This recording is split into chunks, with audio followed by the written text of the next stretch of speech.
Well, hello, everybody. Welcome in, welcome in. I hope my audio sounds all right. I have had a bit of an adjustment of the desk today. It looks like I might be a little bit quiet. I'm going to bring that up. But welcome in, welcome in, welcome in. It is me. It is the one, the only, the amazing, the wonderful.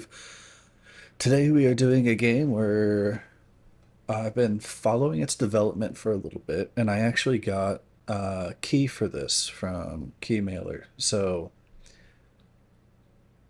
and kind of excited to see how it goes.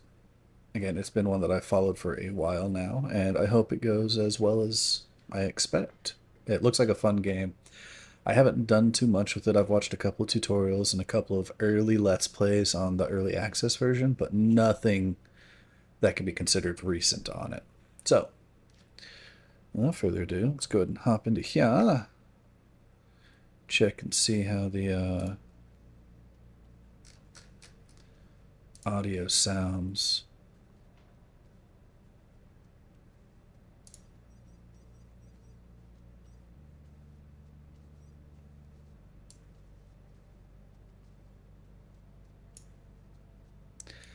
It's a robot dog. These are actually like exist in real life. Really? Let's see. No, I've actually seen one patrolling a fence before. All right, so we do that. We are going to go through the campaign. Hydrate, you bastard! Hydrate! And with that, Shanti has claimed the can Greg. Do give me a little bit. I have completely reorganized my desk. I've gone from everything being right where I know it is to now I must relearn. To be honest, Ming, Chantel normally does it a lot sooner. But Hydrate, you bastard! Hydrate! let us hit that can crack.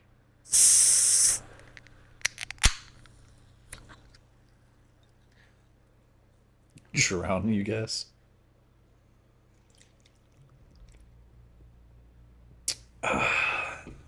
Can crack.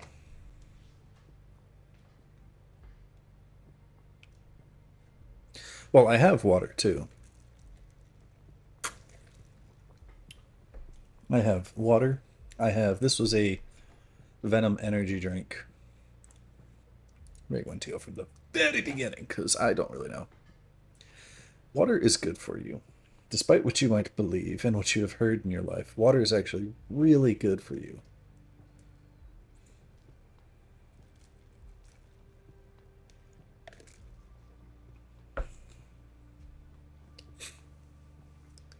Well, see, if you have flavorless water, then you just have bad water. Oh, there's my cursor. I'm hoping I don't accidentally push a button.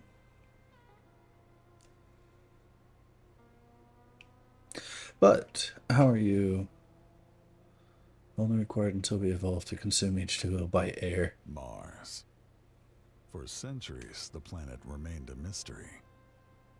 After hundreds of years and multiple colonization attempts, this small manned mission might finally achieve the impossible, making the Red Planet a place for us to live, making humanity a multi-planet species, and opening another chapter in the history of civilization.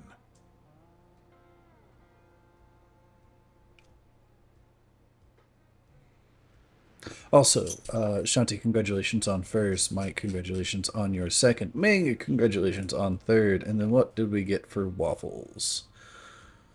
Let's see. Ming got the cake waffle. Mike got black cherry. And Shanti got confetti.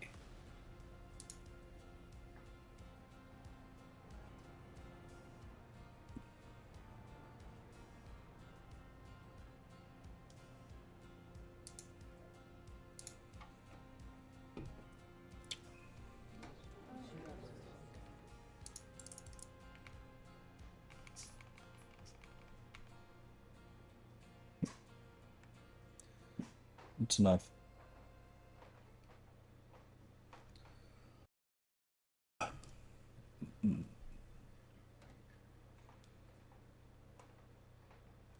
Lemon, blueberry, something. Water? Potato? Touchdown confirmed. Welcome to Mars. A12 suit systems online. Monitoring. HUD calibration initiated. Confirmed telemetry Yep, visibility. we have stuff up there. Oh, it's in fake Sensors, temperatures. Temperature, pressure, time. Warning. Suit thermal protection is insufficient. Strawberry rhubarb server. Or syrup. Nice. Blueprints and upgrades. Yep. Quick access bar. Assigned Okay. tools and items. Pseudo 2 supply. Okay. Warning. Removing helmet outside. Vitals monitor. Okay. Adrenaline levels indicate. Stamina gauge. Okay. Depletes during sprinting and caloric levels. Low status indicates starvation risk. Hydration levels. Maintain water intake to status alerts. Critical health warnings and suit malfunctions will appear here. Neat. Atmospheric hazard detection. Monitor for storms and radiation. That'll be over events. here. Current objective. Okay, For okay. detailed mission Test. System notifications. Okay, I'm skipping this. Messages, Blah, blah, autos- blah. Yep, cool. Whoa. Sensitivity out the wazoo over here. Come on. Options. Controls. Actually, it's probably, yep.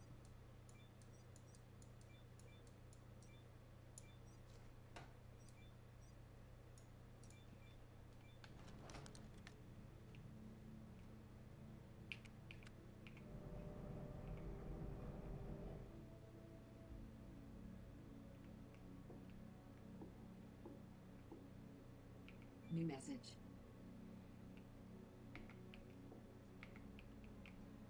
Mm.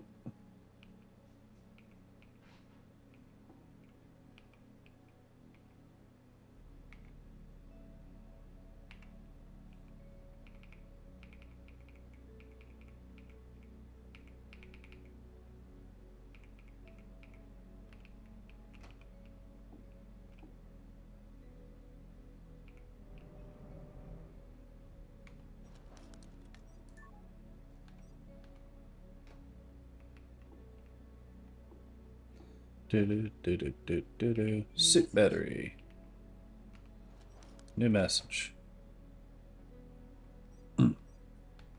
Okay. Centigrade is not the best temperature. It's an okay temperature. New message.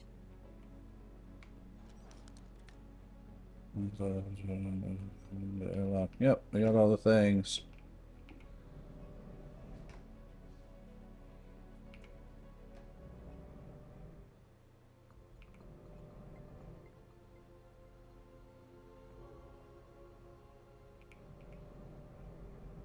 Oh, there we go. Report to the supervisor. Hello. So, this is it. Heading down to the surface. Lucky dog. I've still got gear to unload and crew briefings to run before I can feel the ground under my boots. Yep, just completed the required training. Check my requirements. Status great. Training complete. Paper filed. One lucky. Time for SOT. Only happens once a year after all. Okay, I'm going. Movements happen. Things. Market safety. Matter on use how it contains all the things. So these are going to stop out water and oxygen tanks. Detach your helmet and all that once you're done at the workshop. Stop by the governor's office. Get moving. Proceed to the training area. Okay. Open the door. Close the door. Close the door. Okay.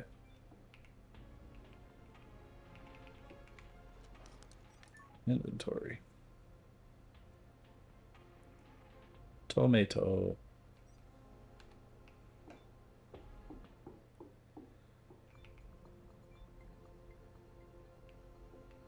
Okay. I'm assuming I go down. Message from command.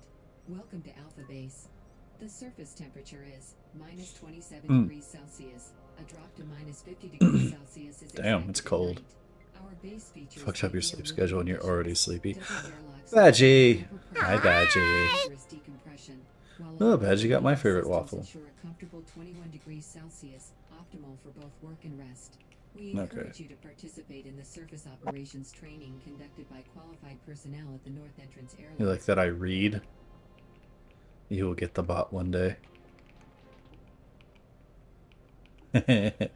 Badgie, I would like you to know, and this might make you happy to know, but I absolutely based...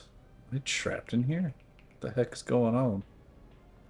Or is this just a really long down? But,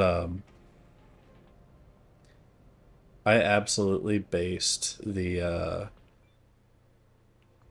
time metric for that saying you're not new off of your watch time at the time that I made that. So I went to your watch time, subtracted like 3 minutes.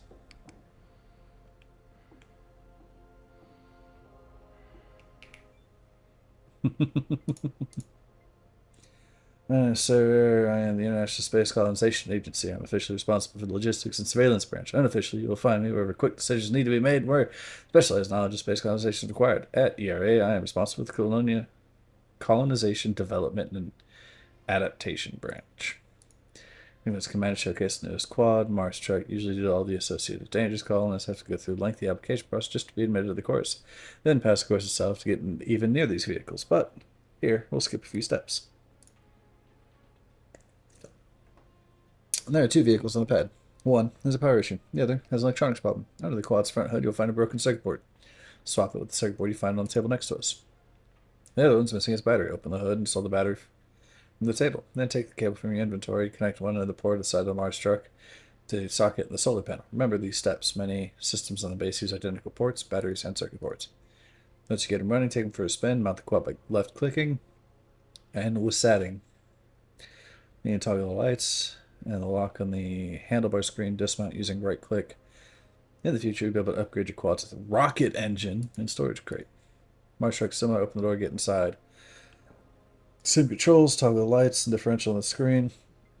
If you ever get stuck, find the vehicles tab on your tablet and reset the vehicle's position from there. Okay. Gimme.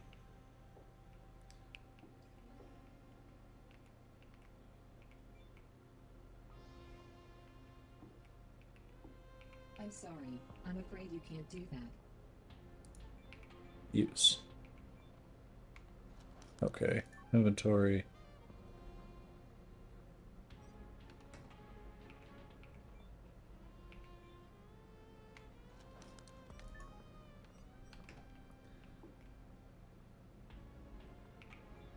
Close.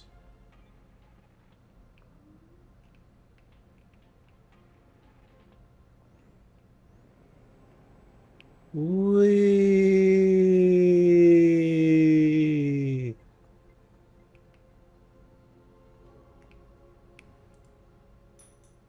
Neat.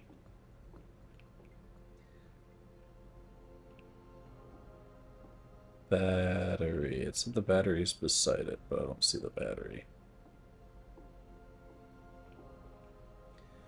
What's up, Deadeye? That emoji is so freaking adorable. It's just this thing. Vehicle traction battery.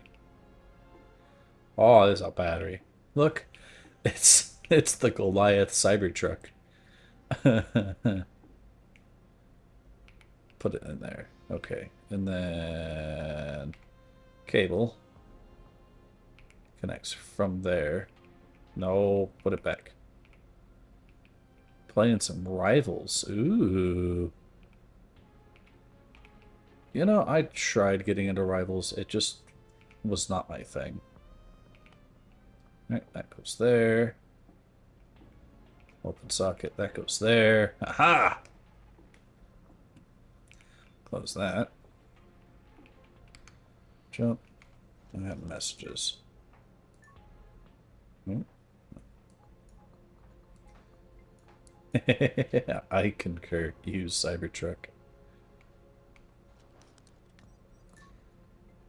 Tech tree. Ooh. Hold to unlock technology. Okay.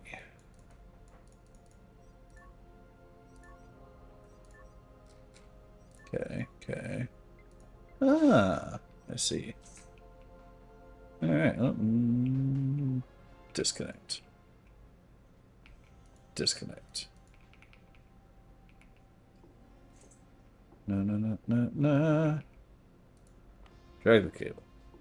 Put it away.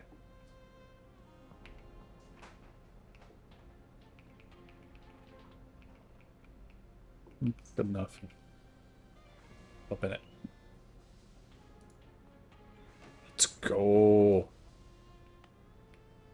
Na na na na na na na na na na. Herp.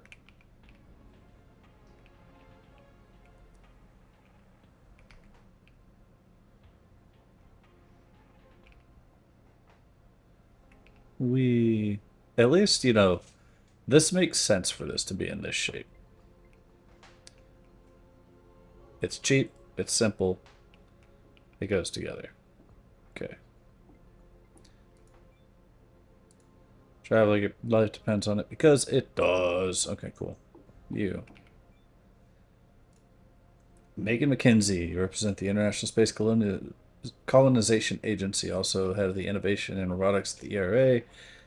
Thanks to this institution, you can innovate solutions to local conditions. Are you a fan of aviation? Nothing like flying 225 million kilometers from Earth, right? See a helicopter on the table. Looks inconspicuous, but don't be fooled. Control offers good. You'll be connected to a heavy rover. If you learn to operate it quickly, you can perform tasks better than those who have been here for years. Grab the controller and click the screen to activate it.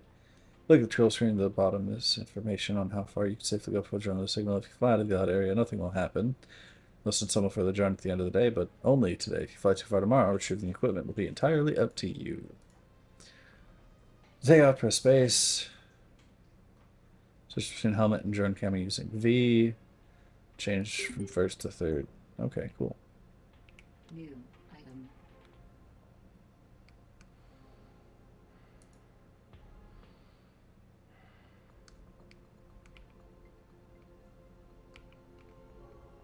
Its controls are backwards.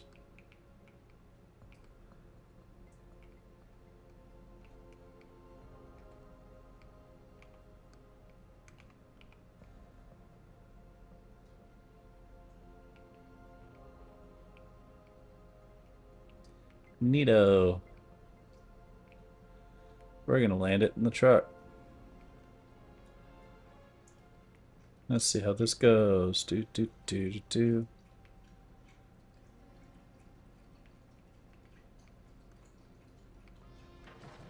Nah, it blew up.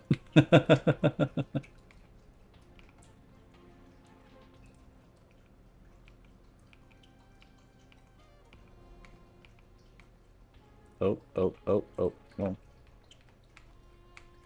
Come on. Uh-oh. Did I break it? Let's see. Tablet is tab. Make sure I'm actually in game. All right. Tab.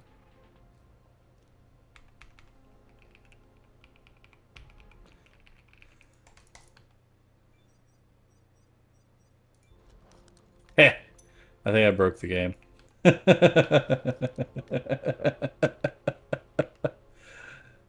Feedback. Floof. Bug. Trying to land the helicopter in the truck on the tutorial locks one and third person for the helicopter. And you must quit the menu.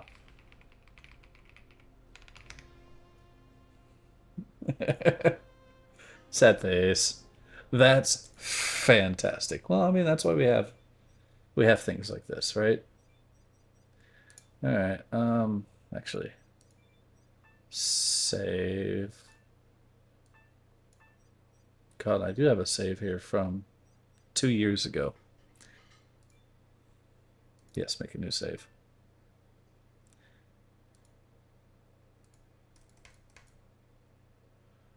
Oh god, is the whole game just borked now? Uh-oh.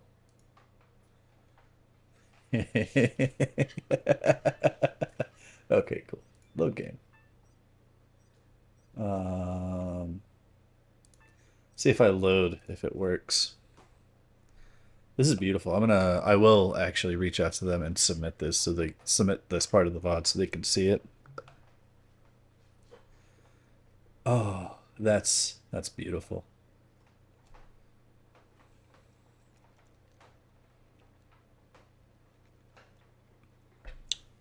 And I hope you are all ready because tomorrow evening is a Can Crack compilation. And there will be a short stream tomorrow. Just because I didn't get a Friday stream in. I didn't do Thursday or Friday.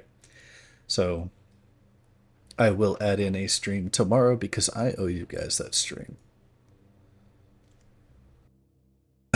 However, if you are not able to make it because there are certain sporting events going on that some people find very entertaining and what used to be phenomenally entertaining, I absolutely understand. Except for Shanti. Shanti watches hockey, which is weird.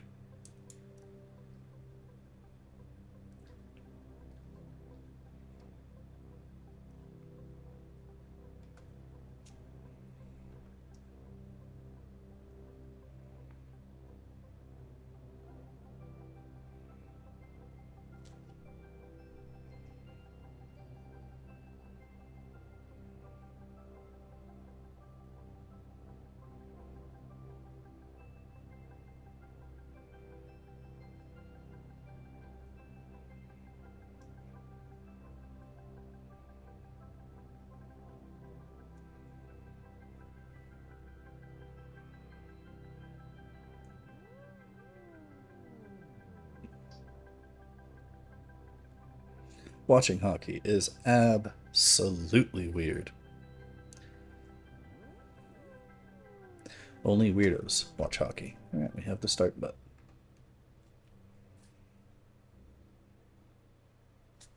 Hey! Look at that! Look at that! Ha ha ha! Woo!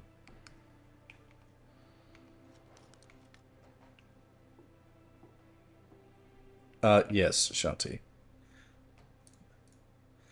Hi, I'm Josh. I specialize in mechanics and lead the National Unit for Humanities Technical Development and the ERA Technical Intervention Division. Thanks to the recent research on increasing efficiency of colonization solutions, we've improved colonist safety by 75.5%. To put it simply, just in the last year, we've saved more fingers in encounters with sharp equipment than since the beginning of the entire Mars colonization. On the table, the latest and basic version of the grinder. In the future, you'll be able to upgrade it with workbenches, but for today, this one will suffice. Pick it up and see how this equipment works in Martian gravity. No amount of training on Earth can replace working in the real conditions, under the eye of experienced specialists. Purchase scrap pile next to the table. You notice bright spots on it. Cracks. These are the best spots for grinding. Information will appear about the resources recovered from the ground metal on the left side.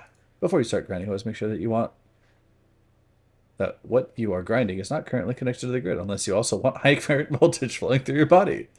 Also, remember that souls have durability, which drops with use. Repair them regularly so they don't end up completely destroyed. Ah, yes. Ah, yes. Item.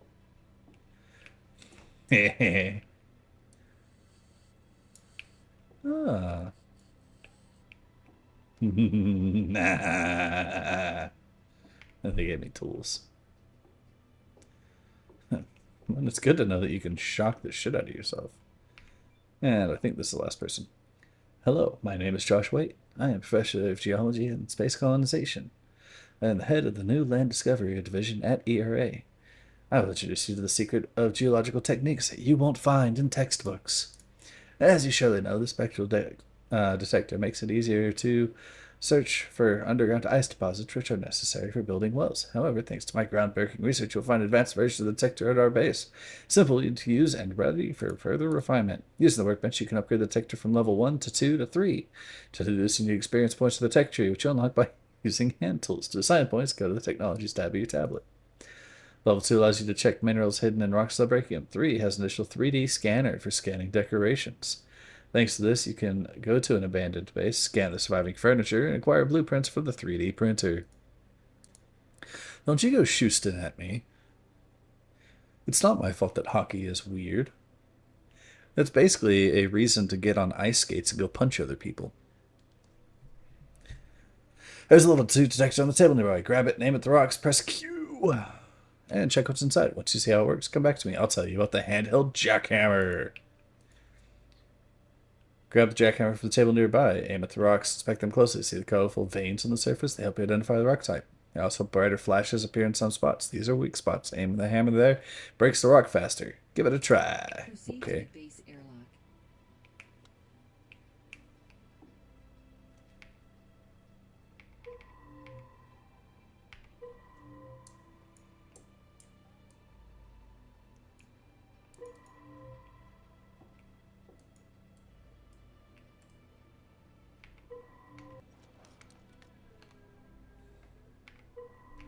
Cute.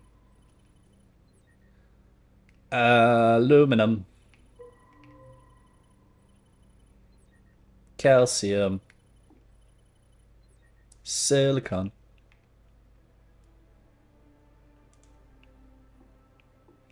Jackhammer. Item. I hope it's not an old item. Calcium ore. Dunk, dunk, dunk, dunk, dunk, dunk. Fancy.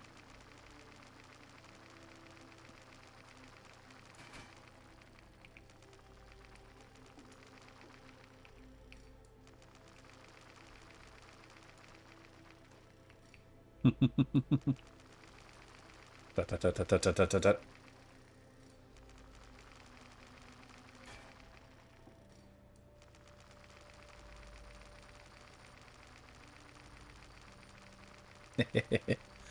Banana?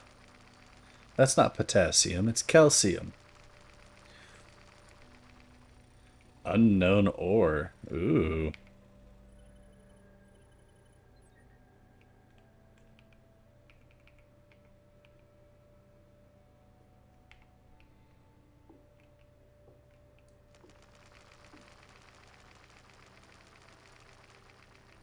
Neat.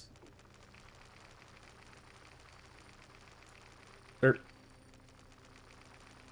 All right, I get the general gist of this.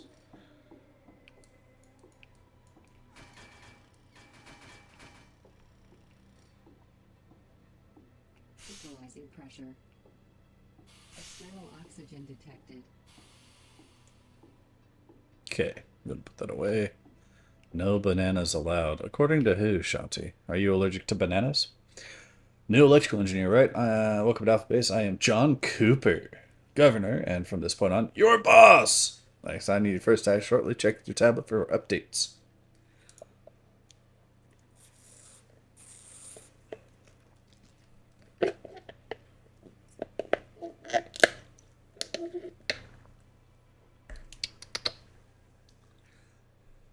Oh, that's right. You did say that, aren't you? Not a long flight, so skip work for today. Go check in with Doc and then get some rest. Dismissed. Okay, bye. Dude, what's up, Doc? On a line.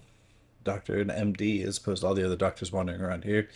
You have nothing against academic. I have nothing against academic degrees, however, but if your arm falls off, you start showing signs of radiation sickness. An expert in astrophysics, quantum engineering won't be much use to you. Nice to meet you. Medical supervisor, you must be new as electrical engineer. Take a quick reading of your vitals and evaluate your condition. Part of standard arrival procedures. Downloads the data to your device. Yeah, we fatigued. Go get rest. For full recovery, you need to use the bed in your habitat. Nothing works quite like a good nap. You know, good naps are fantastic. Take off your helmet in oxygenated areas. You never know, you're going to need more suit oxygen. Technical department is supposed to update the suit so that way the oxygen job be automatic. But some unpleasant malfunctions happen, so they put it on hold. So take off your helmet after you're in a pressurized room. After you've had some sleep, run another check on some vitals. Okay, cool. Boop. Damn. Oxygen source external. Erp. Look at that. Wait, hang on. Trying to see if I can remember how the free look, what the free look button is. I don't remember what the free look button is. Oh well. Okay. What is it I'm doing? Drink water, lie down in bed. So that's bed. That's water. Sink water. Look at that little combo washer dryer thing. Look at that. And a toilet. And a shower. Open up. Thank you. Hydrate, you bastard! Hydrate!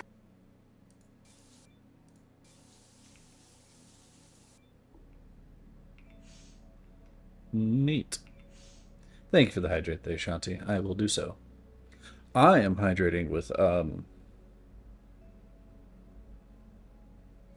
actually don't know what it is. Deliciousness.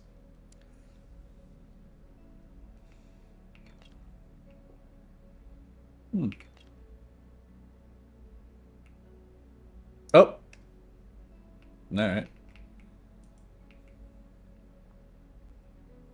Well, you can sit on the throne.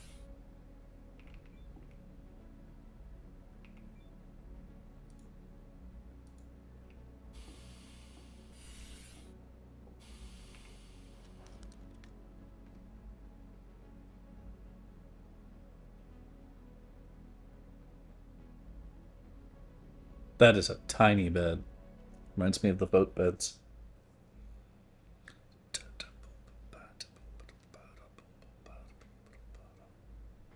Incoming message. Incoming message. Oh. Strawberry rhubarb drink. Oh boy. Alright, optimization's not great on this game. I don't think I have.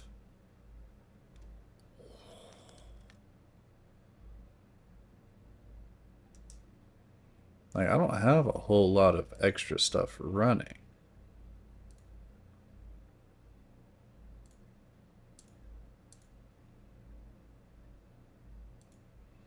Ah, welcome in, Captain.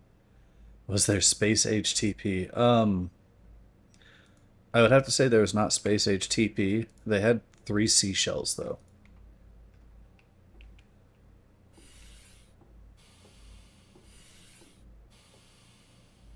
Incoming message.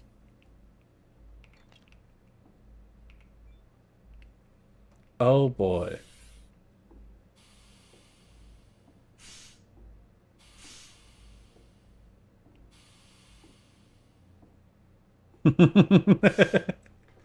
I thought you'd get that one, did I?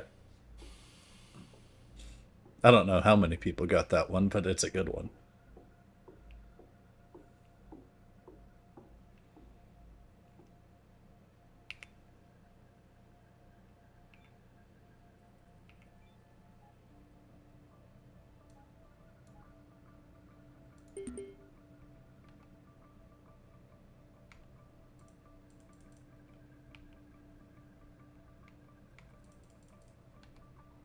Okay.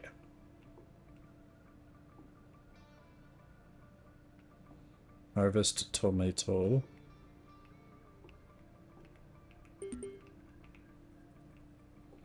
Harvest corn.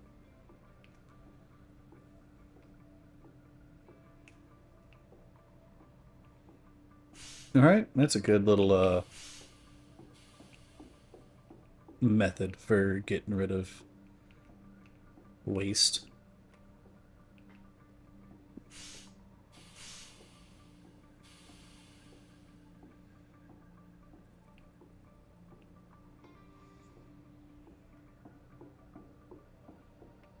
Doctor. Oh, okay, I guess we're going to talk to the governor first. What's up, Gov? Oh, good to see you. Hope you were arrested. Your predecessor and Max left a lot of work behind you. Better get straight to it. See up to now. Little accident. The auto valve on his suit put him out of commission. Headed back to Earth. Long story doesn't matter.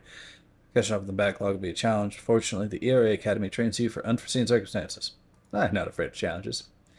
Alright, send the task goes to tablet. As soon as you handle this, get to the next one immediately. I want to see.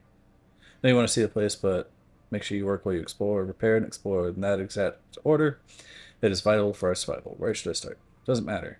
Just make sure you get results. Be careful not to end like Max or his predecessor who managed to break an arm during a game of bingo. You know, that's not surprising. Especially you got older ladies. Break your arm for bingo. What an unlucky bunch. Let's hope you don't. Let's hope you're the first one, or the one to break my bad luck streak. Don't forget to grab the new fuse from my desk. You're going to need it. One more thing, report to medical labs. She wants to do more tests. Once she clears you, start work immediately. Alright. Fuse.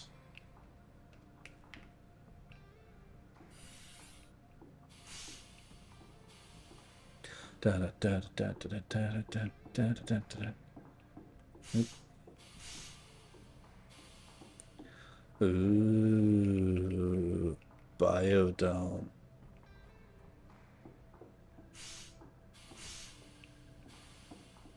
Hospital module. What's up, Doc? Much better as I want to examine your past performance. I just want to talk to you about Martian Bingo. Look, a tradition game which involves intended to improve the spirits of the colonists, bring our specific conditions for a long time. Being in our specific conditions for a long time takes quite the toll on the psyche. Whereas not especially concerned with employees' health, the corporation just guarding against drop in productivity. As I say, dark clouds clear when it's trying to break through. Integrate newcomers and advanced businesses. This is a matter of time. You're kind of under control. Yeah, bored and began making up new tasks that bounced on the edge of common sense became, and sometimes went completely off the rail. Bingo became unsafe. It's possible to be involved in stupid. Oh no. Handles complaining strong antidepressants and the med east space fox symptoms. I hope there's someone might accidentally pop them, or we might need that for some sort of this. Sure. Scared cameras. Please don't do anything stupid. Fuse. That's glorious. All right.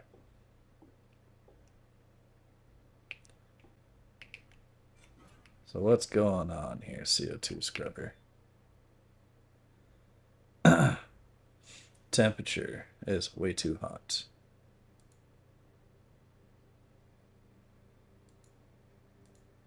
Turn down the tap.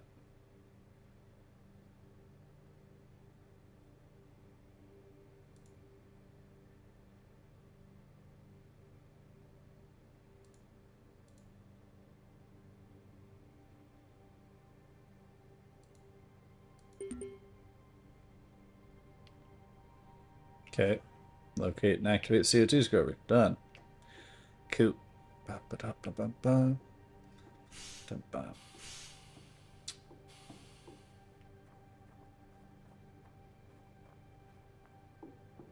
Locate and replace the blown fuse. Wee.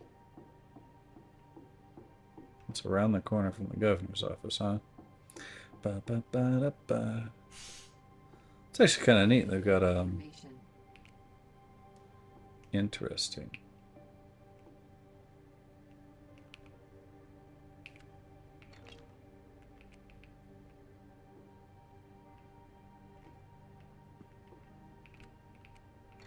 Suit power 75%.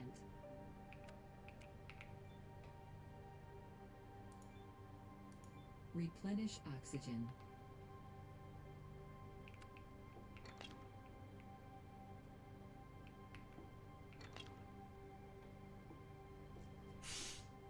Yes, fill oxygen bottle on the CO2 scrubber screen. Okay.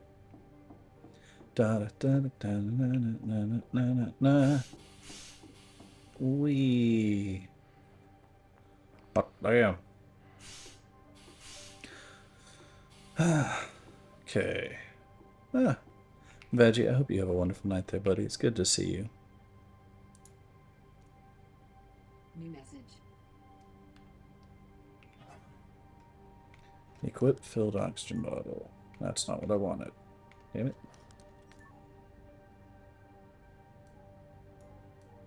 New message.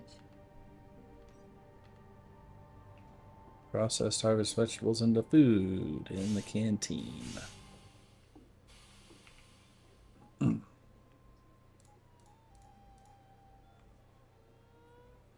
Incoming message.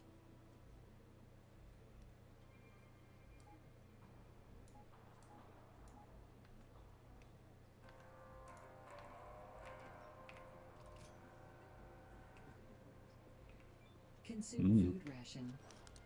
Mm.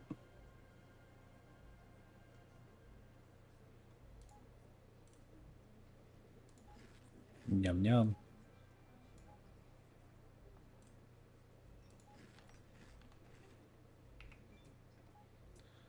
Um, so early opinion, it's actually pretty decent, but that is early opinion. I still getting it all figured out. I don't. I played way early access when they had the free demo, so it's I'm not far enough into the game in order to give an appropriate opinion on it yet. And right now I'm only going through the tutorial things because there are a bit of differences. And then there is a little bit of interesting bugs you can find.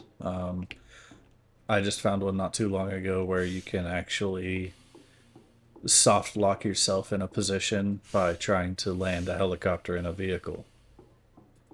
It doesn't like that. New message. Robot controller board. Install into Spotty's chassis. Okay. Well, Shanti, I would have to say be more careful in the future.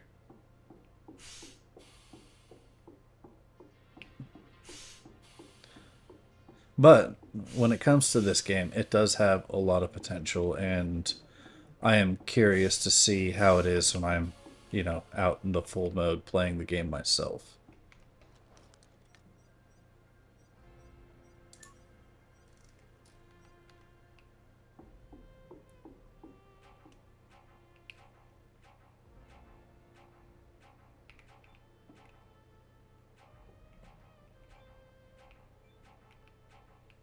Okay, so I can't go that way.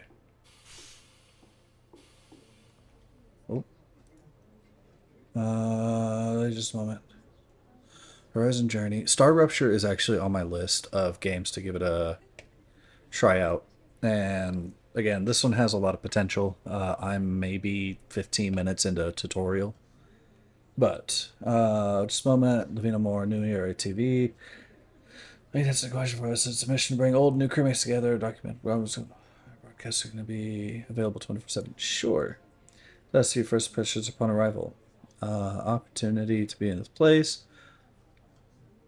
Maybe what to expect. So many emotions came with the arrival. Fly us long and tiring. The view.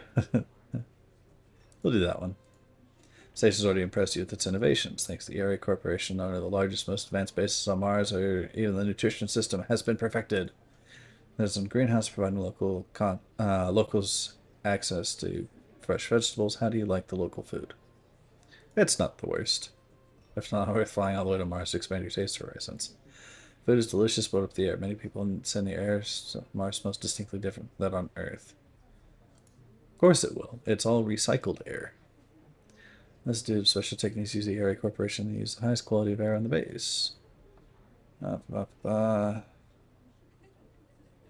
My presence. My presence on the base is, of course, the most skilled people are here. Such a skilled team. Future looks bright. Thank you for the interview. You're welcome. I had to figure out how to get over there. So airlock Iris. I'm gonna figure out why airlock Iris isn't working. Actually, let's see, can I go?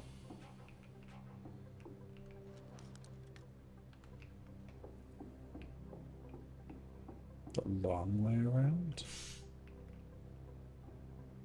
Information.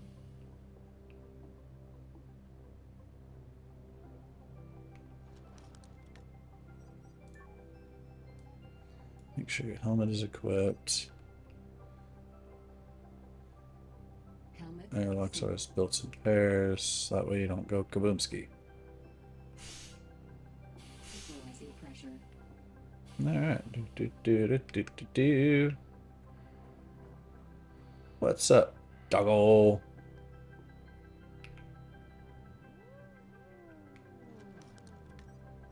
That's the inventory. Okay. Controller. Bam. That's easy like you behind. Gary! Spotty. It's part of the board. Spotty doesn't work. I'm supposed to touch it. You got information. I have to put the board in place. Just finish assembling it. When you're done, slip some lights nearby. It gets terribly dark. Make sure you finish before 10 p.m. Your suit does have cold protection. When you're done a spot, you can press Z. A will scan the area and show you what you can pick up and interact with. It works every time. The area should highlight the building materials. One more thing, stay away from the kilopower reactor. It looks like a post with a roof. If you get too close, you start feeling sick. Its prototype generates energy from uranium. It's great because it provides energy even at night. Unfortunately, it's because you can get a lot of radiation exposure, especially if the casing unseals. Incoming message. Great.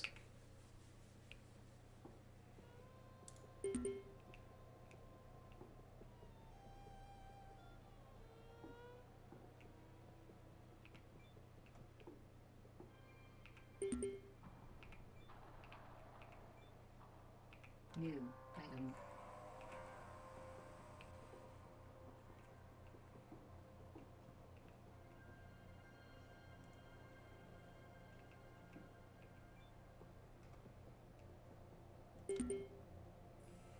Okay. Construct light poles.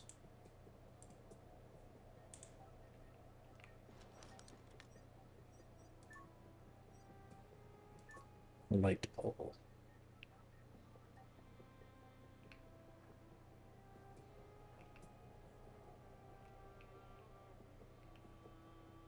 Bam.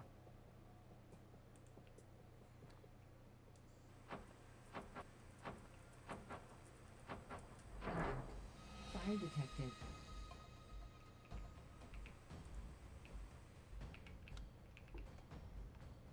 Fire.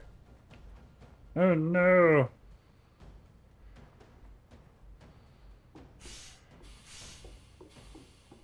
Da na na na na na na na na na na na na.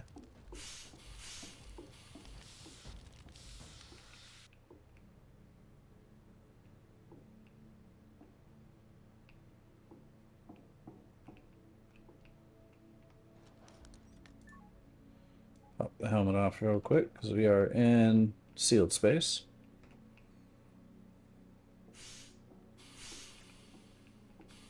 Time to go to the workshop. Oh, upstairs. Na na na. Okay. Oh. Ah, cutscene time. Crew 16 departing in 5 minutes. You know, something like this would be neat. Exercise caution. Kind of, you know. Oh no. That's no bueno.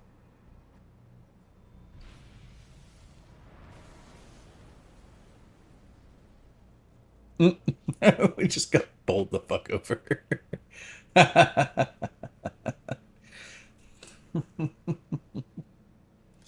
Oh, that's fantastic. Um, I mean, initial opinion on this game so far, it's entertaining. The tutorial's been kind of funny. We'll see how it goes when I get actually into the game, and whether or not it continues to maintain its level of interest.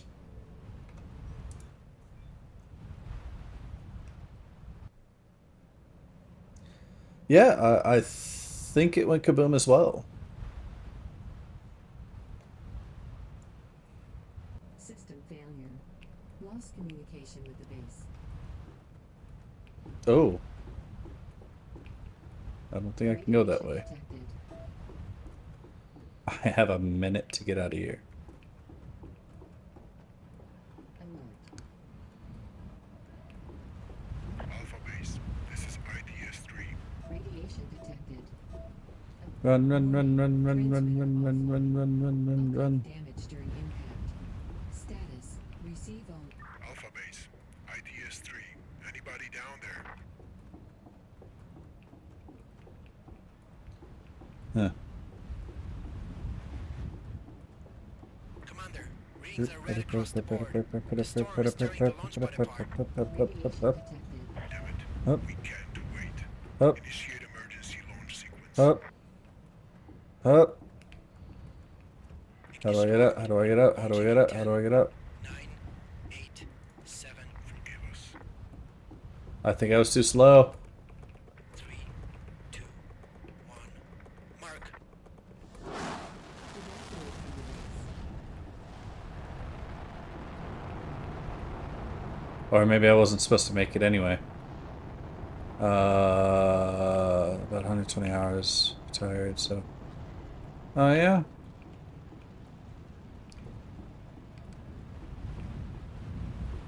I Radiation do. detected. I mean, I enjoy a game that's got a decent learning curve to it. 'Cause it always gives you that level of challenge behind it. Come on, come on, come on. Thank you. Oh, ow. My toes.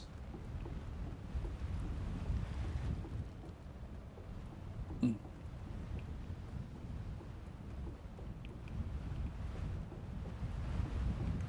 Radiation detected. You know. Alert. Get to the escape pod. Oh, it won't let me get off of. Really? You won't let me just go across the sand there? Rude. Ba-ba-ba-ba-ba-da-da. Get in, get in, get in. Alert. Close it. Open it. System detected a malfunction in the elevator. It is recommended to use the ladder. Oh. New message. Alright, that works. Oh dear. Alright, how many jumps is this gonna take? Huh! Just the one.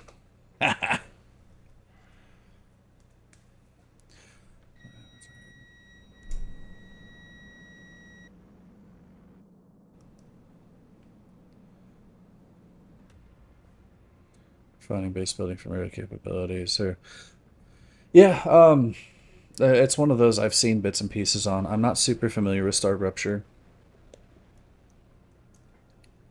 I do remember saying it. You know, people like to compare it to Satisfactory and Space. I think they also compared it to Space Engineers as well. But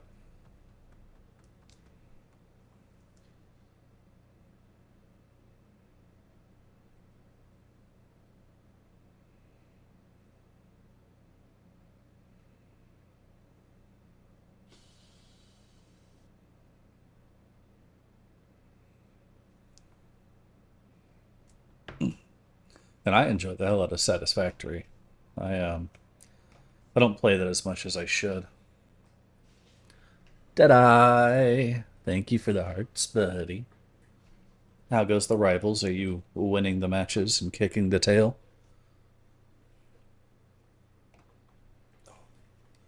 There you go. Exploring environment killing is challenging too. Well, that's good.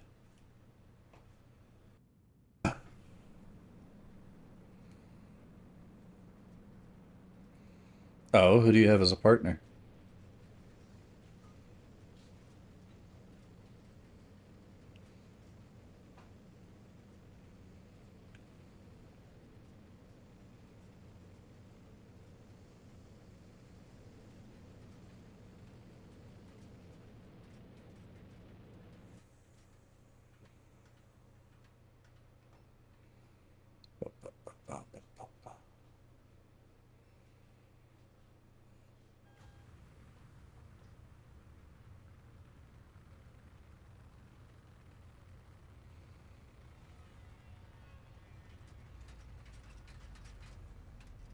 Holy rattles.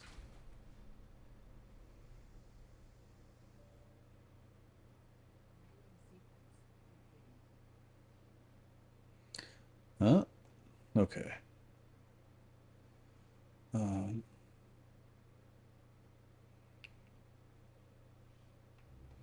okay, gather tools, supplies. Okay. Escape procedure completed. Touchdown confirmed.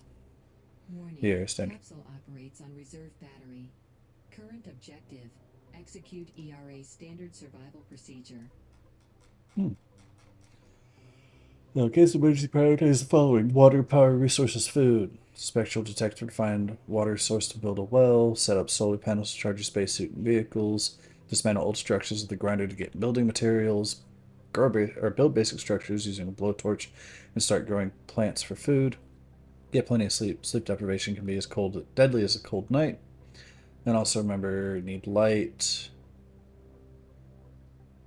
Gotta build energy storage, blah, blah, blah. Alright. A rocket launcher. Oh, neat. Rocket launcher protects base from meteor showers. Keep it stocked with rockets. Cool. Oh.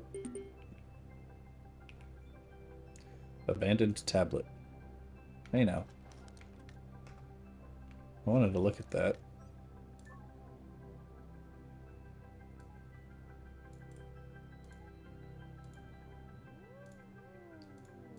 Hmm.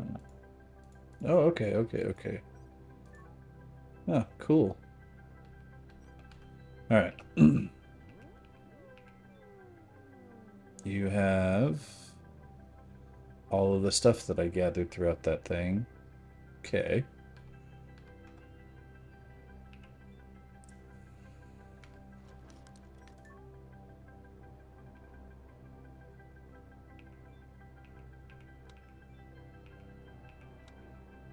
New item.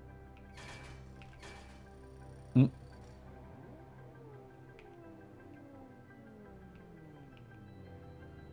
New item. Spectral detector. Planting tool. New. Blowtorch. Carbon dioxide bottle. Nope, nope. Alright, so that slightly aggravating thing, but understandable. Oxygen depleted.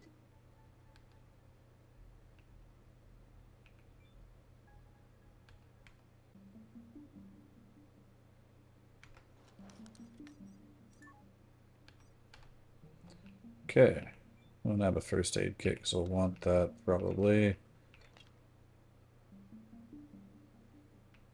Plate, glass plate. Okay, they give you a bunch of starting resources. That's nice. Solar cells, electronics, processed food.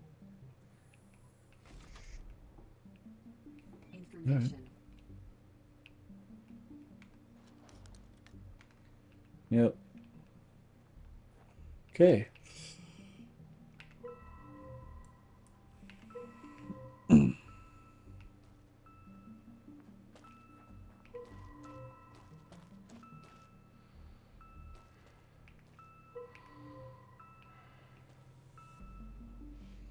Okay. So now, blueprints, resources, well. Sure. It's not exactly where I wanted to put that, but heck with it. Okay. Not enough materials. Alright, cool. Let's go grab all that stuff. I don't know if there is a weight limit on what I can carry or not. We'll find out, won't we?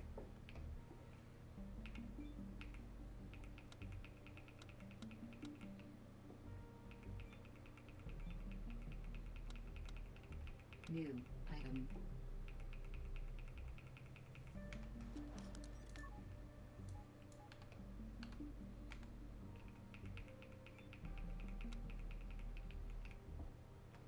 Okay.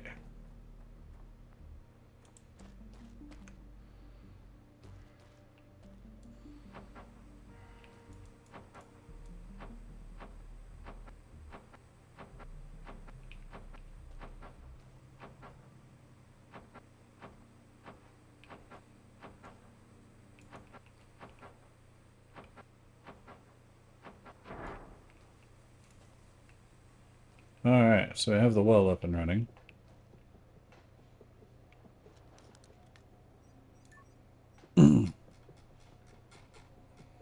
So now, what I'm probably gonna want is go ahead and do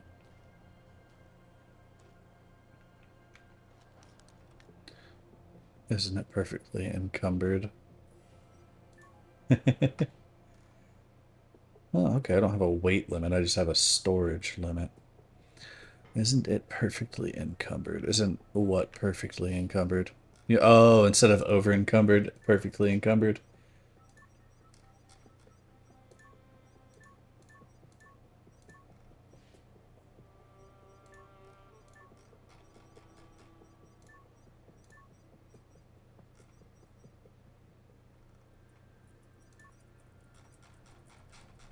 50 years of gaming, never been over encumbered.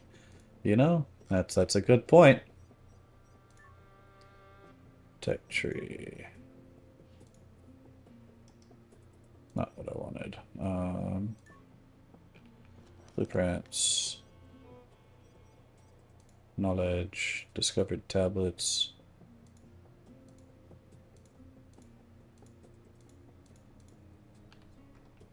Alright, I think I'm gonna have to go over here and grind this stuff down.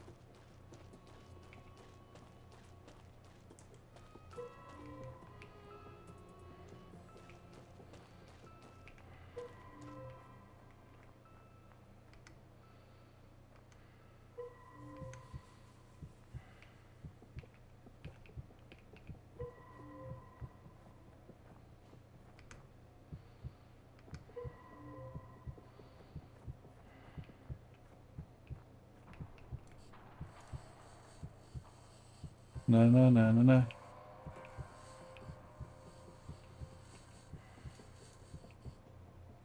Oh.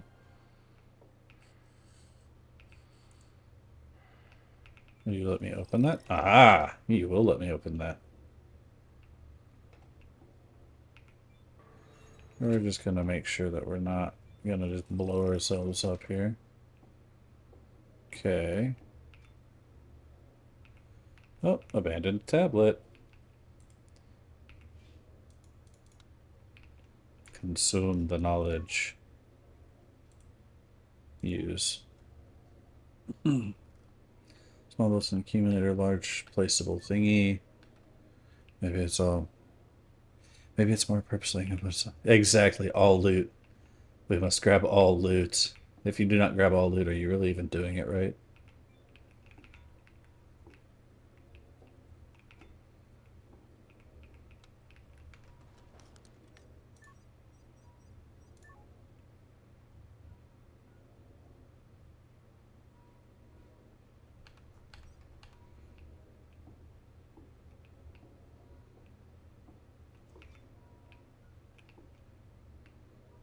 Okay.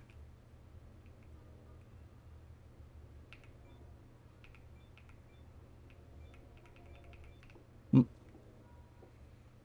Beautifly.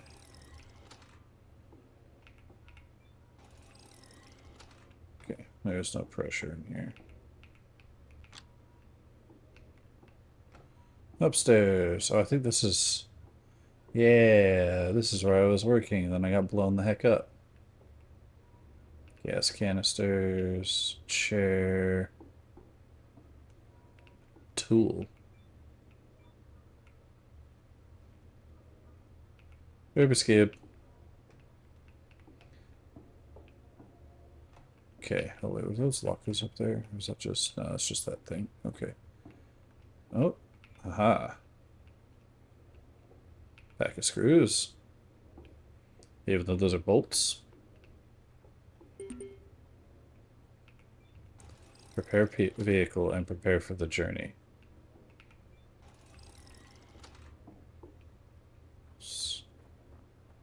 What vehicle? Ba-ba-ba-da-ba-ba-da.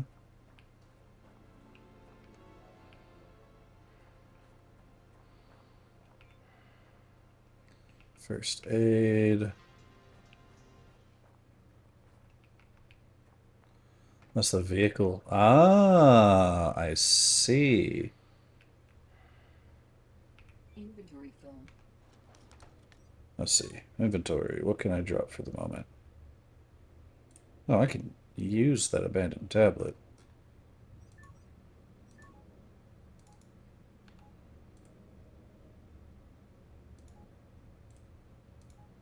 Okay. Drop for the moment.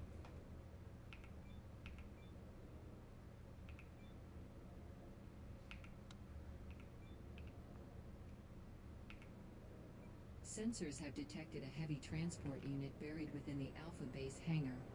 Warning, Hmm. radiation levels in the valley are lethal. Minimize exposure time. Retrieve the vehicle to increase survival probability. Yeah, I gotta go build a thingy first, though. There's no such thing as over encumbered when you use cheat codes. Then it's just,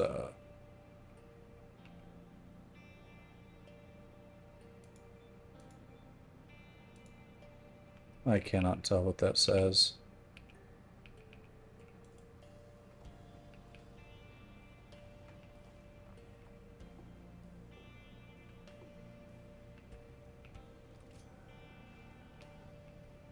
Okay, blueprints.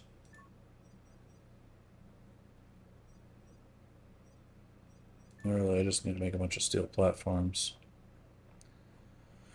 Na na na na na.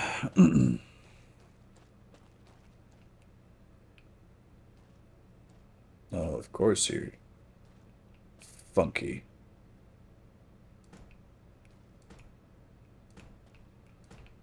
5, 6, 7, 8, 9, 10, 11, 12, 13, 14, 15. Okay.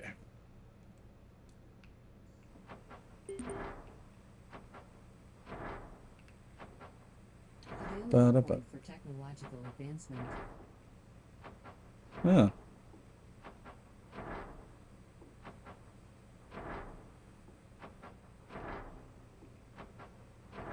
Mm.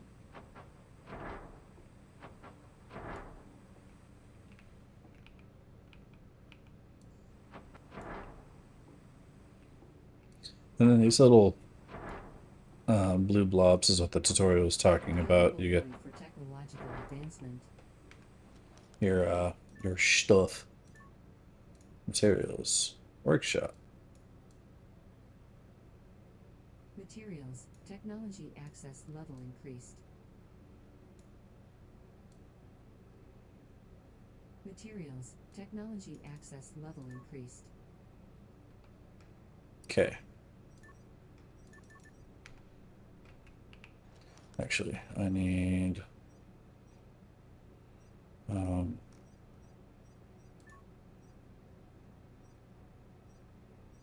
no, no, no, living workshop.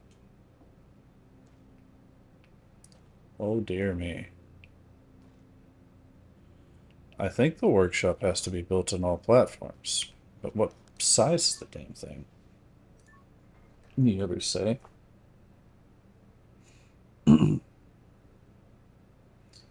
Sink and storage in buildings like workshop and HQ. Alright, I had to do electricity stuff before I get too far ahead. Small solar panel.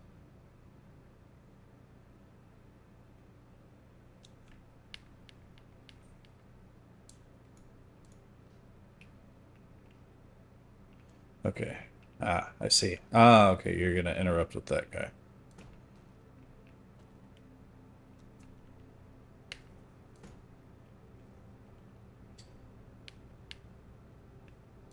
Oh, that's clever. Oh, god damn it. Eh. Uh,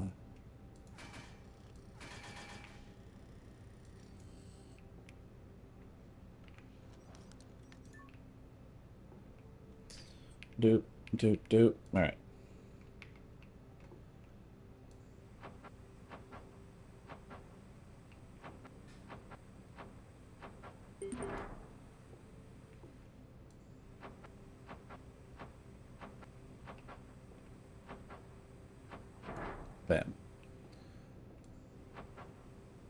I appreciate you stopping by there, Captain. It was good to see you. Um, I would say it definitely while it's on sale for right now. Just give it a try. I don't know if the demo's still available. I haven't looked at the Steam store for it recently, but it was good seeing you. And I hope that it helps. I helped you make a better informed decision. Electricity. Technology access level increased.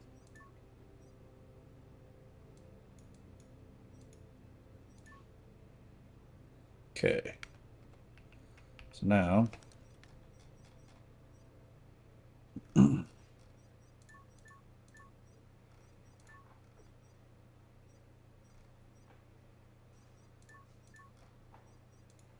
that's all steel platform. I think.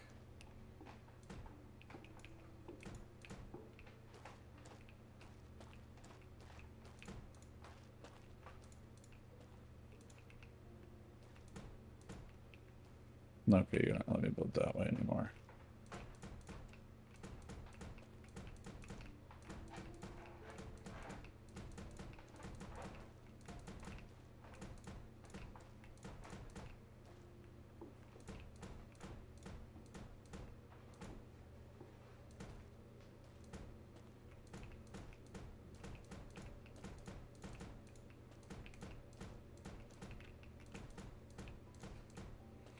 Bum, bum, bum, bum, bum, bum, bum, bum,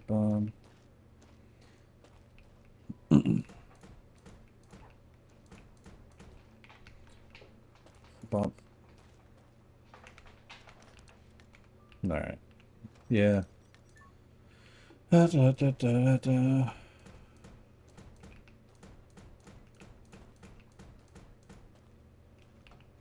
As if I am right, and I go to...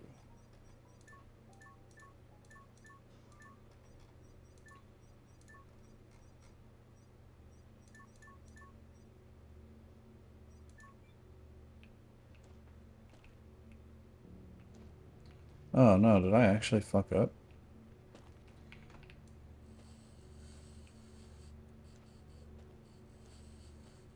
I might not need all these plates that I just chucked down here.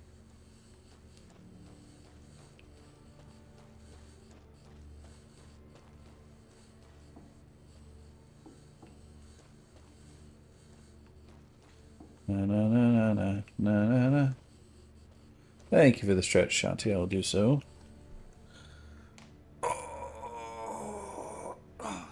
How's my audio sound? Do I sound alright?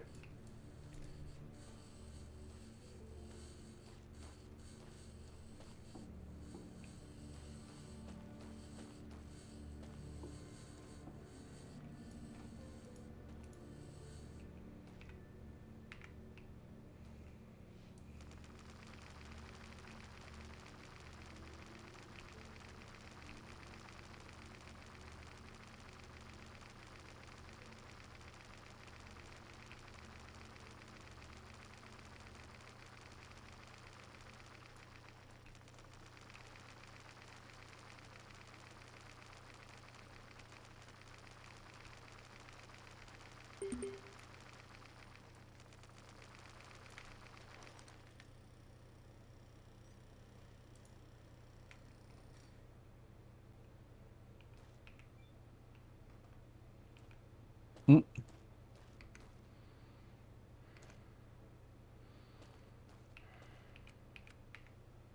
Not go there.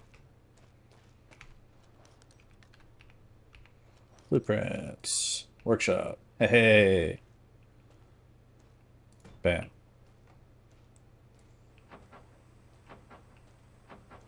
This is gonna take friggin' forever.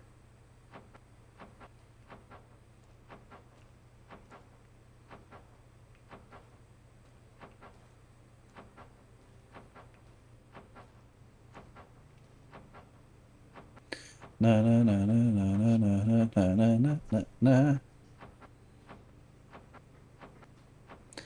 Just stand here for a moment. Well, I also have my microphone in a completely different position. Um, I don't have it on the boom anymore. I have adjusted some things.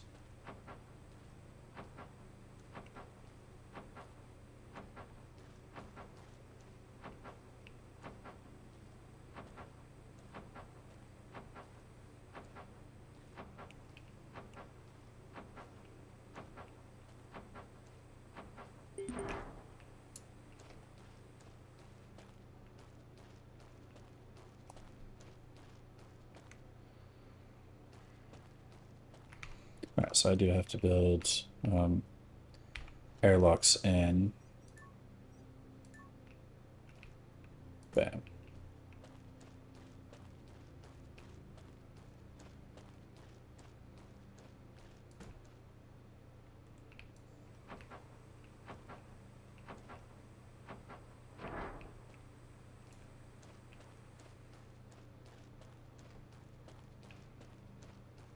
How is the Deebs going there, Shanti? Are you getting your average DBD, or is it actually going all right?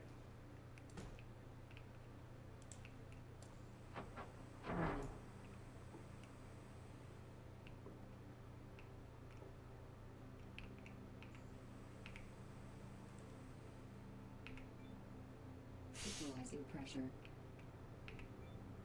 Oh. Oh, fucked. External pressure dropping. Equalizing pressure.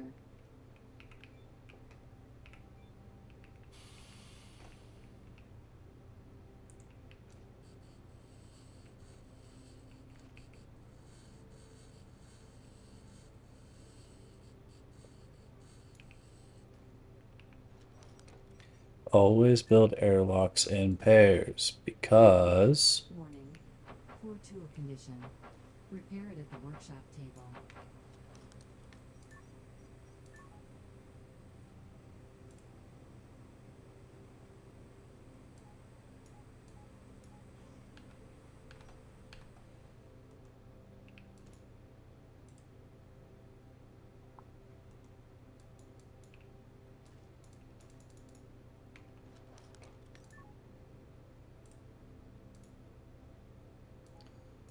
Okay.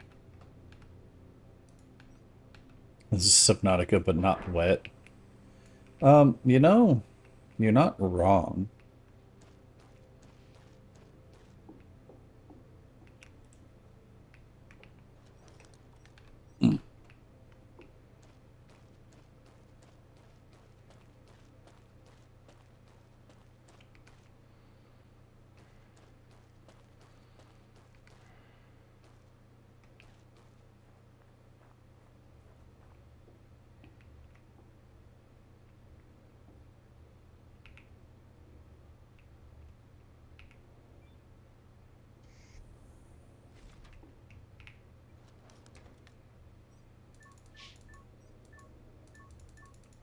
Don't need sleep right now. Okay. However, I do need food and fodder.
enough materials.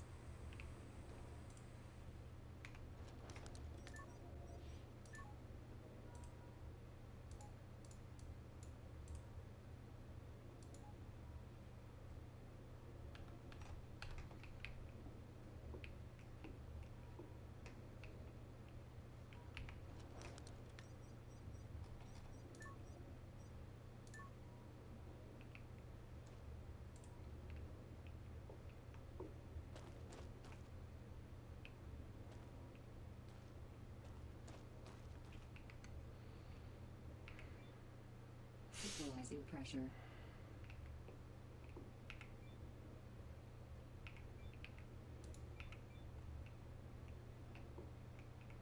Low pressure 1.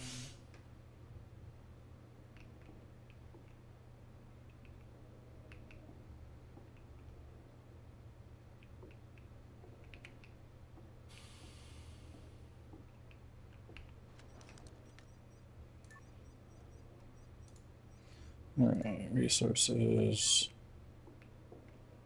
CO2 scrubber.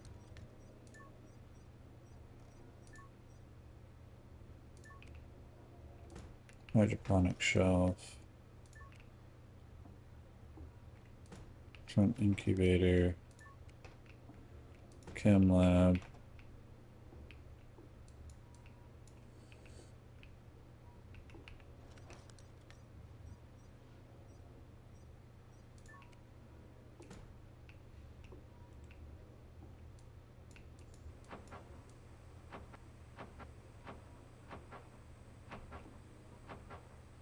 Not enough materials.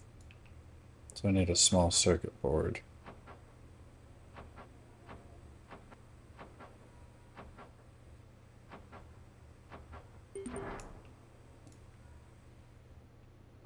Not enough materials.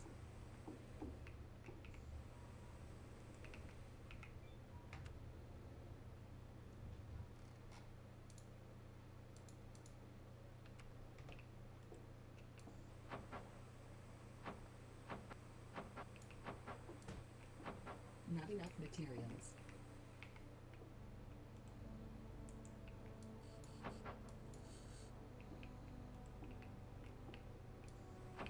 Not enough materials.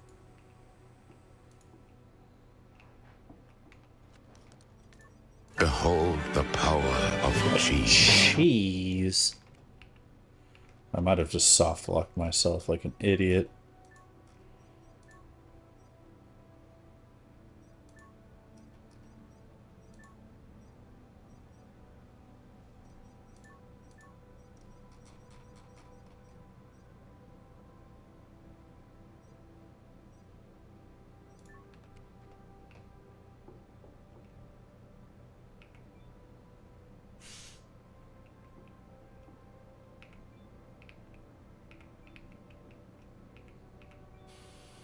Equalizing pressure.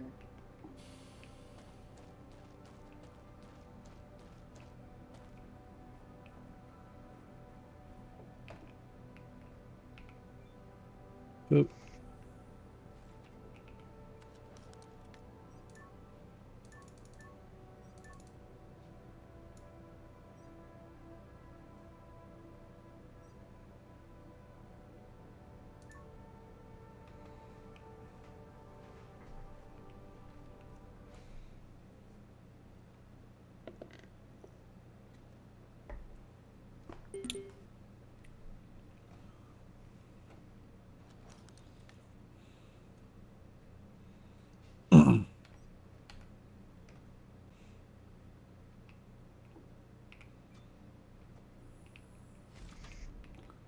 Nope, it is too cold out there right now. Boop.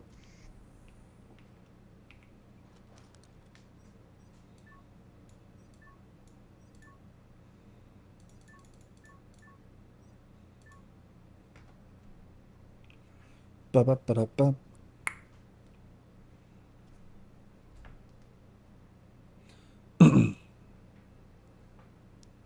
All right, now we should be good to go outside.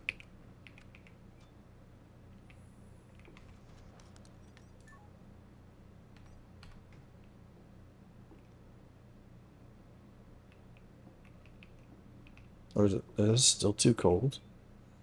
Well, what time's sunrise? Dang it.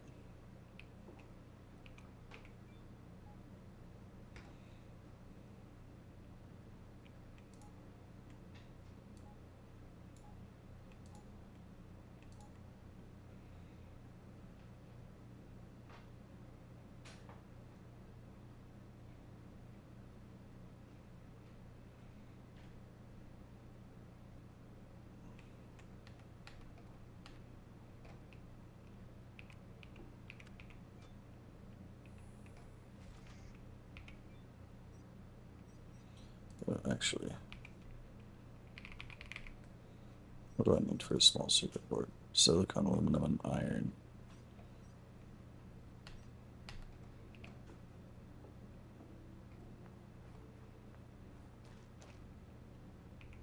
Low temperature warning. It's still freaking cold? What the heck?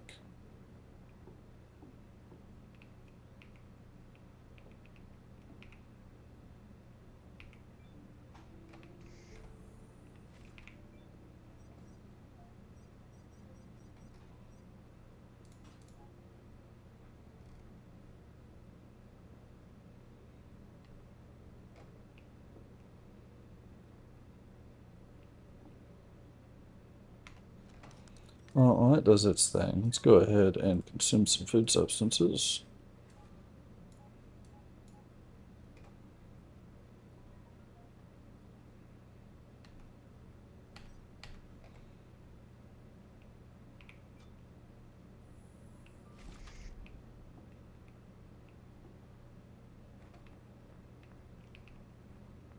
Holy heck. Available point for technological advancement. Alright, what do we got in the tech tree? Electricity. Workbench. Electricity. Technology access level increased. Then Li-ion batteries. I think will be the next.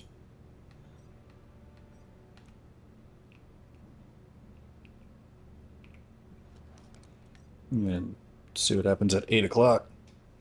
Okay. Are we less cold now?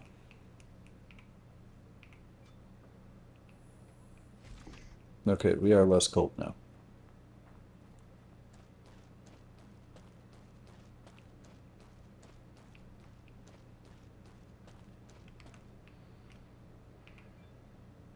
Equalizing pressure. Low pressure line.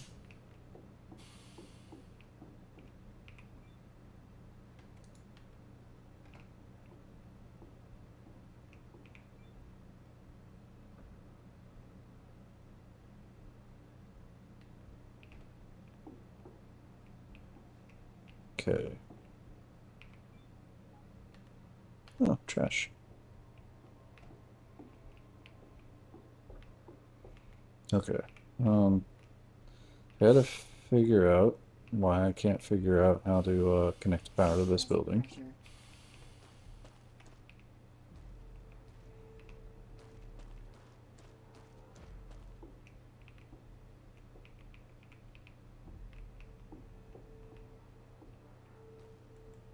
Not enough materials. Okay. I think what we're gonna do, we're gonna go ahead, drop off stuff. We're gonna go hit that probe signal up real quick.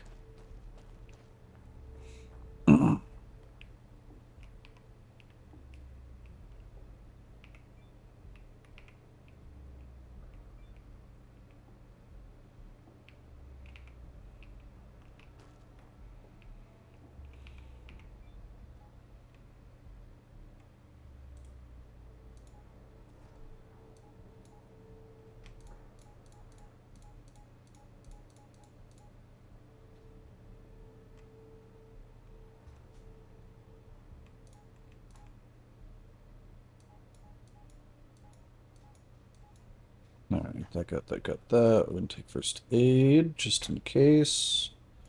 And then also power cable. And finally, where is it? The universal repair kits, just in case. All right. Close that up.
No, but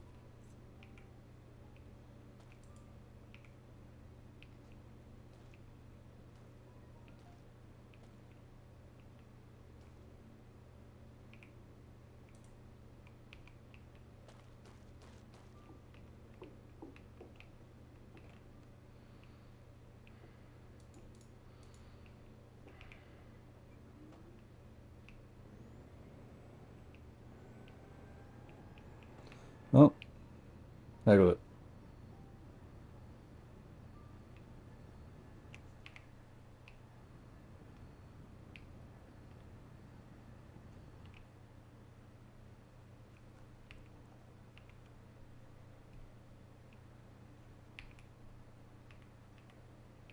Ah, yeah, cruise control.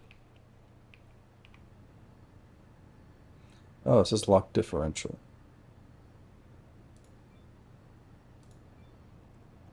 Oh, it'll help it climb up the side of shit.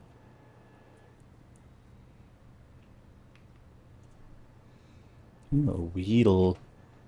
Ba-bum. Yeah, I know. I don't have any. Mm.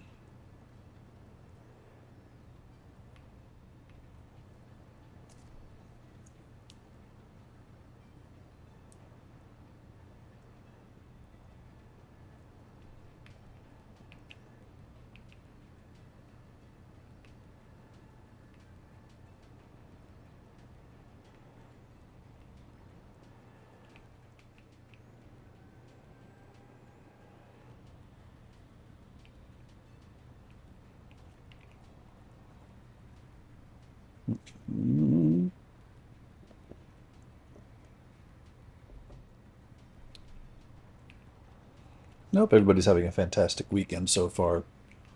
It's definitely been a interesting beginning of a weekend for me.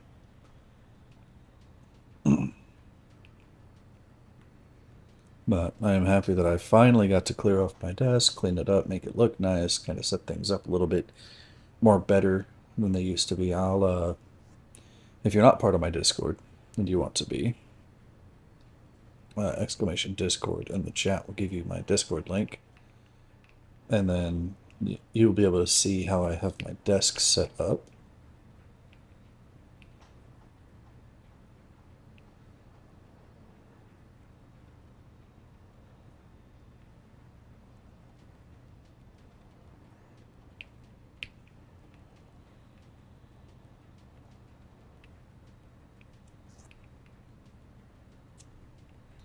And you can see my, oh geez, oh geez, oh my. A little bit, like, and I'm running, right now I'm running on medium graphics just because I wanted to be able to make sure I had more than enough system resources to play this. I mean, I should be able to play it on higher things, but even now it is just a little bit janky at times. I mean, I guess janky's not quite. It's just hesitant on some of these situations. It's just. It's not bad, just interesting.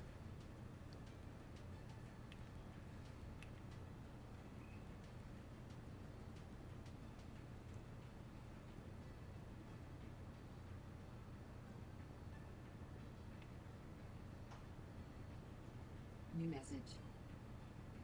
Meteorite has fallen in the vicinity.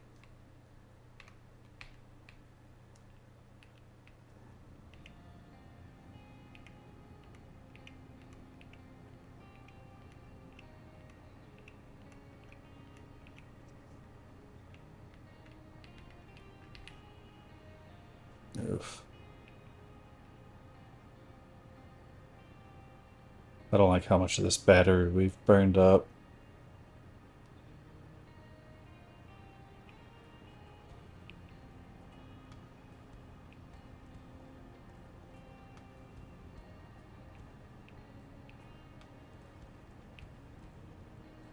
Also, the Mars ATV, huh?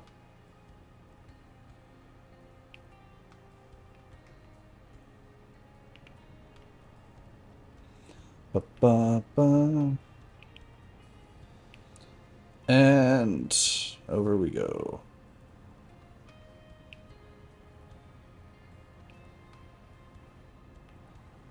Ba-da-ba-ba-da. 4 degrees centigrade. That is pretty chilly.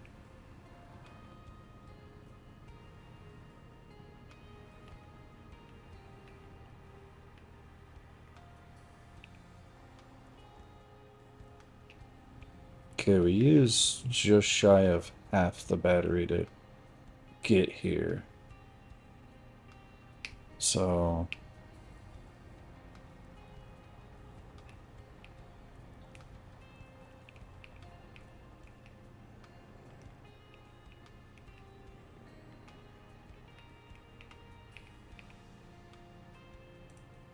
right click. New message.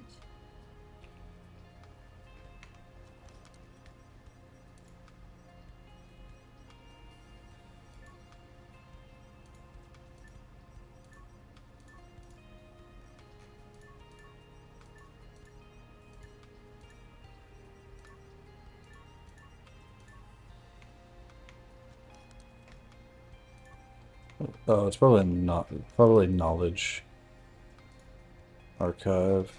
No.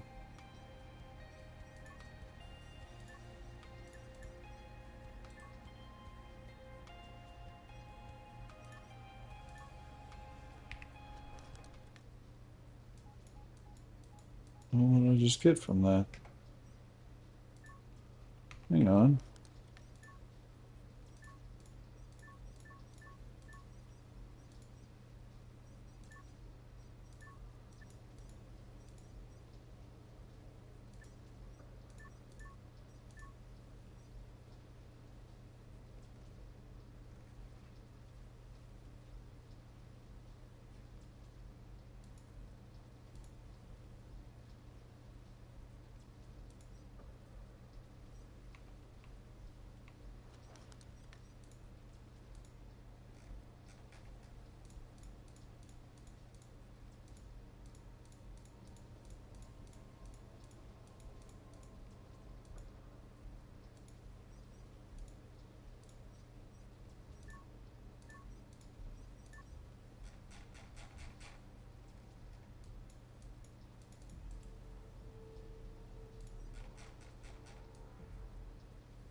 Ah, okay. Well, I don't know if that's going to help me at all, but then we're going to cruise over to this thing here, see if there's any goodies in it. And then boogie back to the, my main base.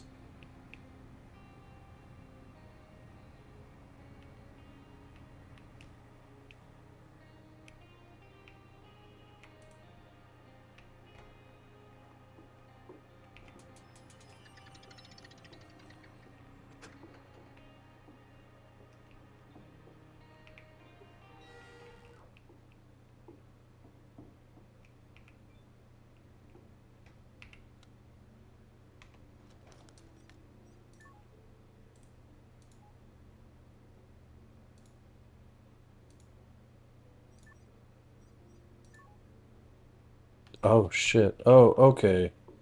Got it. Oxygen bottle. Full of oxygen? No.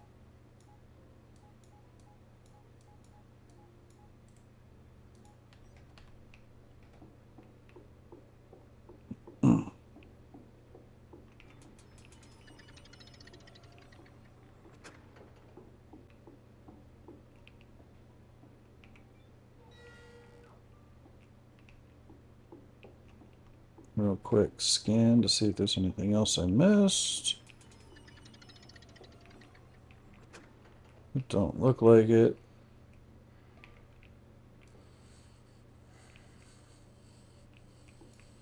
Upgrade your grinder to grind this object. Okay.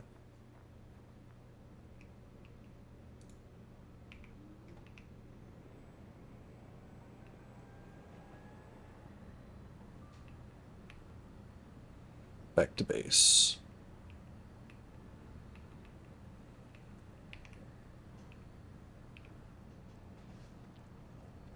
Hopefully there's enough power.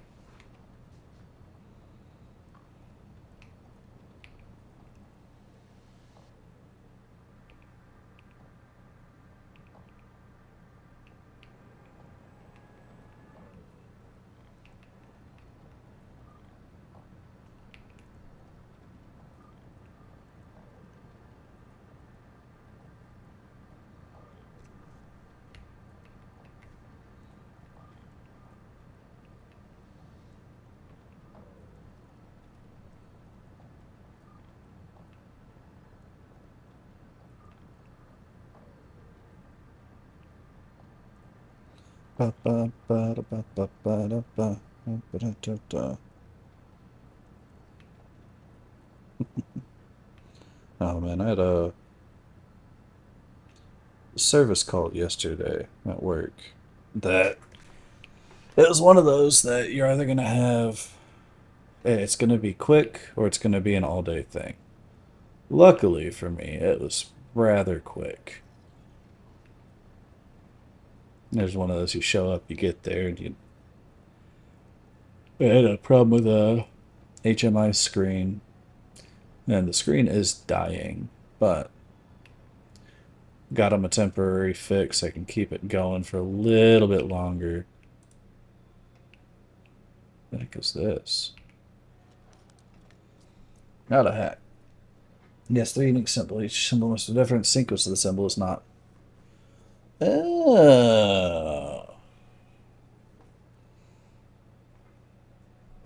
Okay, so they cannot be the same symbols. That'll tell you that two are correct.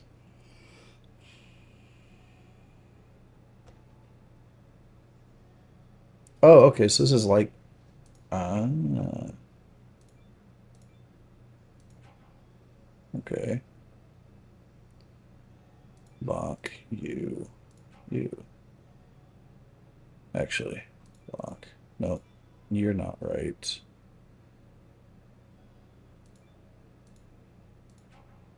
Okay, so it's not lock. So it's you. You. Can't be you, can't be you. Alright, bam, bam, bam. Wait, what? Aww. Aww. Oh, okay. Okay, okay, okay.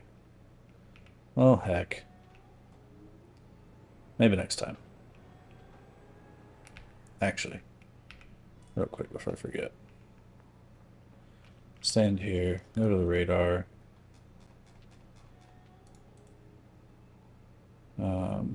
Name. Hack 1. Save.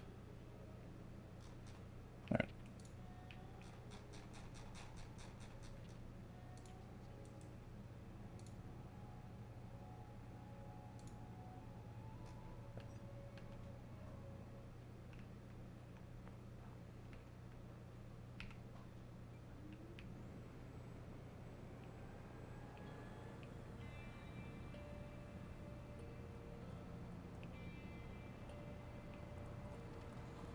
I had a feeling that I might have buggered myself with not turning around sooner.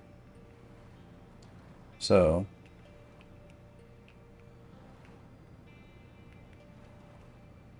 we're gonna come over here,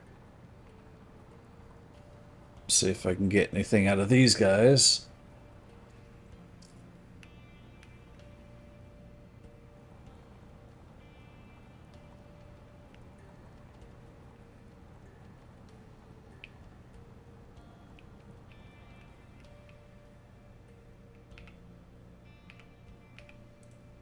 Oh, thank you.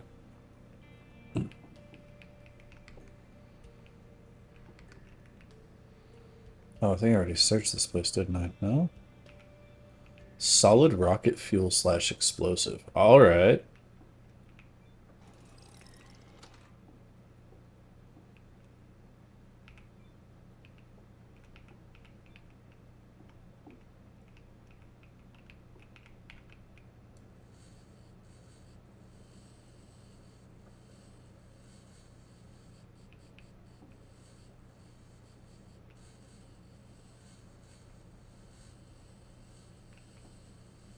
Available point for technological advancement.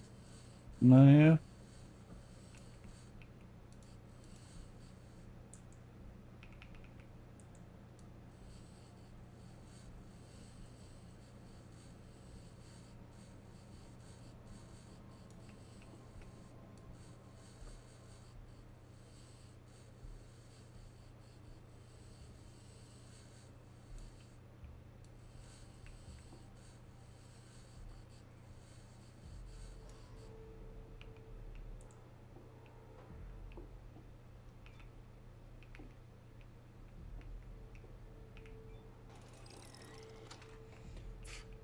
Bug.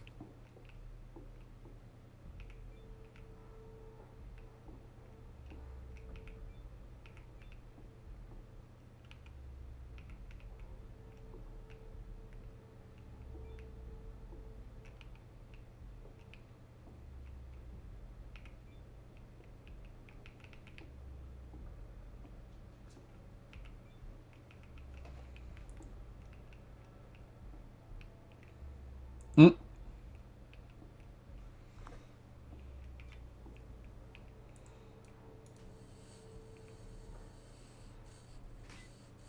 Alright. Toad School, huh?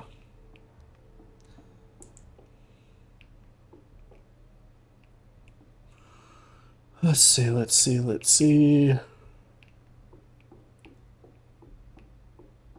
I do have to kind of hurry just a touch.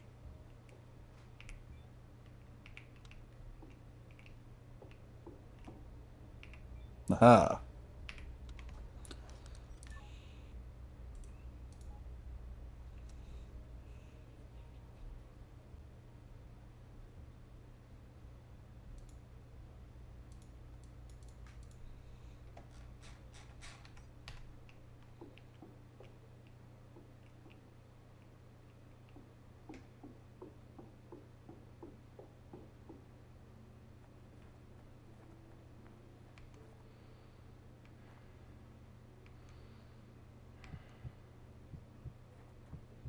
Mm.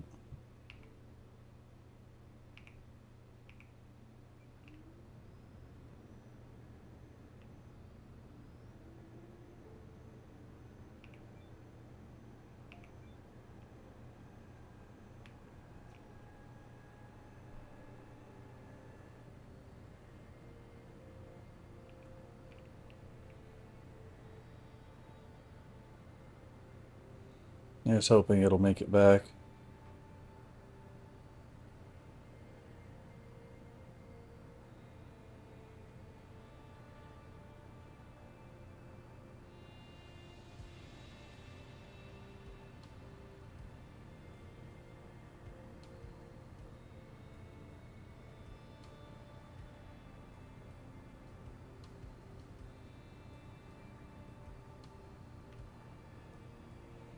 Let's see, like right here, that was super rough and choppy.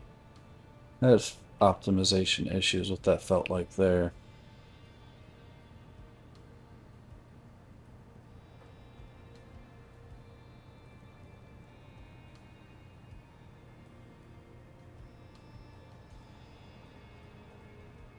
Come on, get up and over. Oh, so close. So close. I'm taking your circuit board from you now.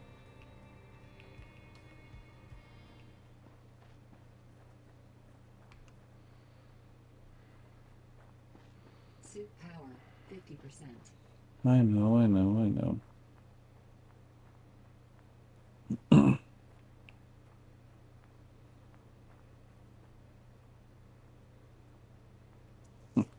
It's getting dark.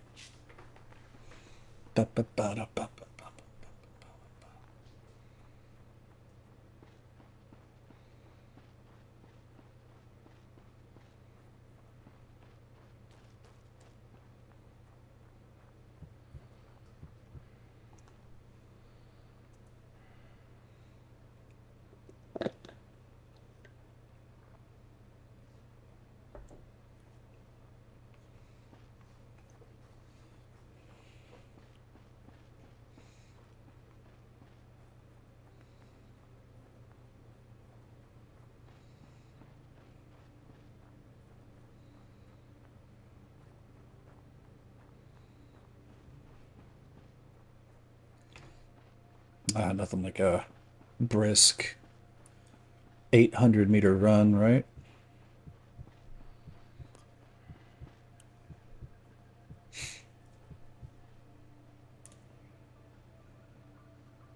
Thinking about it back in high school, 800 would be a light day for me. I ran distance and track.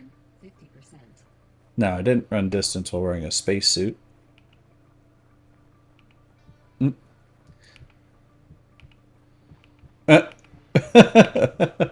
Mm.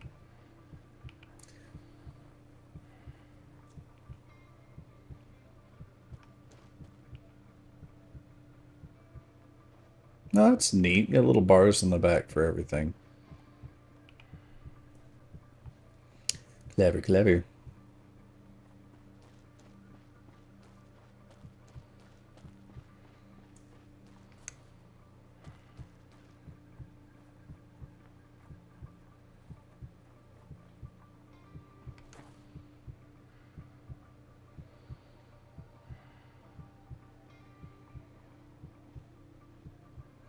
I should have made more time.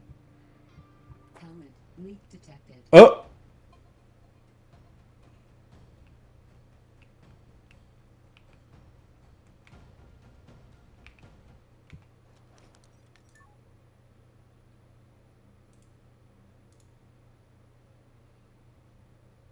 First aid kit, first aid kit, first aid kit. Bam.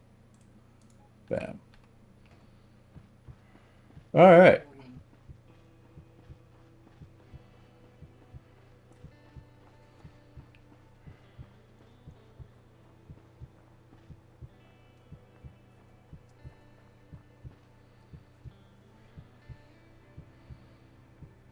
Well, that was fun.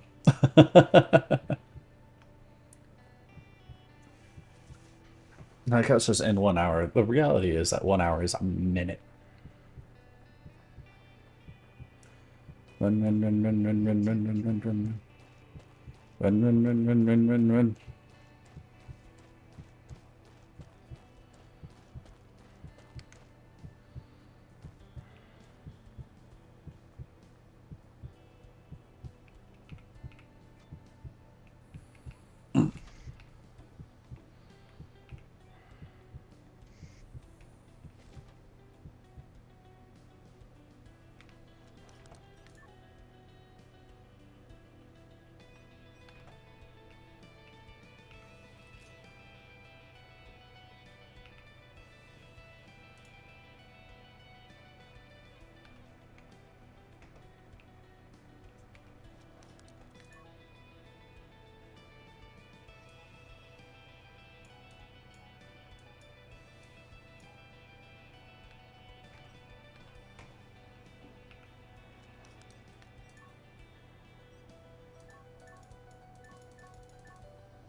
Okay.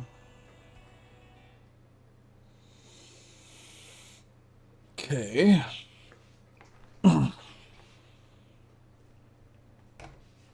I have that other tablet in here that I can try and use.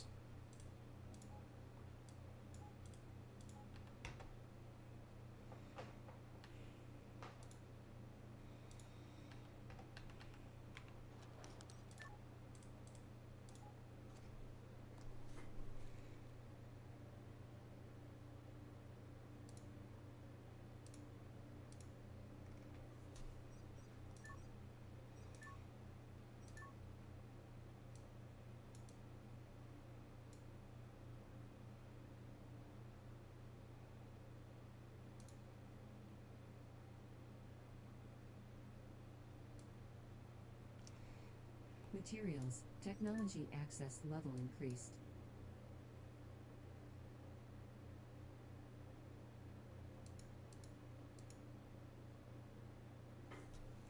Okay, so I think the transformer is how I'm going to get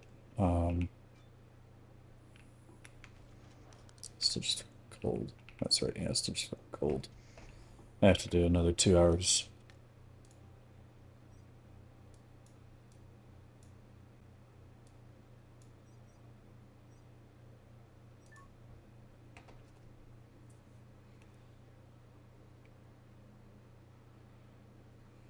Okay. Inventory. Food. Let's swap that. Okay.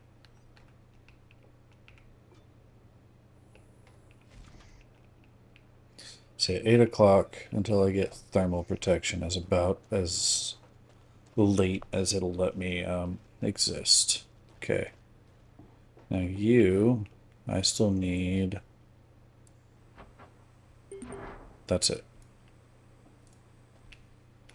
Okay.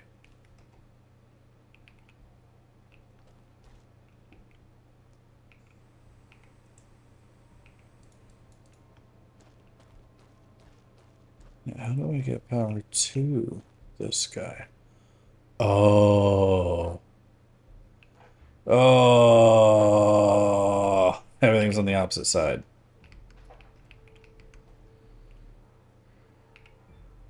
All right. Equalizing pressure. Low pressure warning.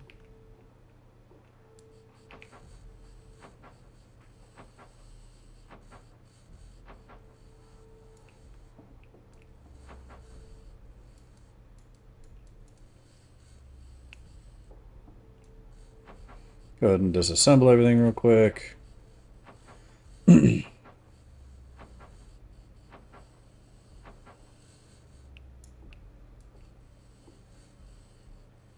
God, I hope I get everything back.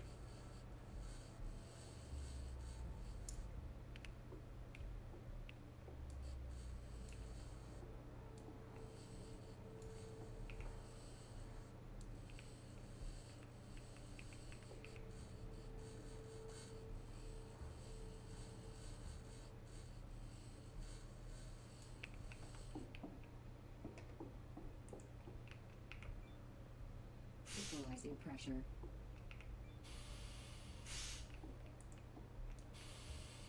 I think I do, but I could be entirely wrong.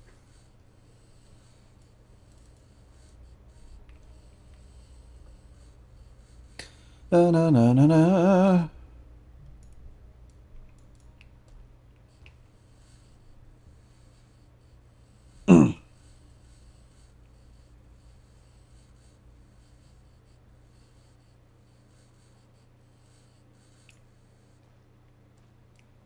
Suit power, 25%. Hmm. What I might end up doing is restarting and coming straight back to here. We'll find out. The lesson learned. This is directional.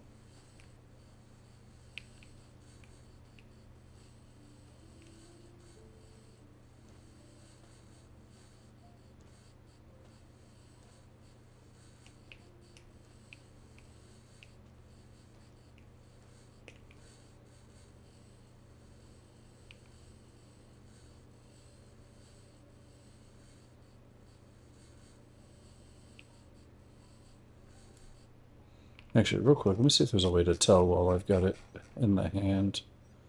Living, workshop. Yep, there's an input literally right there. Okay. Nope, here's hoping I get everything back. Available point for technological advancement. You know what?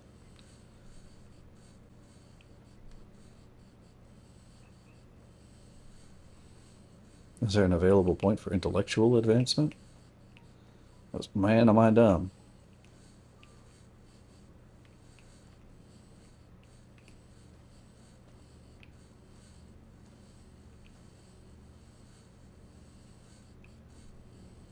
Ba-ba-da-bum-bum-bum.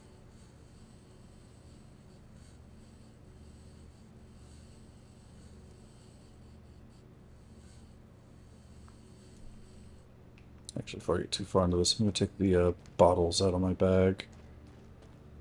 Oh. So one of the things... Observation mode activated.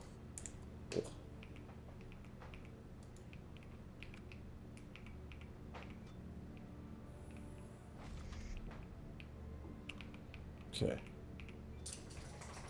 We have a newer battery here. Water gas hose lit. CO2 bottles can go over there. Spare oxygen, spare water. Okay, I can't put the spare water over there. I'll hold on to everything else. Ava? What? Yeah, Ava. Okay. Alright. Inventory.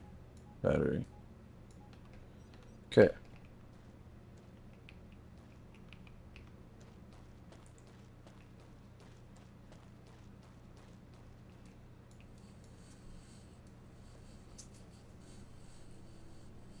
Nah, itchy shoulder. All right.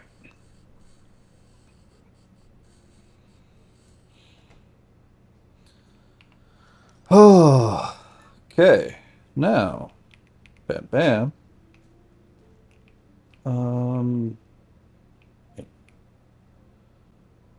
I think we'll go with right there.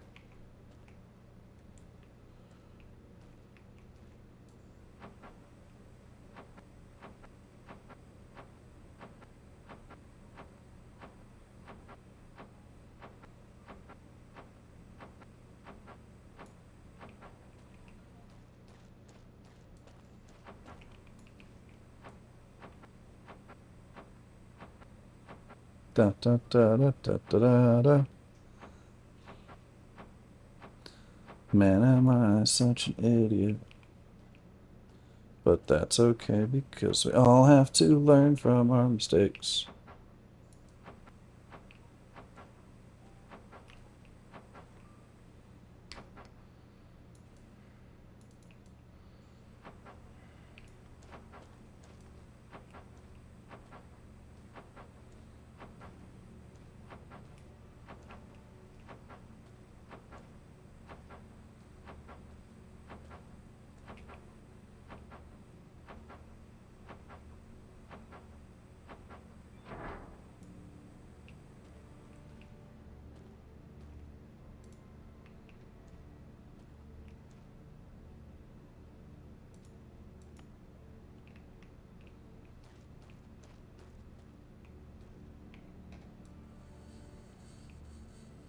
This is, I don't know if this is going to shock the shit out of me or not.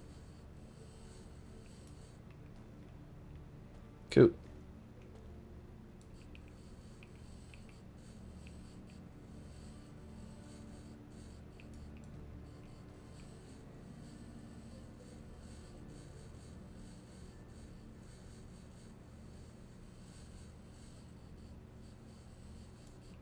Alright, now, let me go back into the blueprint menu. Collapse all electricity. Transformer.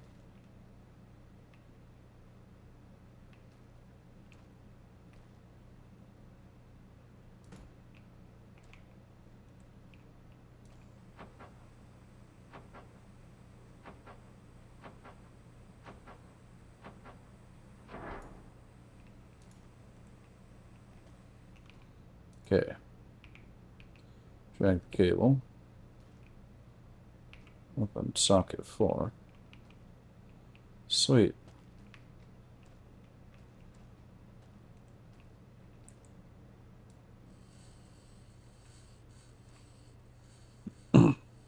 Well, you're going to get rotated 180.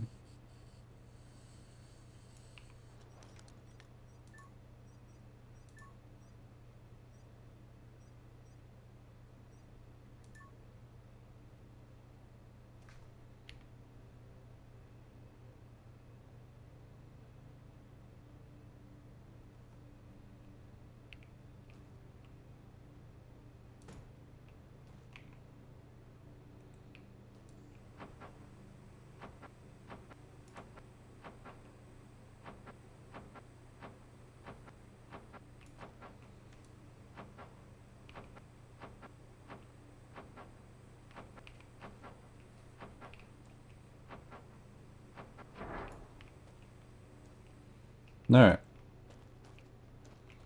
Now,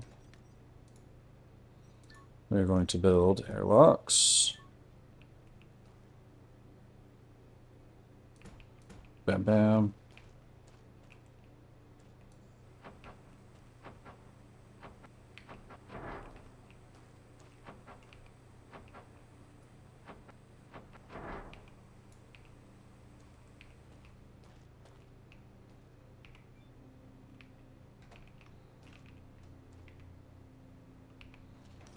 Build a ramp to make our life slightly easier.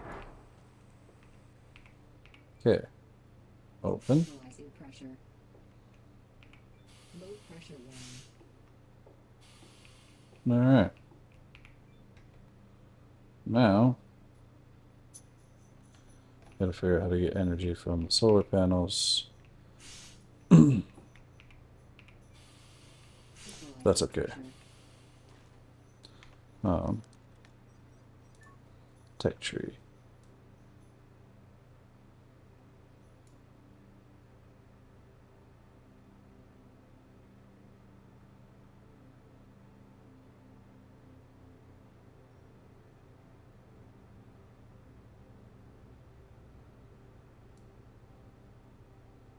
Electricity. Technology access level increased.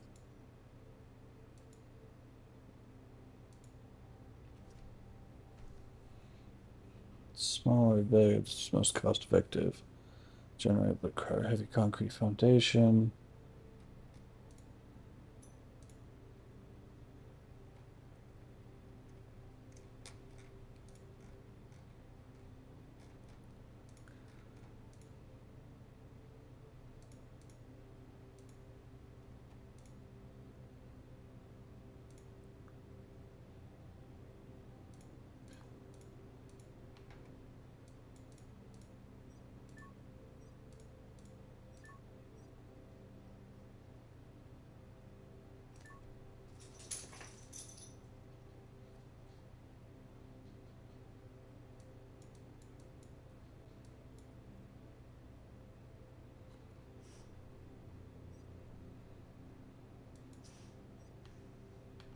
Okay.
Aha!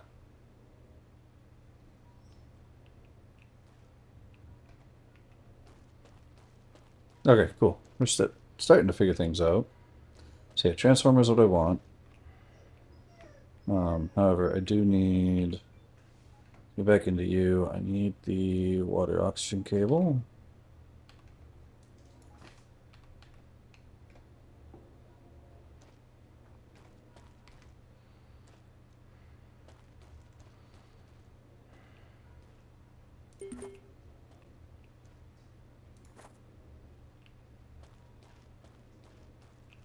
Okay. Now, Equalizing pressure. Low pressure warning. building here. I need workbench for sure. We'll go ahead and actually just build that real quick.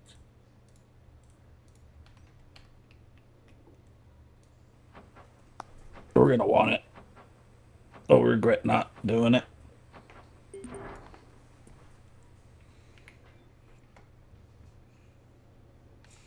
Okay.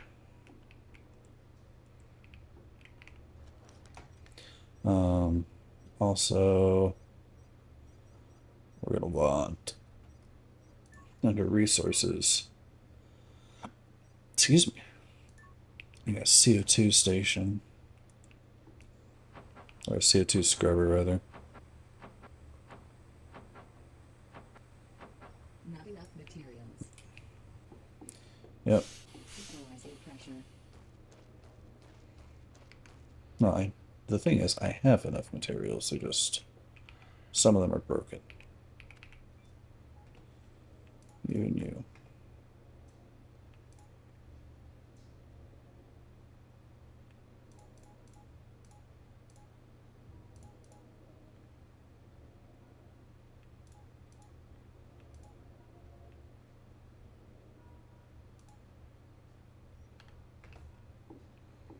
Okay. Just thinking about it. Options. Video. No, it's game. Field of view. We can actually go ahead and take that down just a bit.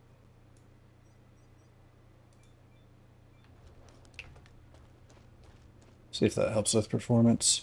Equalize low pressure warning. Excuse me. Dang.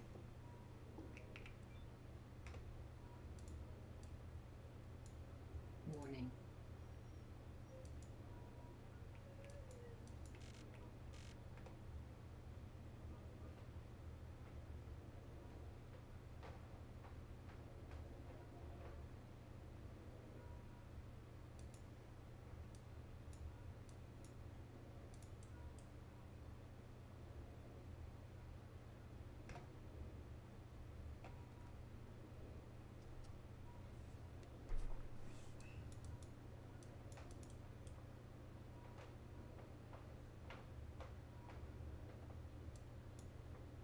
Ah, I see.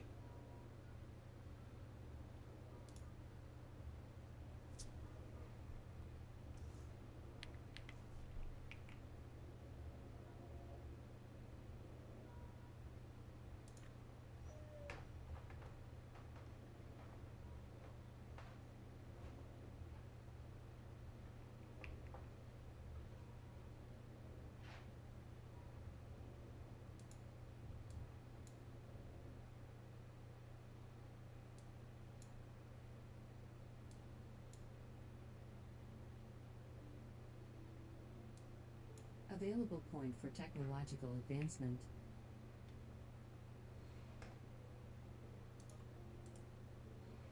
Okay, and then also, I think it's coil 3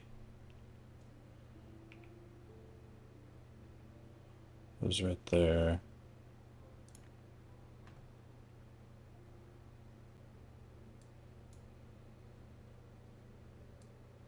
Available point for technological advancement. No, neat. That was actually really cool.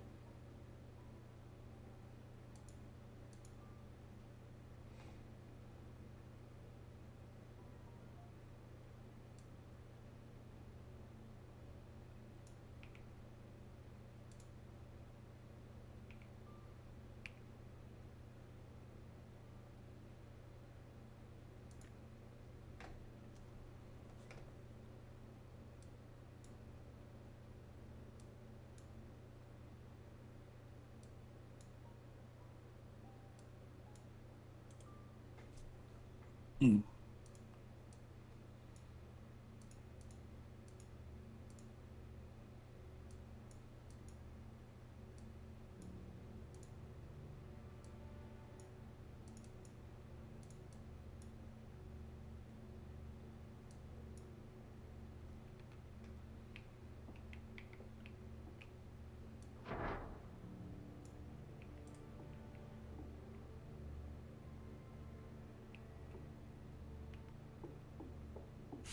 Equalizing pressure.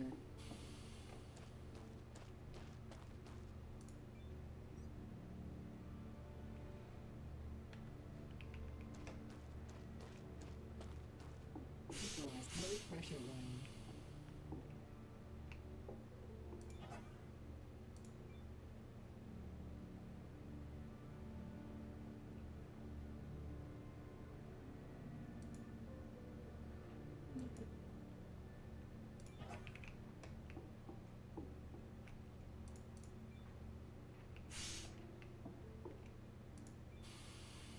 Equalizing pressure.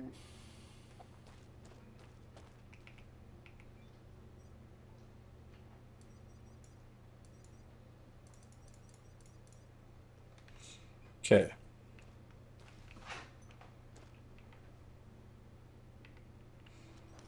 No, all right, cool. Well,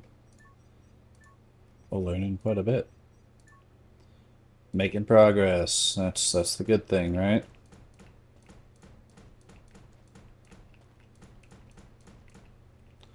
Time to build a solar farm.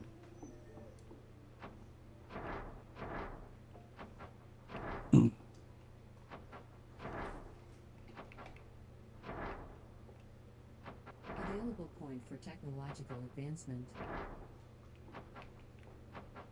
Not enough materials. Hmm. Not enough screws, huh?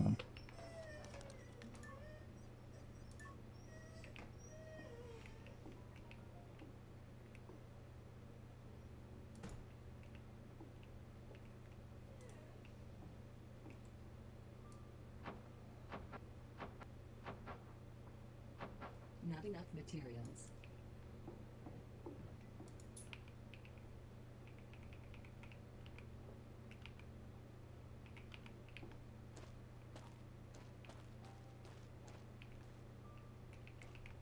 Equalizing pressure. Low pressure warning.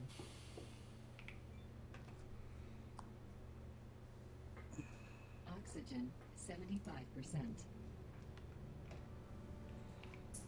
Okay.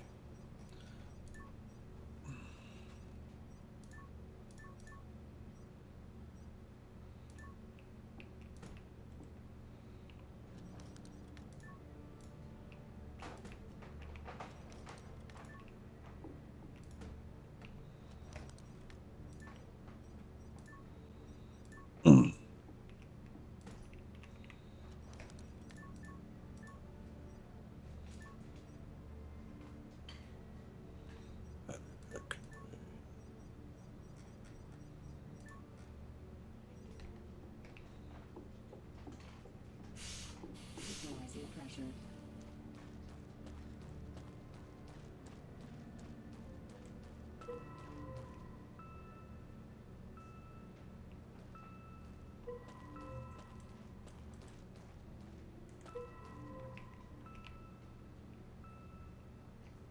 Warning.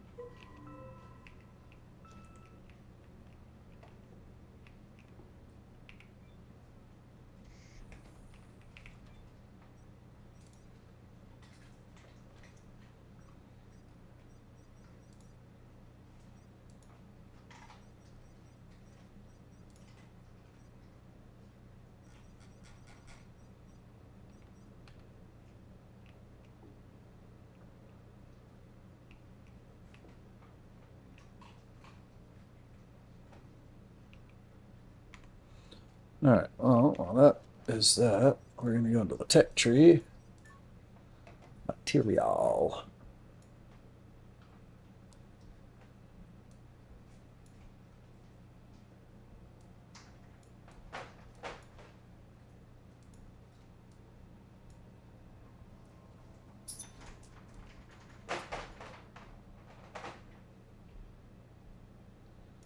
think we'll go ahead.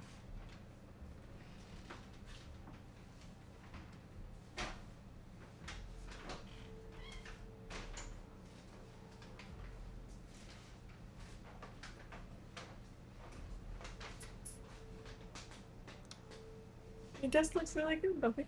Thank you.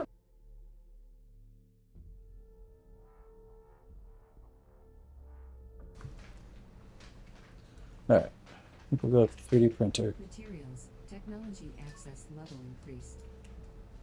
And now.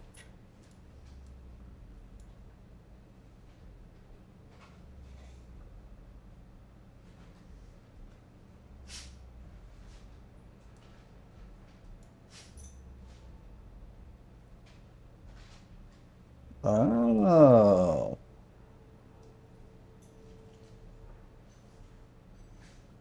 Got it. Okay, okay, okay.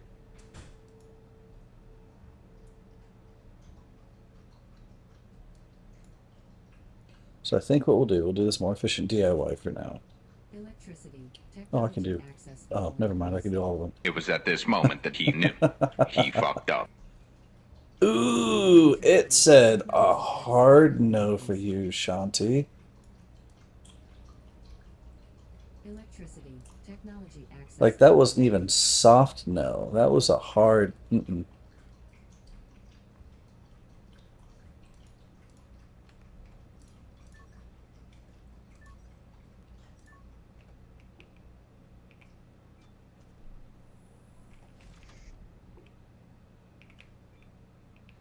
That could almost be considered an oh, hell no. You're gonna go hide in a hole. Isn't that what you do in DBD anyway?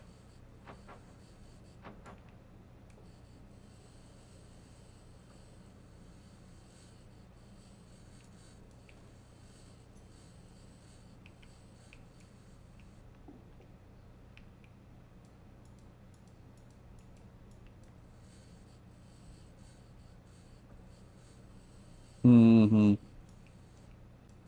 Sure, you don't.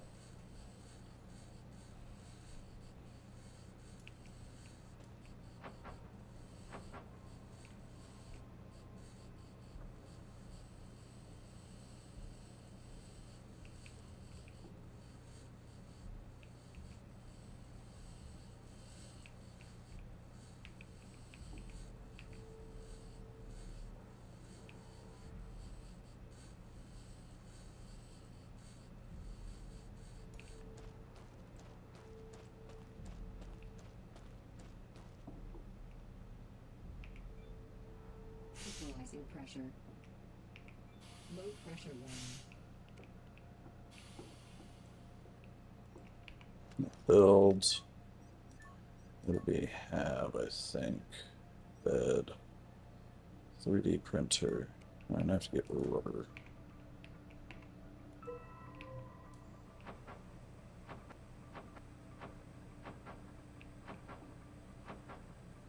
Not enough materials.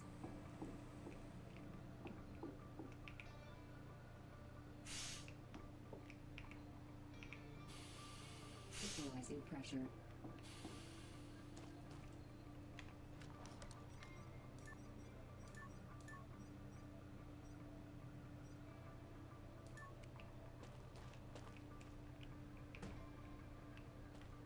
Damn it. It's not what I wanted you to do.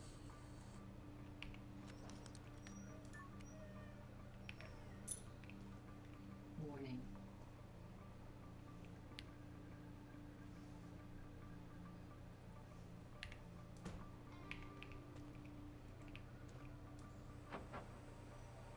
Suit power, 50%. Not enough materials.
Inventory.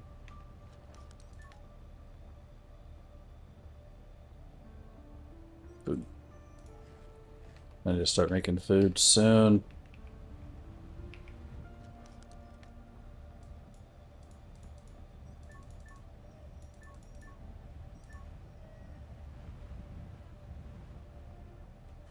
Alright.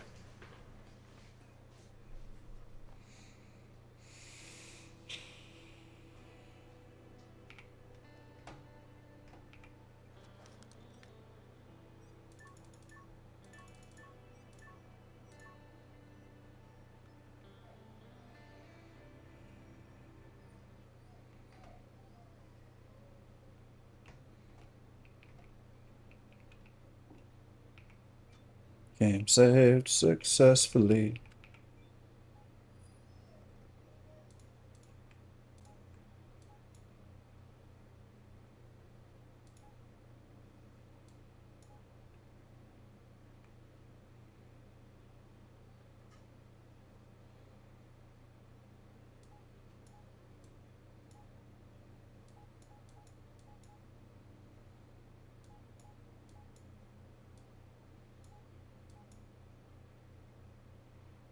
Oh, I have a bunch of screw packs.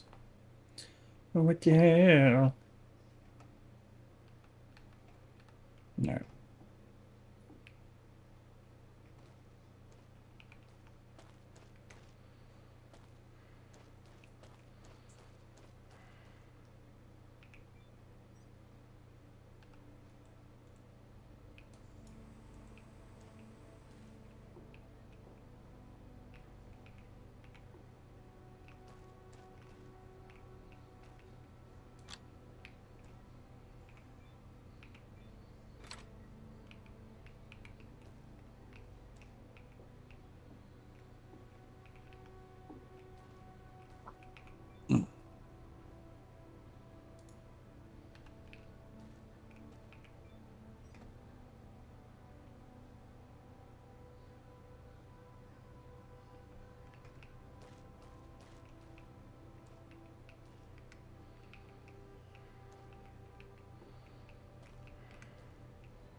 Small pipe screws. So split to one. No screws. Aluminum plate.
Oh, might help if I have a CO2 bottle on me, huh?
There we go. Look at that. We're figuring it out.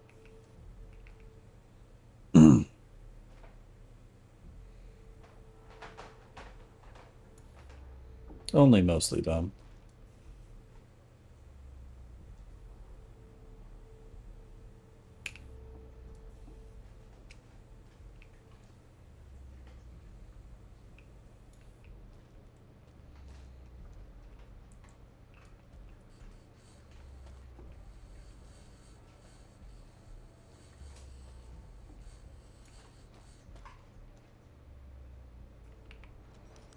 Alright, let's do a platform.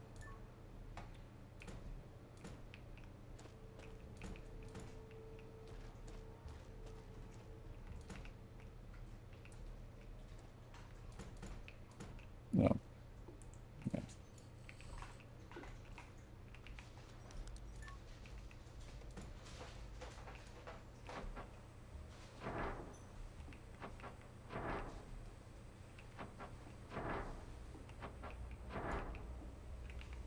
Okay. That's all. The electronics for it. Yeah, that's fine.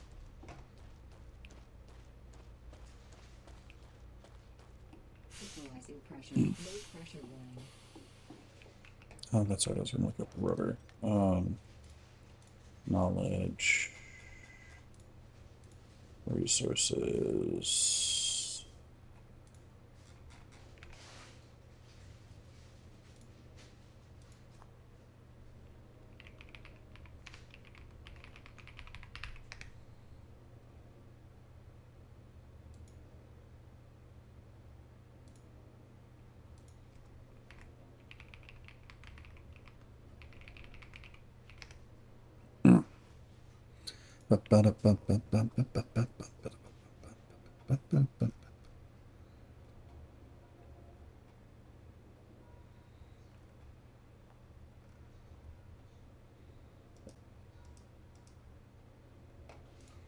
Alright, we are starting to figure things out. I should probably... Equalizing pressure. Oh, wait, no, I want to be in here. Dirt. Low pressure warning. Not enough materials.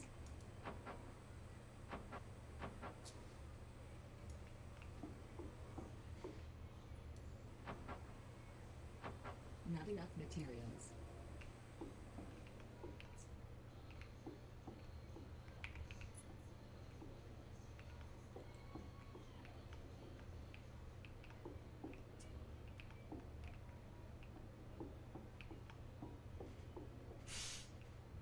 Equalizing pressure.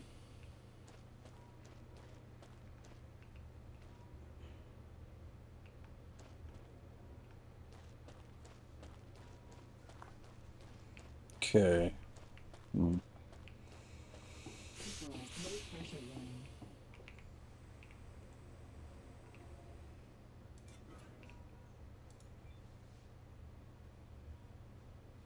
Oxygen depleted.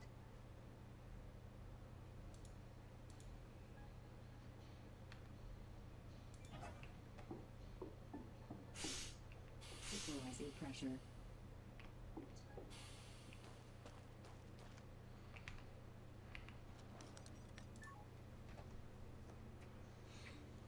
All right.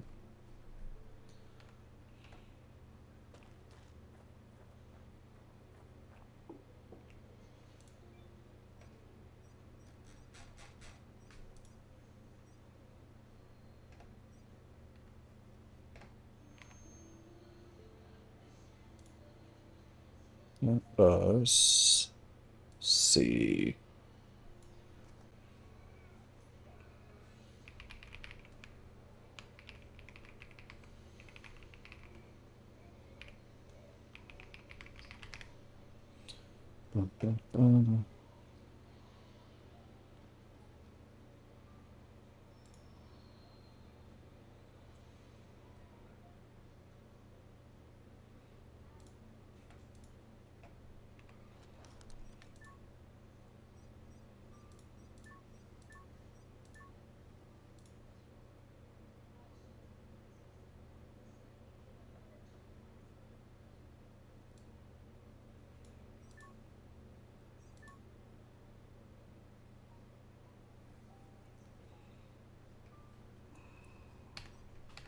All right. So what I'm gonna want to do. I've soft locked myself. So what we're gonna do is, we know the basics of what happened and what went on. We're gonna go back and then we're gonna enter into sandbox mode. Just because I have soft locked myself out of being able to explore the way that I need to with my rush. Uh,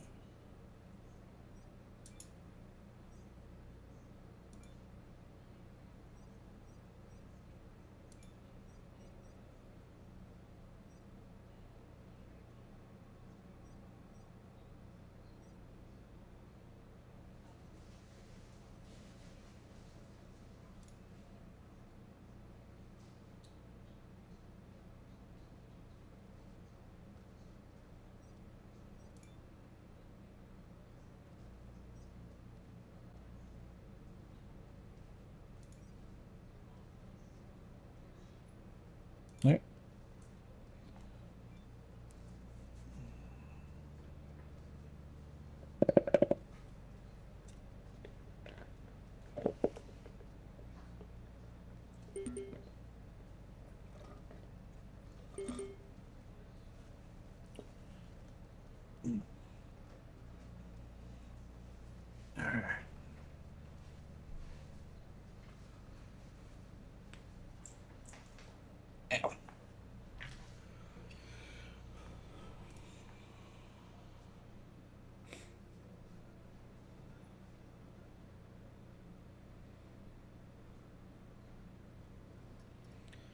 If this looks familiar.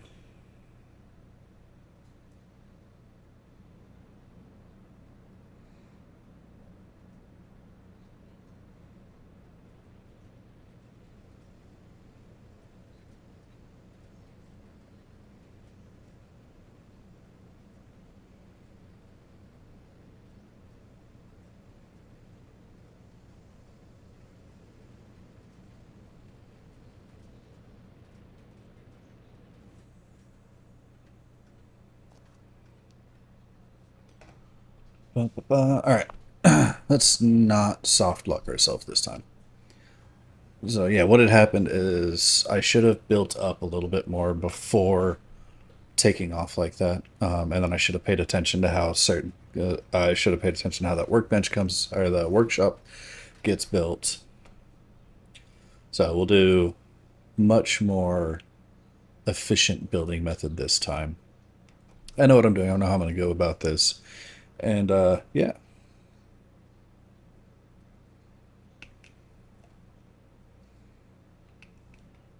Okay. Launch escape procedure completed. Touchdown confirmed. Warning, capsule operates on reserve battery. Current objective, execute ERA standard survival procedure. Yep. So, as you see, this one starts with a little bit less stuff. Dang it.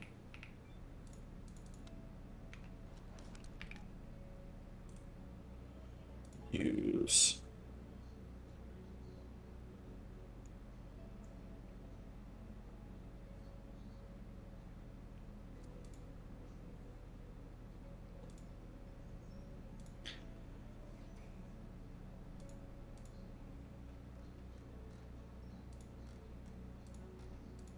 Mm.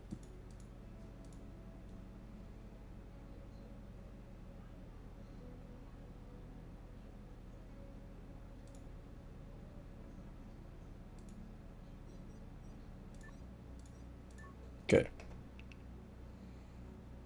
So we'll do the same thing. Jackhammer in spot 1. Oh. New. Grinder in 2. Spectral 3. Blowtorch 5. That's not where I wanted you. I wanted you in 5. Hmm.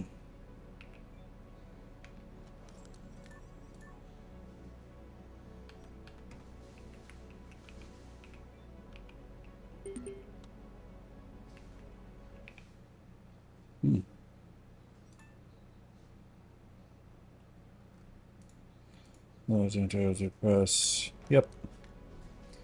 He's a good thing. Go ahead and open these guys up. I'll grab the goo. New. Item.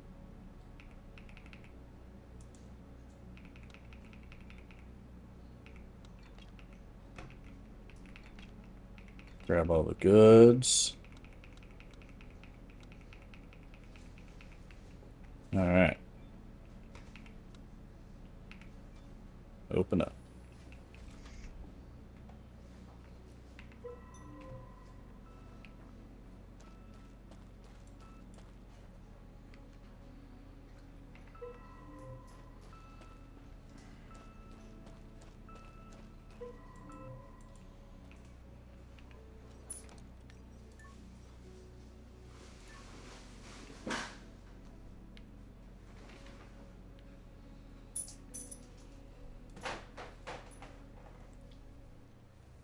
Yeah, beautiful. That's good stuff. What? Didn't say hi? No.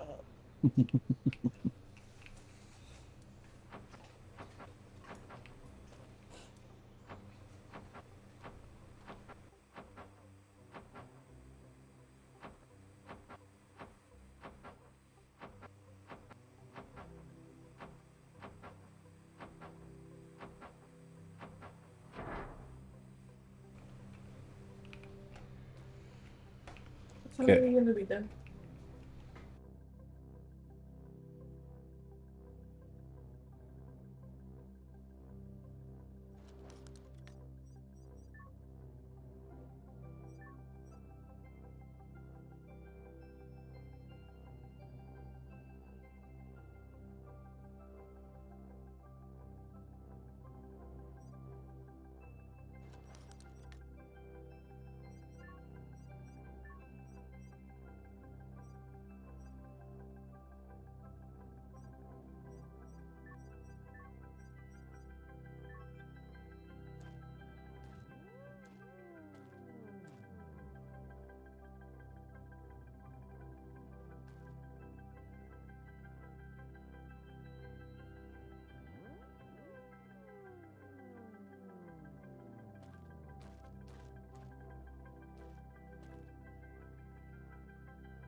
Just gotta find that one right spot, huh? No.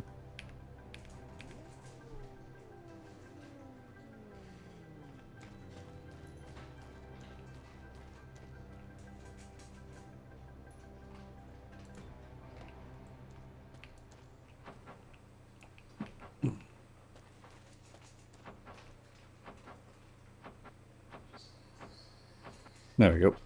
Na na na na na. Na na na na na. Here we go, building a workshop.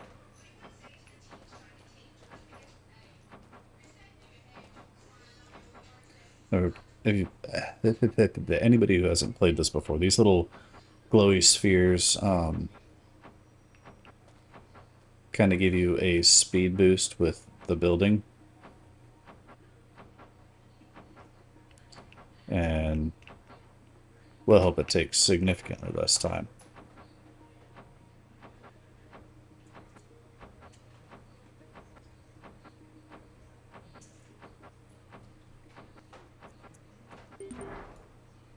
Okay.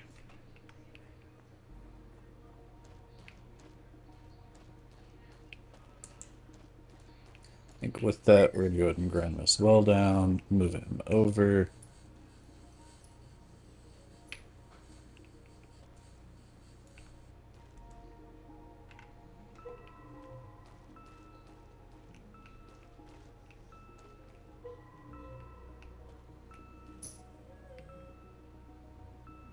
Okay, I hope this is close enough.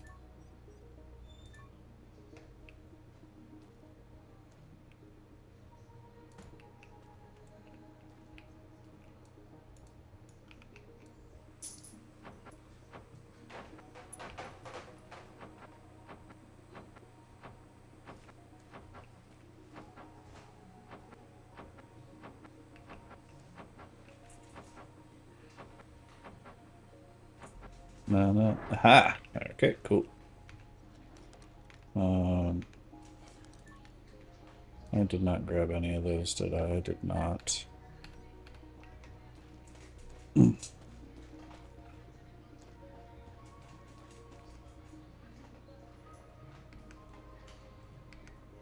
Ba-da-ba-ba-da-bum-bum-ba-da-ba.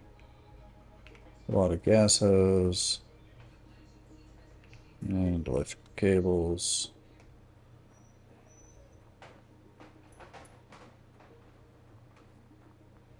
Just want to see if I can stretch a hose all the way across there, or if I'm going to have to...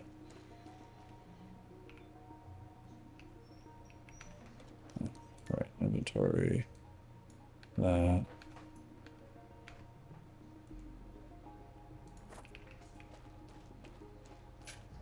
Okay. Yeah, okay, cool. That's actually really freaking convenient. Alright, now... let us build a quick little... H.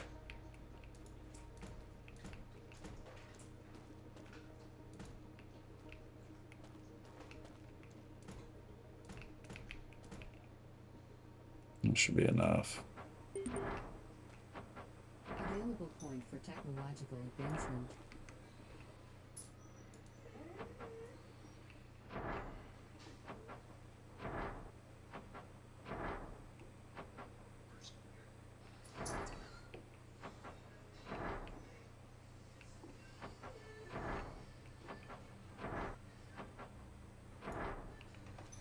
Okay, now... oh, shit.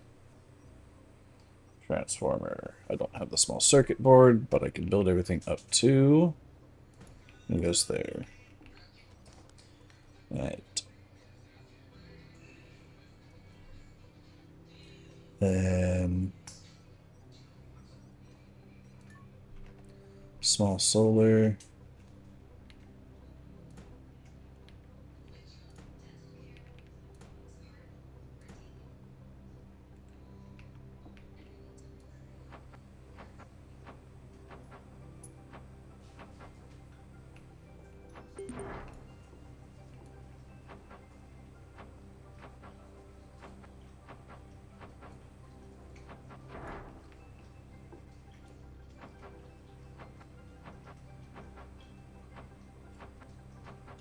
Bam.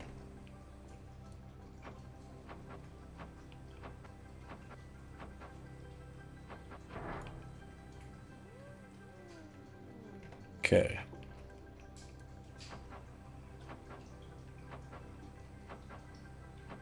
Nothing up materials. Yep, I know. And collapse all airlocks.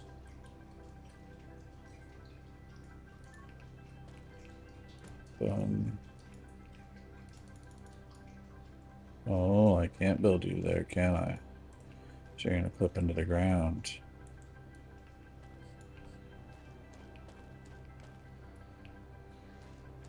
No. Bam, bam. With a ramp.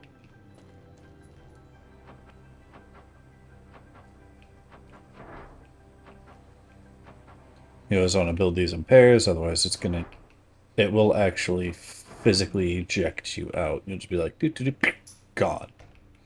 And then you'll have a bad time. Okay, okay, okay, we got that, we got that, we got that.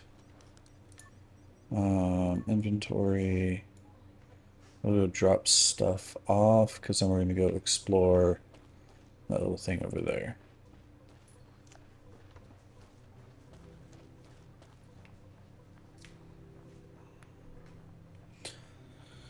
Hopefully, we had a couple of things. Planting tool can stay here. I'm gonna make sure I didn't get any small circuit boards. Okay, I didn't. That's fine. Okay, you stay. You, you. You, you. You. You.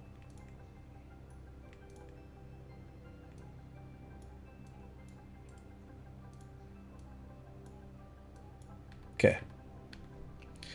Now we're gonna have a look, see over here at the thing in the dome, see what we can find over here. Now that I'm playing this the way you're supposed to be playing it.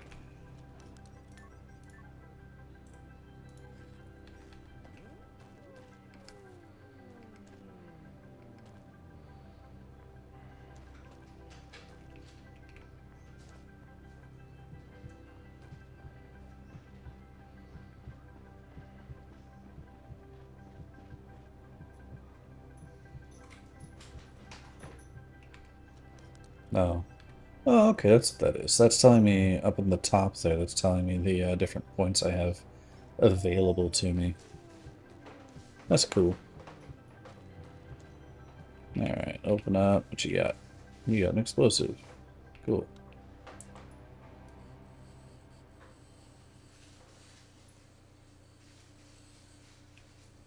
Do do do do do do do.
Maybe a busted one.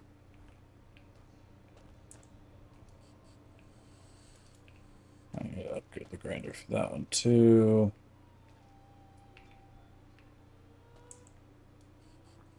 And that one. So really anything beyond the small basics. Okay. Medium circuit board. Another medium circuit board. Small circuit board. Abandoned tablet. There we go. There we go. There we go. Use that real quick. Large energy storage. And organic waste. So boop.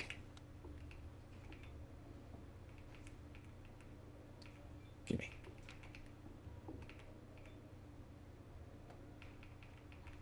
Gimme.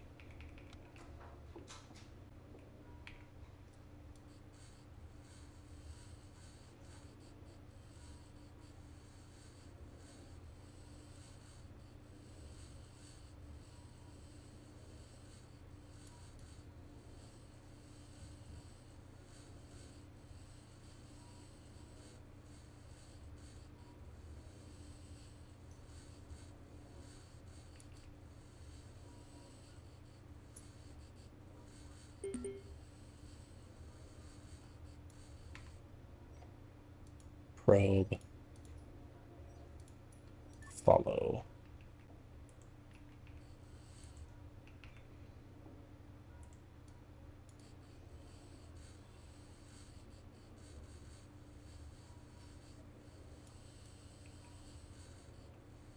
I don't know if these are going to explode or not.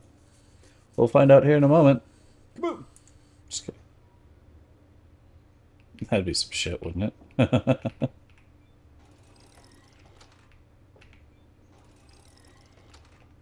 Okay, that's the door outside. I think you're also a door outside. I wonder if you are as well. Yep, door outside. Okay. Nothing in there.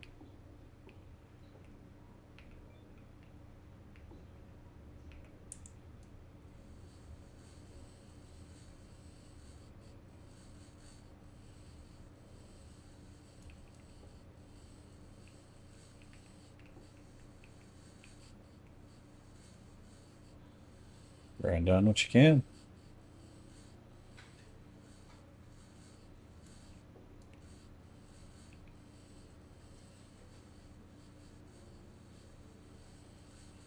Right now, this grinding is going to be the big source of all of my resources.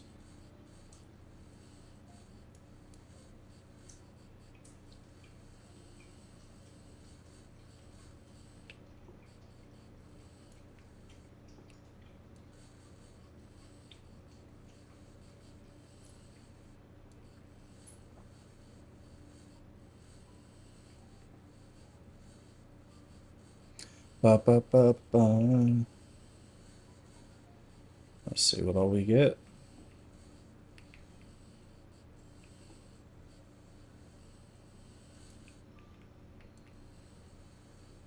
And you see those weak spots really yoink.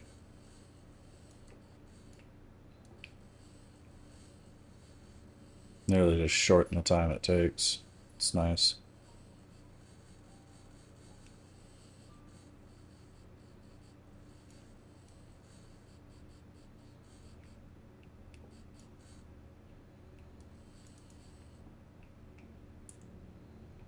Another medium circuit board.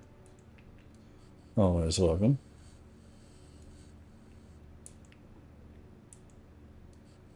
It's a tool.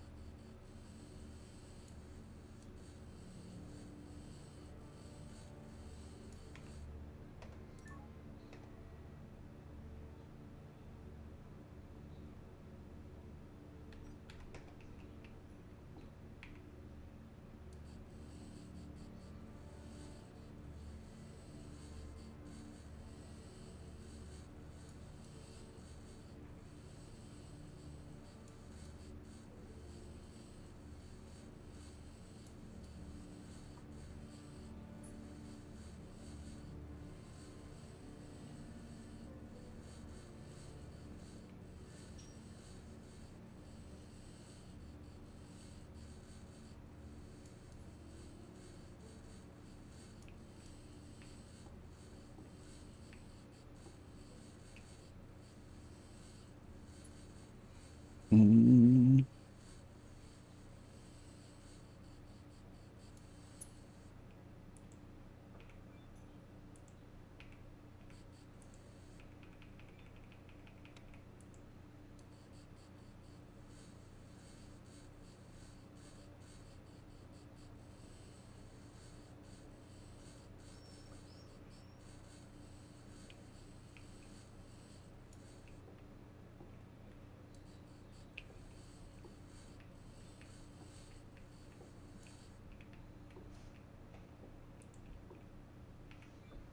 Oh, damn, a suit battery.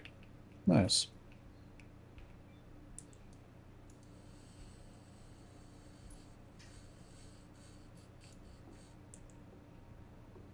Alright. I think for now, that's enough on the grinding.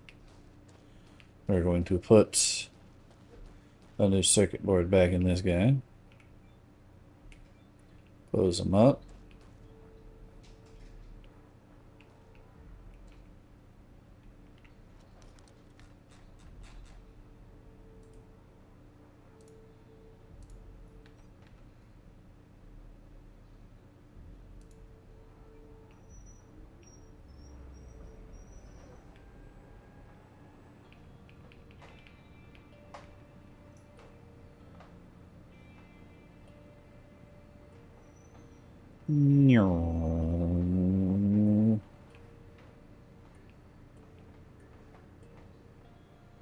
Oh,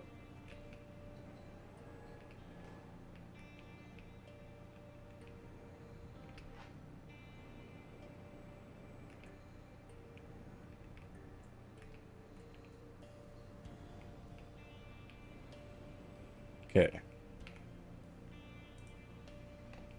You stay there.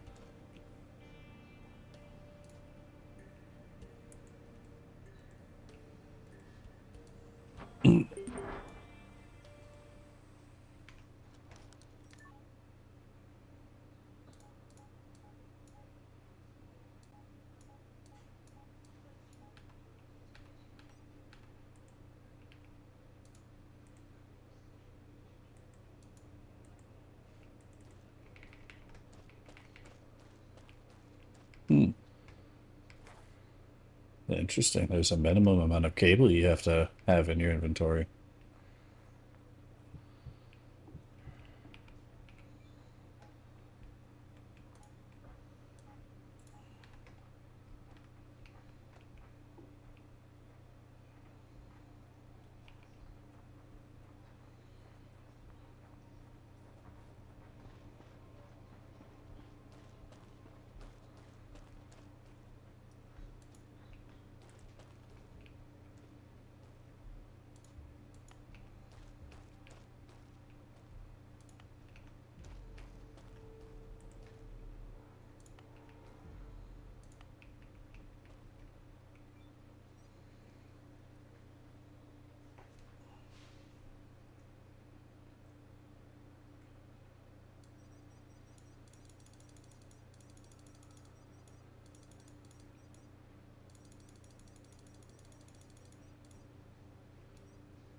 All right. 1 second. Yeah. Okay. Okay. Let's boogie on back to the pod. Get out of the cold before it gets too cold. Close up. Thank you. I think, yeah, we got plenty of water bottle.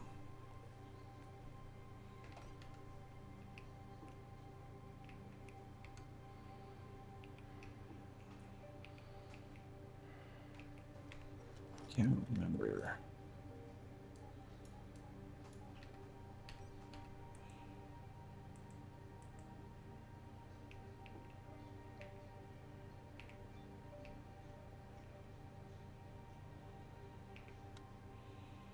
Okay. We're gonna pause real quick. I have to utilize the restroom and I will be right back.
All right, we are back.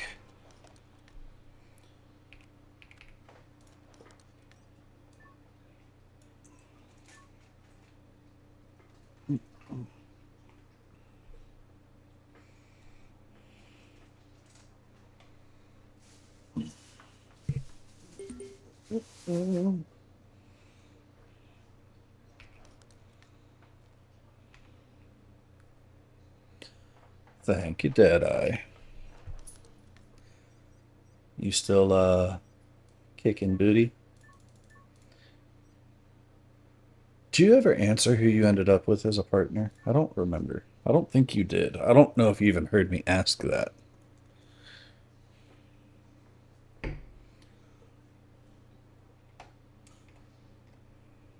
Actually, really quick, let me do something. Bum, bum, bum, bum.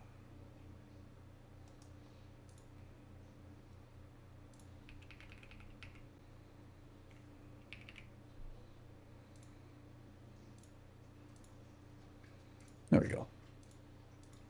That's more appropriate.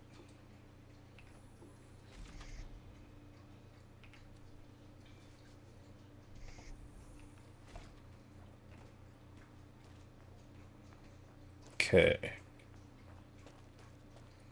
Now, big question. Is the quad charging?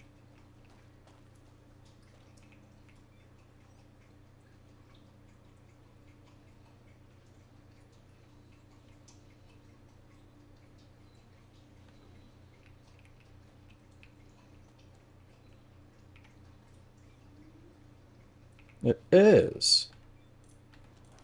Fantastic.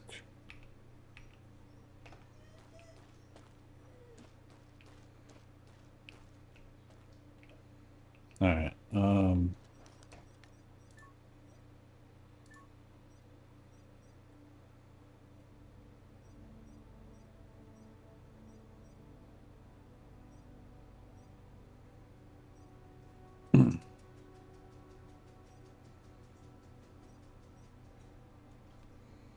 Jesus.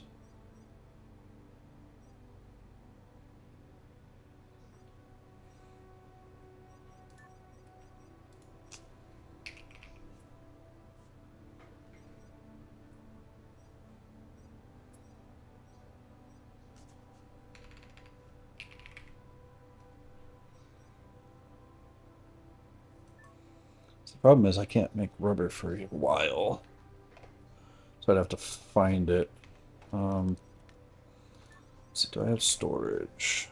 I do have a storage locker. We're gonna go ahead and make one of those in here. External pressure dropping.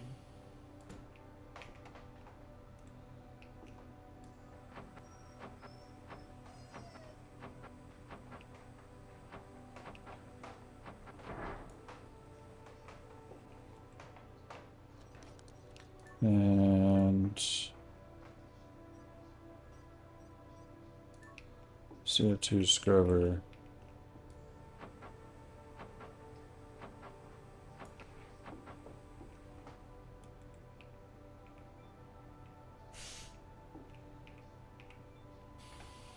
Equalizing pressure.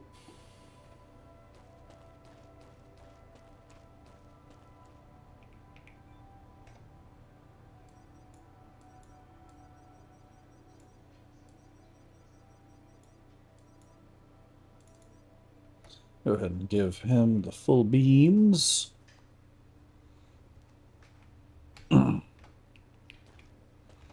Just a moment.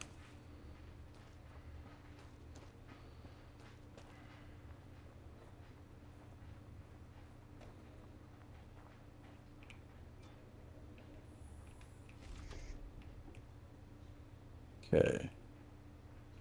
I need to get into this locker.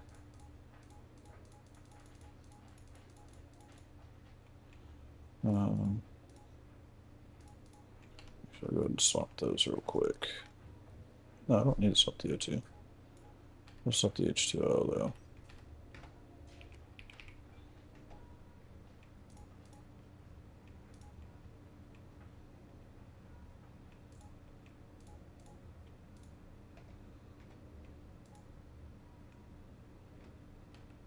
Okay.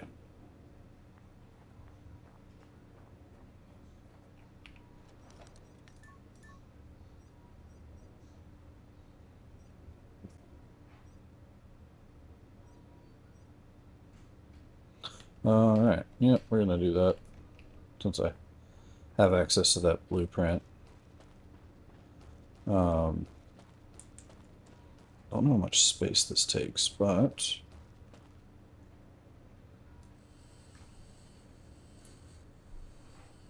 we'll find out shortly. Boop.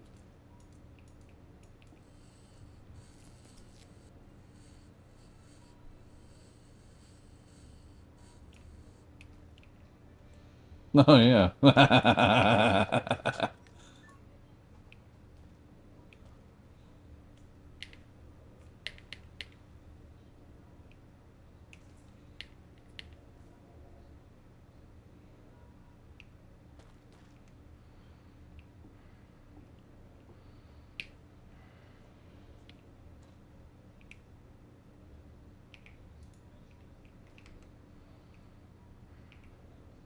Hi! Hey, Darius. How you doing, buddy? You got Zephyrs. Nada. Alright, now we can cut these without getting hurt. But how you doing, buddy? You doing pretty alright today? Oh, never mind. Can't fully cut it without getting hurt.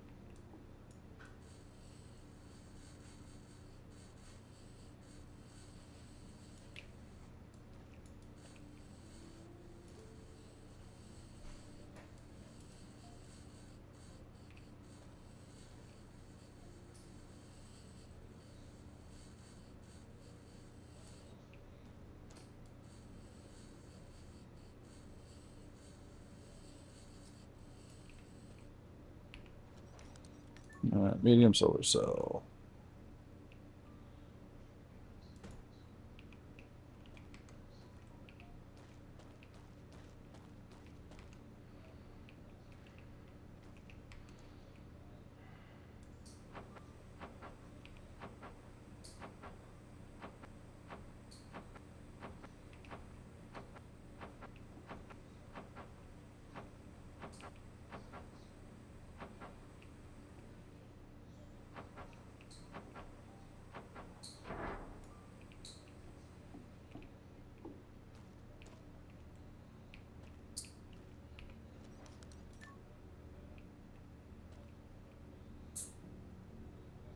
Okay, so I have to have 3 in between. Steel platform, give me another onesie. I think I can build one more.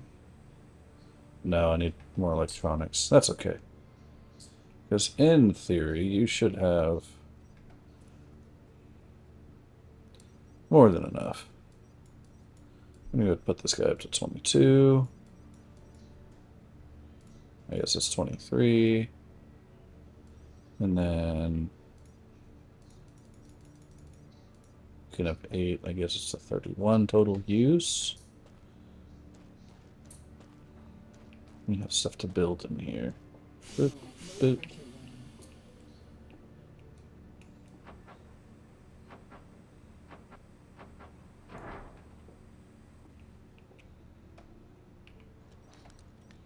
Okay. Collapse, collapse. Hab. Hydroponics. Yep.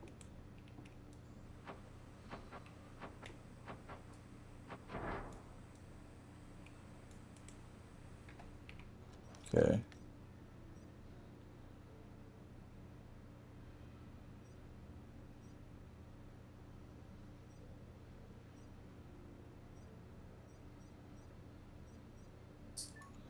General workbench.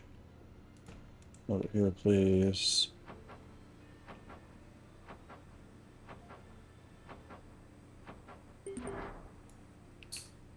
Okay. Um.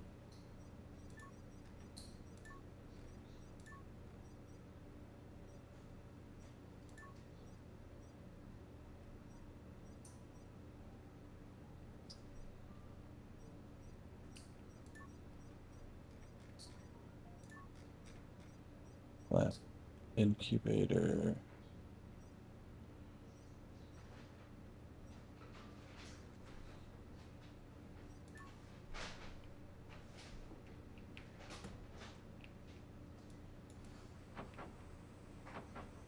Ba, ba, ba, da, ba. You doing alright? Materials. You doing alright over there, Darius? I hope so.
New message.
No, okay. Cool.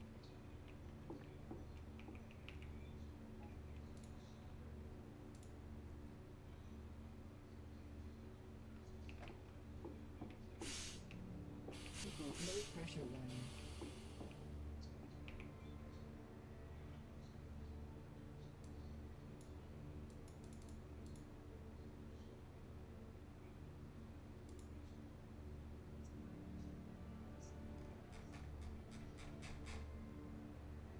Hmm.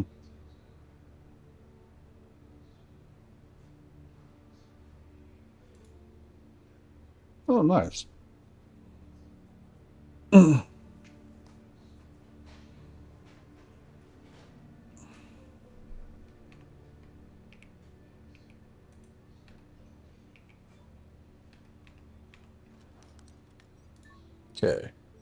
Does not want to. Fuck you, Waffle. No. Risa, why you coming Houston? Why you coming Houston? What did I do? Rude.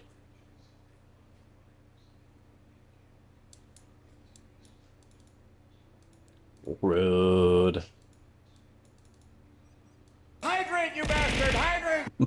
Thank you for the hydrate there, Shanti. Did it really? It just auto unlocked everything, huh?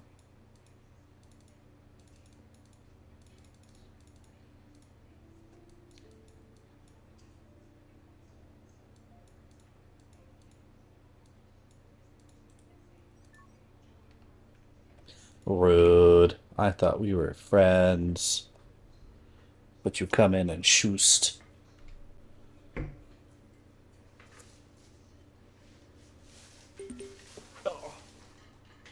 Alright, well, fun fact.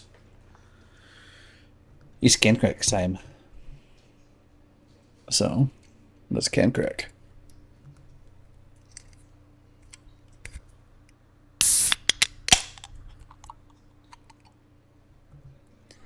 Can crack.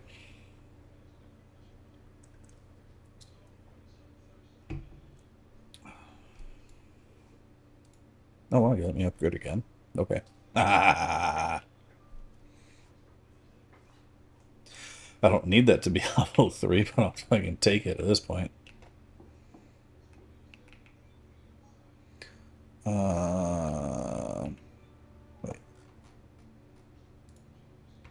Yeah, okay. Boop, boop. Ba, ba, ba, ba, ba, ba, ba. You are kidding me. And your luck is no bueno. The god said no. Sorry, Risa. No luck.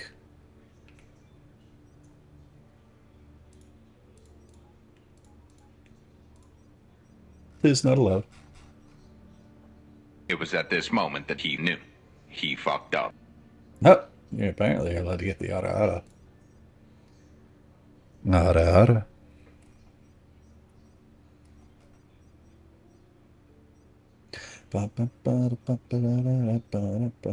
Cordless drill. Yeah, neat.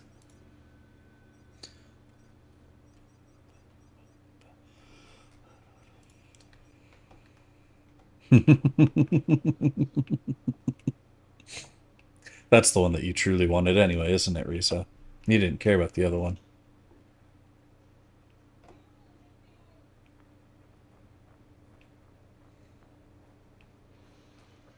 Suit power, 75%.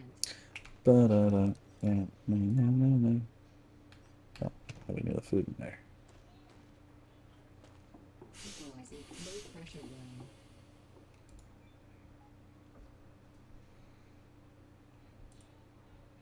Consume.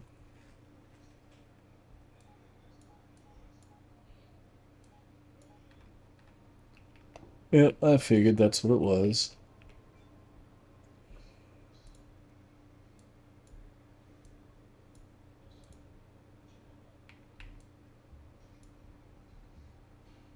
Ba, ba, ba, na, na, na, na, na.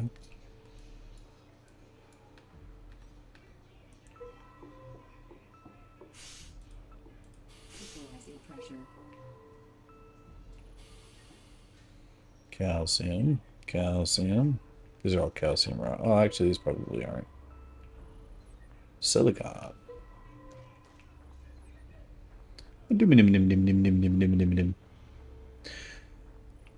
What have you been up to today, Risa? Besides just causing mayhem and havoc.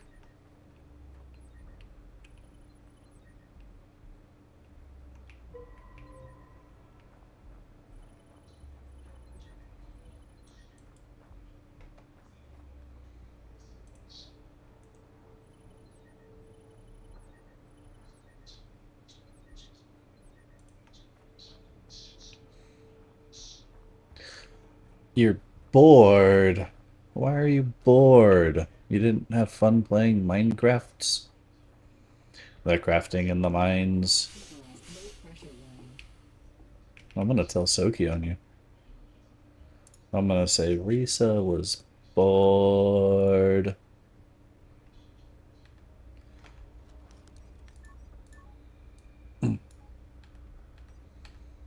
Oh, it's over now. Really? I guess, yeah, no, it's about that time, isn't it? I didn't really think about that. Well, I am glad that you came to say hi to me in your boredom.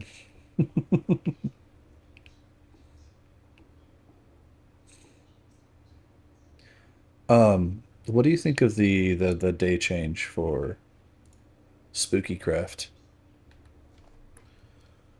I know Soki hasn't responded to it yet, but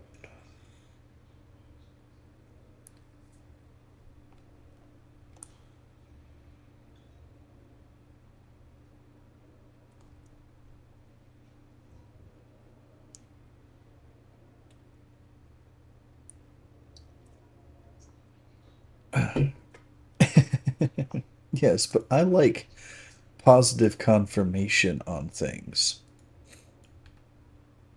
You know this.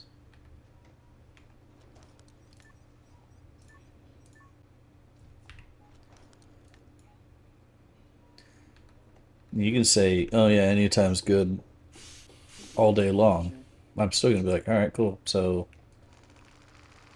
oh Jesus,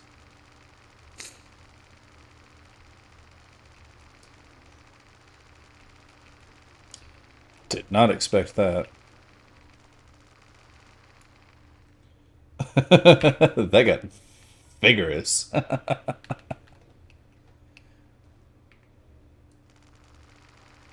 happens if I do this? Is it gonna break down into my hand?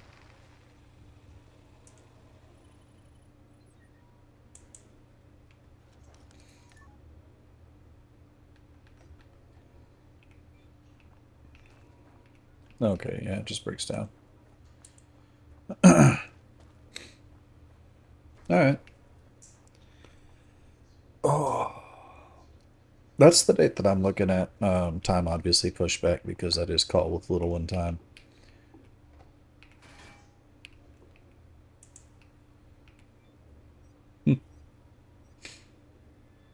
What was it that I was going for?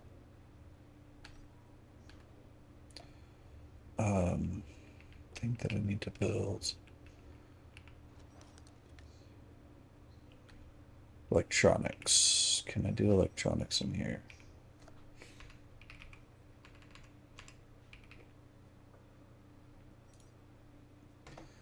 No. Aluminum and silicone.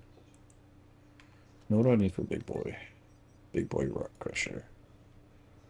Rock. Oh, that's a lot.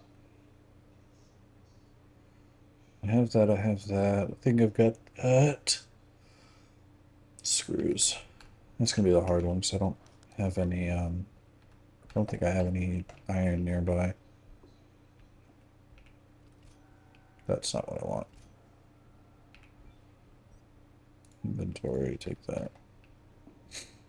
Okay. What we will do is take the vehicle back over to that thing. Ba-ba-da-ba-ba-ba-da-ba-da-ba.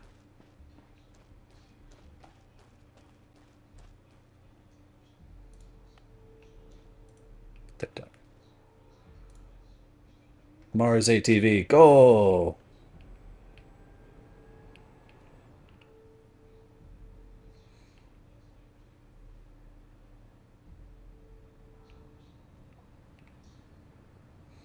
Da-da-da-da-da-da.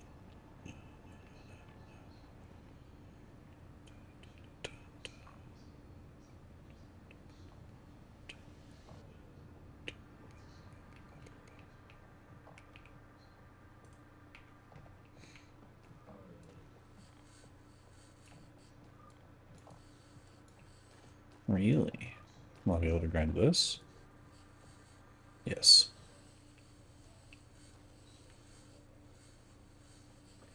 Jabadan.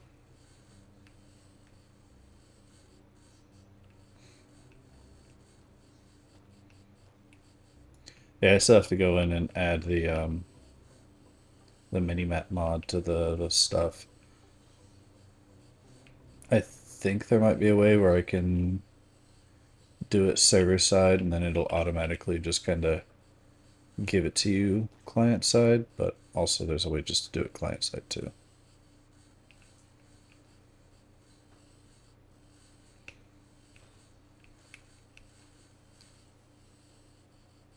You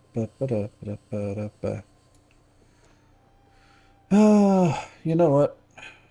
This actually, this seems like the perfect time the greatest of times to roll into the story of times. So let's go put this back.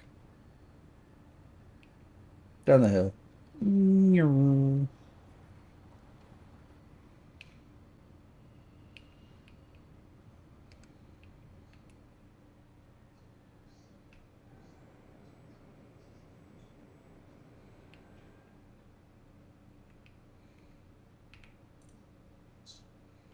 And on that, yep, we're gonna call it out of here. Go ahead and give it a saved game. And we're going to go to the chat screen for a moment. Exit the game. Kick the ad.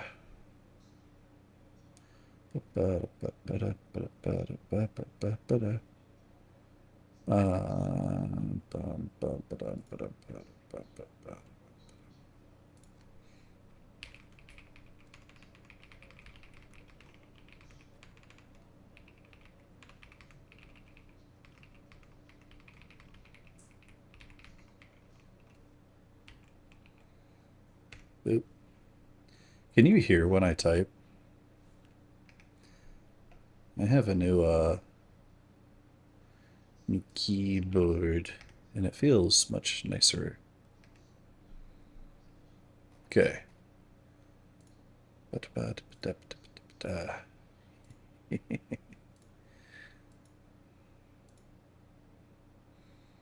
Okay, while that is getting set up, we're going to shift over. Cool. So like my other keyboard was much more heavy clack than the current. Actually, no, not lo-fi, ambient. Ambient. There we go.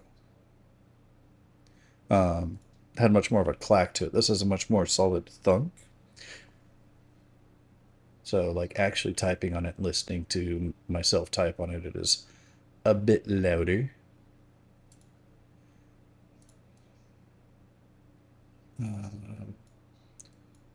That there. Ads have finished up.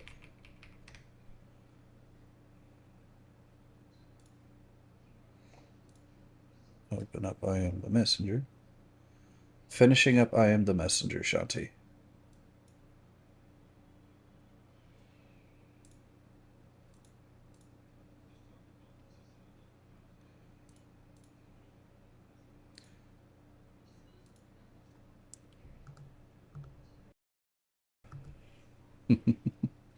Did I thought I just sent that to you. I might not have. I did send it to you. I just sent it to you, but I did send it to you. Yes, finishing up the story. The story of story. Okay. Settle up in the living room. Well, Shanti, if you were listening, but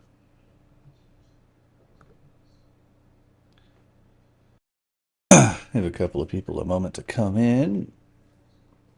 Get little things up the way, get a good stretch in. Oh. Well, first you slept on ice, now you're being attacked by bears. I don't know what's going on over there. This is going to be a longer than usual story time, just because I'm going to go ahead and finish up. We only have 90 pages, I want to say. Which normally I make it through a little bit more than that in a reading session. Get this all set up right. I had to clear my browser cache and it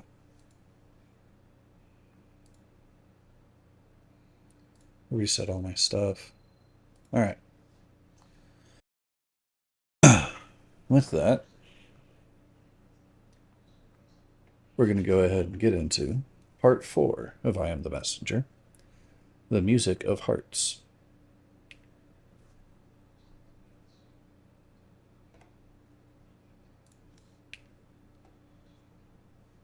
Part 4, Chapter 1, the music of hearts. There's music in my head, and it's the color of red and black. It's the morning after the Ace of Hearts, and I feel it like a hangover. After making sure Bernie was okay, we left him asleep in the projection room. We walked back up to Bell Street and on into the night. It was warm and humid. The only person around was a young man facing the other way. He was sitting on an old, scabby bench. At first, I was lost in the thoughts of all that had happened, and when I turned to see him again, he was gone. He'd vanished. Audrey's voice asked a question, but I didn't hear it. It was on the periphery of the wide blast of noise in my ears. At first, I wondered what it was, but then, without question, I was sure it was red hearts and black words, just beating. The sound of hearts. Without a question, I knew that the young man back there was the one who had been sent to the theater. Maybe he could have led me to the person sending the cards. Maybe many things. And as we walked on, the giant noise inside my ears subsided. Footsteps and Audrey's voice became clear again. Now it's morning and I hear that sound again. The card's on the floor, the doorman lies next to it. I shut my eyes, but everything's red and black. This is the last card, I tell myself, but I roll over into sleep again, despite the music of hearts beating in my bed. I dream of running in a car with the doorman at the front seat. That probably comes from smelling him next to my bed. It's a beautiful dream, like the end of an American movie where the protagonist and his girl drive off into the rest of the world. Except I drive alone. No girl, just me and the doorman.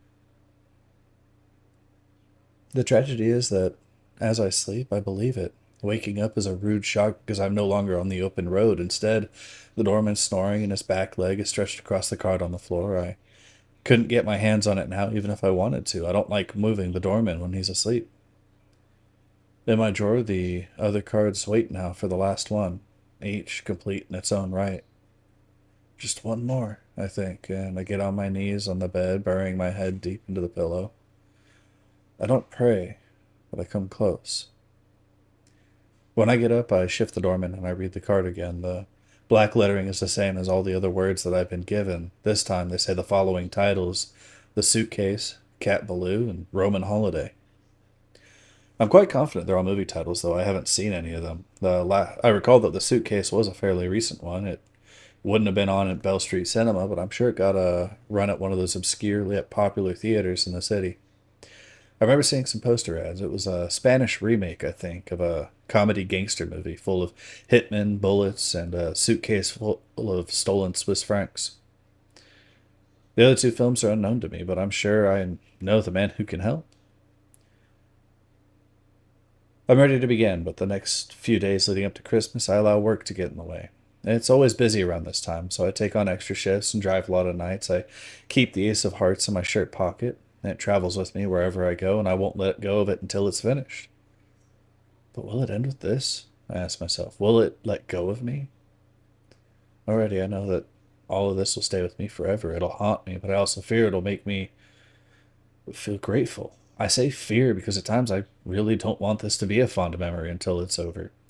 I also fear that nothing really ends at the end. It just keeps going on as long as memory can wield its axe, always finding that soft part into your mind to cut and tear through and enter. For the first time in years, I give out Christmas cards. The only difference is I don't give out cards with little Santas or Christmas trees on them. I find a few old packs of playing cards and pull out all the aces. I write a short note on each of the card on the card for each place that I visited and stick it in a small envelope and write Merry Christmas from Ed. Even for the Rose Boys. It's before a night shift that I drive around and I deliver them, and at most places I'm able to escape unnoticed. It is at Sophie's that I'm seen, and I have to confess I kind of wanted her to see me. For some reason, there's something special in me for Sophie. Maybe because a part of me loves her because she's the internal also ran, but a lot like me, but I know it's more than that. She's beautiful. It's the way that she is. When I put the envelope in her letterbox, I turn and walk purposely away just like everywhere else, but her voice finds me from up above at her window. Ed? She calls down. When I turn back around, she calls for me to wait, and soon she's at the front door. She wears a white t-shirt and a pair of small blue running shorts, her hair tied back, but a fringe floats to her face. I just brought you a card, I say, for Christmas. Sudden stupidity overcomes me, and I feel awkward standing there on her driveway. She opens the envelope and reads the card. On hers, I wrote something extra below the diamond. You've got beauty, I wrote, and I see her eyes melt a little as she reads it. It's what I said to her on the day of the bare feet and the blood at the athletic field. Thank you, Ed, she says. She looks intently at the card. I've never been given a card like this before. They were all out of Santas and Christmas trees, I answer. It feels strange to be delivering cards to these people. They never really know what it means, and in some cases will have no idea who this Ed person is. But in the end, I decide it doesn't matter, and Sophie and I say our goodbyes. Ed? She asks. I'm in the cab now and wind down the window. Sophie?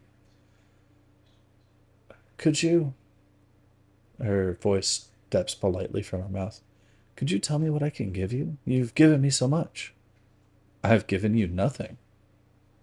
Well, she knows me well enough. Nothing was an empty shoebox, but we'd never trade it. We both know. The steering wheel is warm as I drive off. The last card I deliver is to Father O'Reilly. He seems to be having a party at his place for all the hopeless cases on his street. Those guys who try to get my jacket, my non-existent money, and cigarettes are there all eating sausage sandwiches with lots of sauce and onions. Hey, look, one points me out. I think it's Joe. It's Ed, justified the father. Hey, Father, he calls, spitting out half his sandwich with the words, Ed's here. Father O'Reilly comes hurrying over and says, Ah, here he is, the man who made all the difference to the year. I've been trying to call you. Been a bit busy, Father. Ah, yes, he nods. Your mission. He pulls me aside and says, Look, I just want to thank you again, Ed. I know I should feel good about that, but I don't. I'm not here to be thanked, Father. I was just bringing you a lousy Christmas card. Well, I thank you anyway, boy. I'm frustrated because of my final ace. Hearts, of all things, to be last. I had expected spades. I got hearts, and for some reason this feels like the most dangerous of them all. People die of broken hearts, they have heart attacks, and it's the heart that hurts the most when things go wrong and fall apart. When I walk back onto the street, the father intuits my apprehension. He says, Still not over, is it? He knows he has just one piece of what I have to do, one message of the given hand. No, Father, I reply. It's not over. You'll be all right, he says to me. No, I won't. I won't be okay just for the sake of it. Not anymore. That is true. If I'm ever going to be okay, I'll have to earn it. The card still sits in my pocket, and I wish the father a Merry Christmas and move on into the evening. I can feel the ace of hearts sway inside my pocket. It leans forward, trying to get closer to the air and the world that I have to face. Where to? I ask my first pickup the next day, but I can't hear the answer. All I can hear is the sound of the hearts again, shouting and screaming and beating through my ears. Faster, faster. There's no engine, there's no tick of the blinker, no voice of the customer or sizzle of the traffic, only hearts in my pocket, in my ears, in my pants, on my skin, on my breath. They're in the inside and the end of the inside of me. Just hearts, I say, everywhere. My customer has no idea what I'm talking about. Here'll do, she says. She's about 40 and wears a deodorant that smells like sweet smoke and makeup the color of roses. When she hands me the money, she speaks, looking at me in the mirror. Merry Christmas, she says. Her voice sounds like hearts. Chapter 2. The Kiss, the Grave, the Fire. I've bought everything I need to buy. More alcohol than food, of course, and by the time everyone shows up for Christmas Eve, my shack smells like turkey, coleslaw, and, of course, the doorman. For a while, the turkey overpowers him, but the smell of that dog can get to anything. First to show up is Audrey. She brings a bottle and some biscuits that she's made. Sorry, Ed, she tells me as she comes in. Can't stay too long. She kisses me on the cheek. Simon's got a thing with his mates and he wants me to go. Do you want to go? I ask, though I know she does. Why would you prefer to stay with 3 positively pointless blokes and a filthy dog? She'd be crazy to stay with us. Audrey answers, Of course, you know I wouldn't do anything I don't want to. That's true, I reply, and it is. We start to drink as Richie comes in next. We can hear his bike from the top of the street. When he pulls in, he calls out for us to open the door for him. He carries a big cooler stocked with prawns, salmon, and sliced lemons. Not bad, huh? He drops it. Least I could do. How'd you get it here? I ask. What? The cooler, with the bike. Oh, I strapped it on the back. I was practically standing the whole way. The cooler took up half my seat. Richie winks at us generously. It was worth it, though. Half his dole check would have gone into the contents of that cooler. And now we wait for Marv. I bet he doesn't show up, Richie says once he's settled in. His hand feels at the scratchy whiskers on his face and his muddy hair's unwashed and coarse as ever. Amusement is his overriding expression. He looks forward to this, sipping a beer and sitting on the couch. He uses the doorman as a footstool. He's lazy and lanky, Richie, lying there with his feet extended in comfort, and somehow he looks gracious. No, he's showing up all right, I affirm. If he doesn't, I'll drag the doorman to his doorstep and make him kiss him right there, and then I put down my drink. I haven't looked forward to Christmas like this for years. Me too, Richie replies. He can barely wait. Plus, it's a free feed, I continue. Marv might have 40 grand in the bank, but he still can't keep himself from freeloading. Believe me, he'll come. That tight hours, Richie confirms. This is the Christmas spirit in its purest form. Should we call him? Audrey suggests. Nah, let him come to us, Richie says with a smirk, and I can smell it. This is going to be great. He looks down at the dog and says, You pumped up for the big one, Dorman? Dorman looks up as if to say, What the hell are you on about, mate? No one's told him about what's to come tonight. Poor dog. Nobody asked him if it was okay. Finally, Marv walks in empty-handed.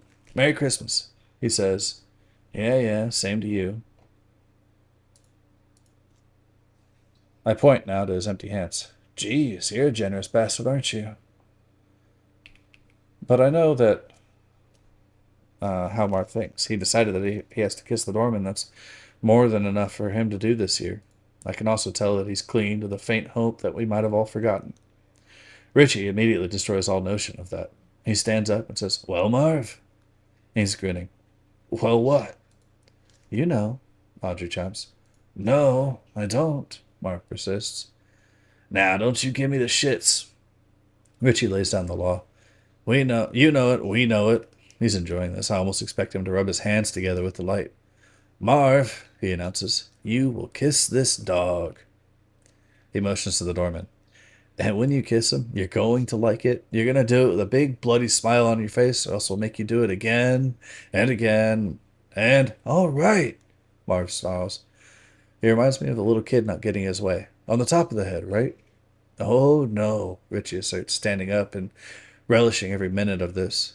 I believe the agreement was that you'd kiss him right on the lips, and that's just... He points his finger at Marv. Where you're going to do it. The doorman looks up. He looks uneasy as we all watch him. You poor fella. Marv sulks. I know. Not you, Richie charges. Him. And he throws his head towards the dog. All right, Audrey says. No messing about now. She hands me my camera.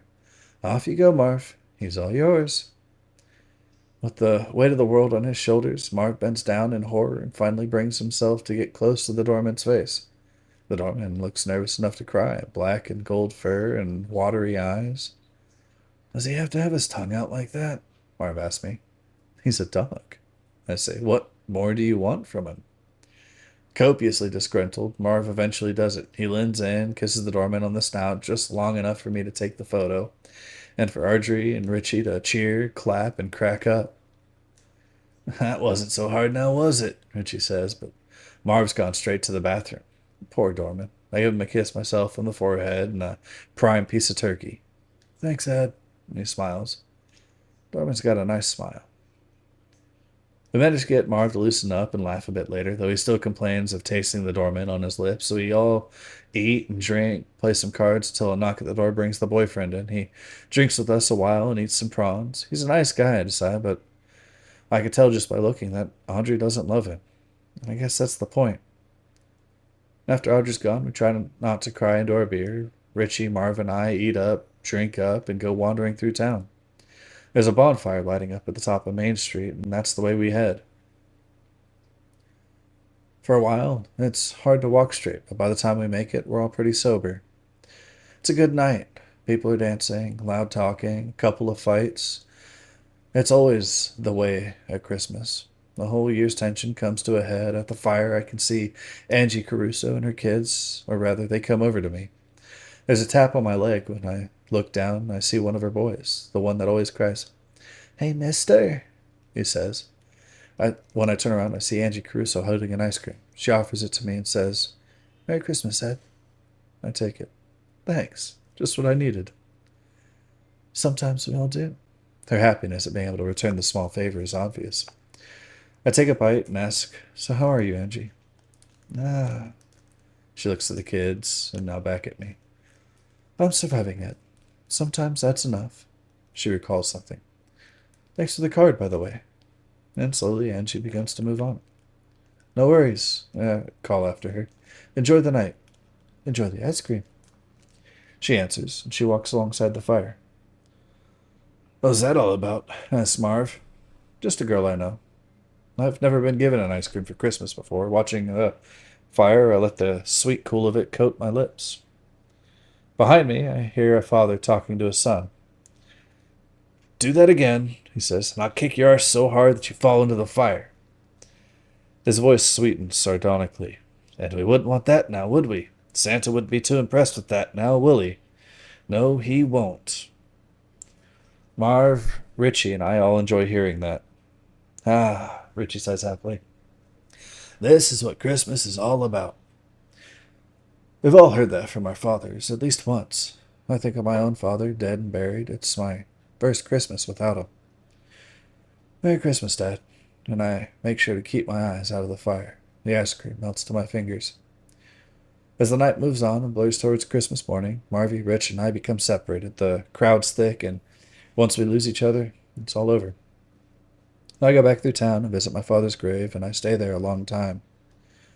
From the cemetery, I see a small glow that's the fire, and I sit there looking at the gravestone with my father's name on it. I'd cried at his funeral. I let the tears trample my face in complete silence. Guilty, I couldn't even summon the courage to speak about him. I knew everyone there was only thinking about what a drunk he was, while I was remembering the other things as well. "He was a gentleman," I whisper now. If only I could have said that on that day. I think, because my father's never had a bad word for anybody, or a true act of unkindness. Certainly he never achieved much, and he disappointed my mother with broken promises, but I don't think he deserved not a word from anyone in his family on that day.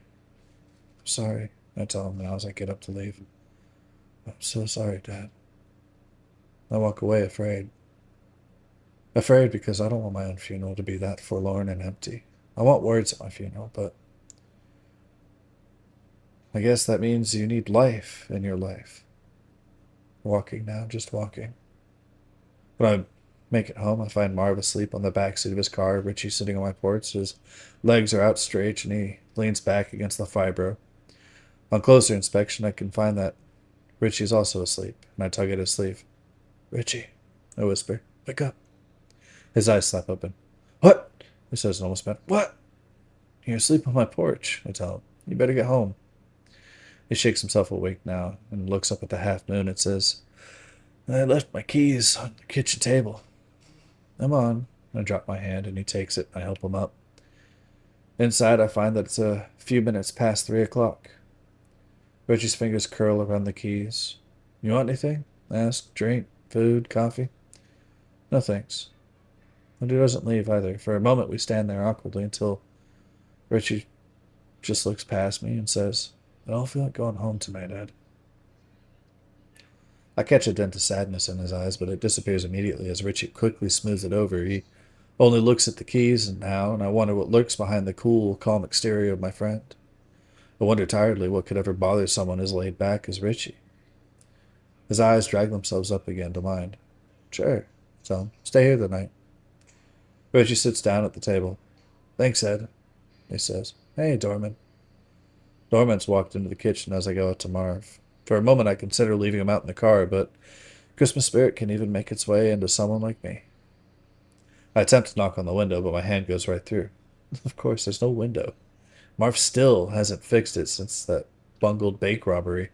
I think he got a quote for it, but the guy said the window would end up being worth more than the car, and he sleeps with his head twisted in his hands, the mosquitoes queuing up for his blood. Front door's unlocked, so I open it and matter-of-factly blow the horn. Christ! Marv shrieks. I'm inside, I tell him. Soon after, I hear the car door open and slam and the scuffling of his feet behind me. Richie gets the couch, Marv takes my bed, and I decide to stay in the kitchen. I tell Marv that I wouldn't have slept anyway, and he's quite gracious in accepting the bed. Thanks, Ed. Before he goes in, I take the opportunity to walk inside the room and retrieve all the cards from the drawer next to the bed. The Tatapoo stone is also there. In the kitchen, I go through them, reading them all again, though the fatigue in my eyes makes the words swap and turn and juggle, I feel eroded. In moments of awakeness, I remember the diamonds, relive the clubs, and even smile about the spades. I worry about the hearts, and I don't want to sleep in case I dreamed them. Chapter 3. The Casual Suit. Tradition can be a dirty word, especially around Christmas. Families all over the globe get together and enjoy each other's company all for a few minutes. For an hour, they endure each other. After that, they just manage to stomach each other. I go over to Ma's place for an uneventful morning with Richie and Marv. Or after an uneventful morning with Richie and Marv. All we did was eat leftovers from the night before and play a few games of annoyance. It wasn't the same without Audrey, and it didn't take long for us to pack up and for the other two to leave. The usual agreement with my family is for a 12 o'clock sharp meeting at Ma's place. My sister are there with their kids and their husbands, and Tommy's shown up with a stunning girl he's managed to pick up at university. This is Ingrid, he introduces her, and I must say, Ingrid's calendar-worthy. She has long brown hair, lovely tanned face, and a body I'd let myself dissolve in. Nice to meet you, she says. Lovely voice, too. I've heard a lot about you, Ed. She's lying, of course, and I decide not to go along with it this year. This year I just simply don't have the strength. And I say, no, you haven't, Ingrid. But I remain pleasant as I say it. I'm almost shy. She's too beautiful to get annoyed with. And beautiful girls get away with murder. Oh, you're here, Ma says when she sees me. Merry Christmas, Ma, I shout excitedly, and I'm confident that everybody picked up on the sarcasm in my voice. We eat, we give presents. I give Lee and Catherine's kids 100 airplane rides and piggybacks, or at least until I can't stand up anymore. I also catch Tommy with his hands all over Ingrid in the lounge room, right near that famous cedar coffee table. Shit, sorry, and I back out from the room. Good luck to him. By 3:45, it's time to go and pick up Mila. I kiss my sisters, shake the hands of my brothers-in-law, and say a final goodbye to the kids. Last to get here and first to leave, says Mom, blowing out some cigarette smoke. She smokes a lot at Christmas. And he lives the closest. Nearly makes me throw my temper from my skin and hurl it at her. Cheating on Dad, I think, and insulting me at every turn. I want so much to verbally abuse this woman standing there in the kitchen, sucking on smoke and pouring it out from her lungs. Instead, I look right at her, and I speak through the warm mist. The smoking makes you ugly, I say, and I walk out, leaving her stranded among the haze. On the front lawn, as I leave, I'm called back twice. First Tommy, then Ma. Tommy comes out and says, You doing all right, Ed? I walk back. Doing fine, Tommy. It's been a crazy year, but I'm fine. How about you? We sit on the front steps, which are half in shadow, half in sun. As it happens, I sit in the darkness, and Tommy sits in the light. Quite symbolic, really. It's the first time I felt comfortable all day as my brother and I talk and answer each other's brief questions. University okay? Yeah, marks have been good. Better than I hoped. And Ingrid? There's a silence before we can't contain it anymore. It breaks between us and we both laugh. It feels very boyish, but I'm congratulating him and Tommy's congratulating himself. She's not bad, he says, and I genuinely wonder if, or I genuinely tell my brother that I'm proud of him and not for Ingrid. Ingrid needs nothing in comparison to what I'm talking about. I say, good for you, Tommy. Plant my hand on his back and I stand up. Good luck. As I walk down the steps, he says, I'll call you sometime. We'll get together. But again, I can't go along with it. I turn and speak with a quietness that surprises even me. I say, I doubt you will, Tommy. And it feels good. It feels nice to emerge from the lies. And Tommy agrees. You're right, Ed. We're still brothers, and who knows, maybe one day. One day I feel certain we'll get together and remember and tell and speak of many things. Things bigger than university and Ingrid. Just not anytime soon. For now, I walk across the lawn and say, bye, Tommy. Thanks for coming out. And I'm satisfied with just one thing. I wanted to stay on that porch with him until the sun shone bright on both of us, but I didn't. I stood up and walked down the steps. I'd rather chase the sun than wait for it. As Tommy goes in and I leave again, Ma comes up. Ed, she calls, and I face her. She walks closer and says, Merry Christmas, all right? Same to you. Then I add, it's the person, Ma, not the place. If you left here, you'd have been the same anywhere else. It's truth enough, but I can't stop now. If I ever leave this place, I swallow, I'll make sure I'm better here first. Okay, Ed. She's stunned, and I feel sorry for the woman standing on the front porch of a poor street in an ordinary town. It sounds fair. See you later, Ma. Then I'm gone. That had to be done. I drop in at home for a quick drink and go to Mila's. When I get there, she's eagerly waiting, wearing a light blue summer dress and holding a present. She also holds an excitement across her face. For you, Jimmy, she says, handing me the big flat box. I feel bad because I don't have a gift for her. I'm sorry, I begin to say, but she shuts me up quickly with a wave of her hand. It's enough that you came back for me, she says. You going to open it? No, I'll wait. And I offer the old lady my arm. She takes it, we leave her house, heading over to my place. I ask if we should get a cab, but she's happy to walk in. Halfway there, I'm not sure she's going to make it. She's coughing hard and struggling for air. I imagine myself having to carry her, but she makes it, and I give her some wine when we get there. Thank you, Jimmy, she says, but she sinks into the armchair and falls asleep almost straight away. As she remains there, I come back a few times to check and make sure she's still alive, but I can always hear her breathing. In the end, I sit in the lounge room with her as the day dies outside the window. When she wakes up, we eat turkey from last night and some bean salad. Marvelous, Jimmy, the old lady beams. Just marvelous. Her smile crackles. Under normal circumstances, I'd prefer to shoot someone who uses the word marvelous, but it suits Mila down to the ground. She wipes her mouth and mutters marvelous several times, and I feel like Christmas is complete. Now, she slaps the arm of the chair. She's seeming much more alive now that she's slept a little. Will you open your present, Jimmy? I give in. Of course. I go over to the gift wrap box and lift the lid. Inside is a casual black suit and an ocean blue shirt. It's probably the first and last suit anyone will ever buy me. You like? She asks. It's great. I fall in love with it instantly, despite knowing I'll rarely, if ever, get a chance to wear it. Put it on, Jimmy. I'm going. And once I've disappeared to the bedroom to put it on, I find a pair of old black shoes to match. The suit doesn't have big shoulders, which is a relief, and I'm excited to get back out there and show her. But when I come out, Mila's asleep again, so I sit in the suit. When she wakes up, the old lady says, That's a nice suit, Jimmy. She even touches it to feel the fabric. Where'd you get it from? I stand for a moment confused before realizing that she's completely forgotten. I give the old lady a kiss on the cheek. A beautiful woman gave it to me, I say. The old lady's marvelous. That's lovely, she says.